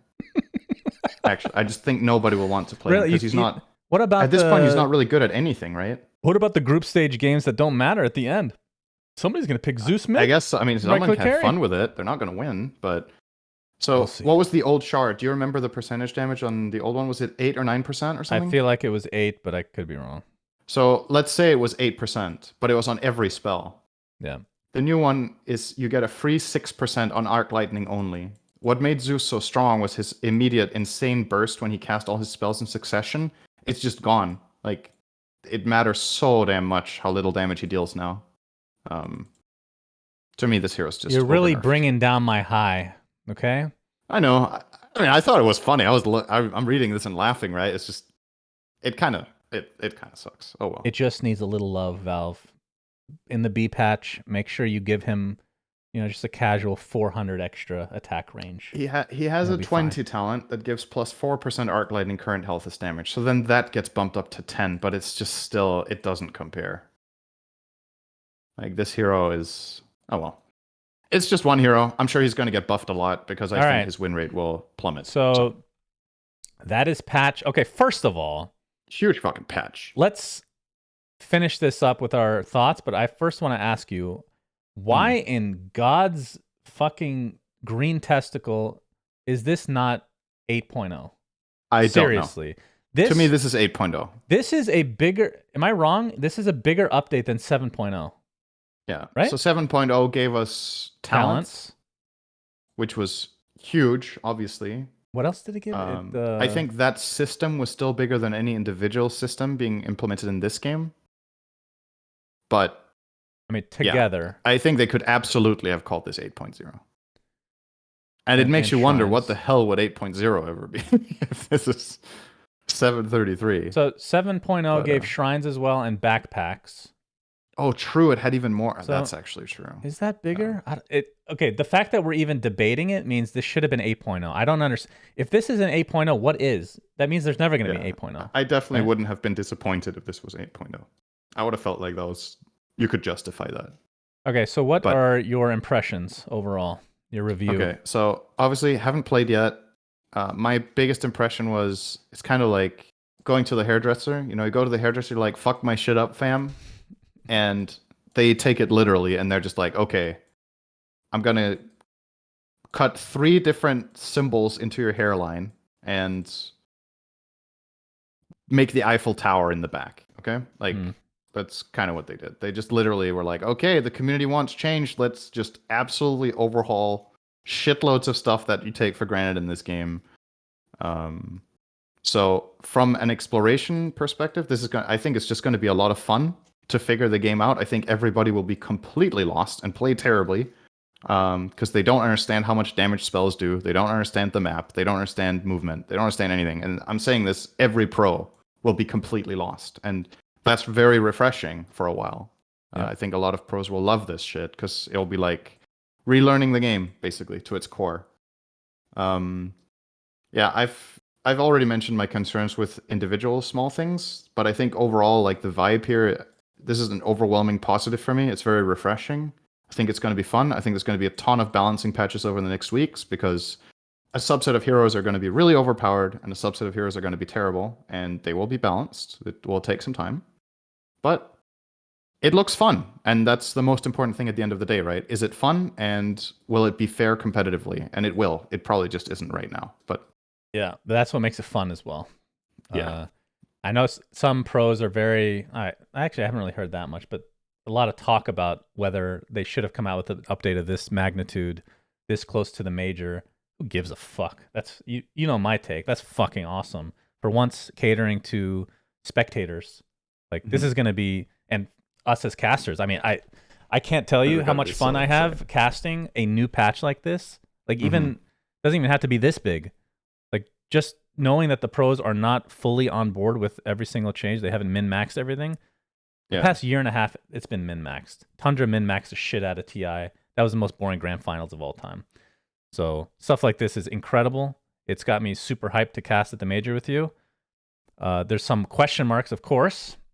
The map is overwhelming as fuck.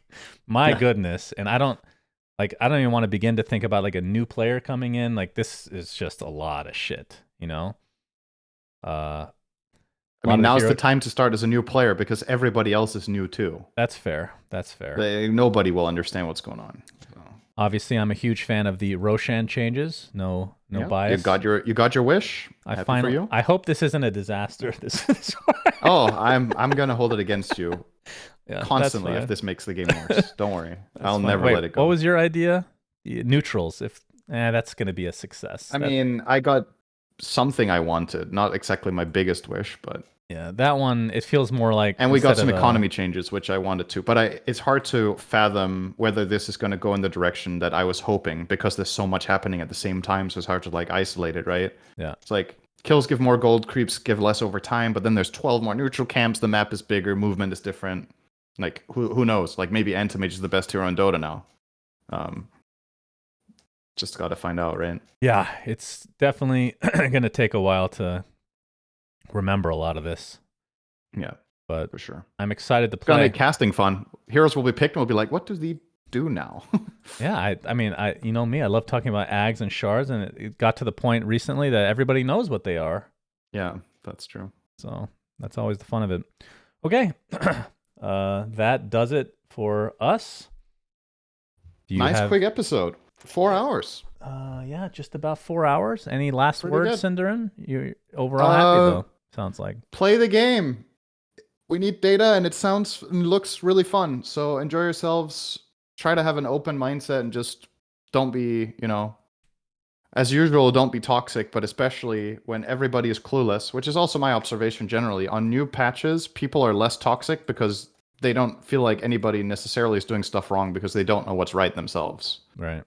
So just try to have fun, take it as an exploration, and learn about the game. It's very fresh, and everybody, if you're overwhelmed, don't worry, everybody else is as lost as you are. So nobody knows what the fuck's going on. Yeah, and just remember that you can buy the shard in the shop. This is for that Zeus player. And Zeus carry definitely works. You guys should try it in Your the post. final note. Don't forget you can to that one guy, shard. you can buy shard still, all right? All right, that does it for us, everybody. I guess next episode will be at the major? Yeah. Yes, probably. We'll need to figure out. We probably won't be able to do it on the 27th, but yeah, we will. Or actually, we might. We'll Who see. knows? We'll let you know somehow. Telepathy. Yeah. All right, peace out, everybody. Bye, everyone. We say things that don't mean anything. Subscribe. Thanks for listening. Yeah.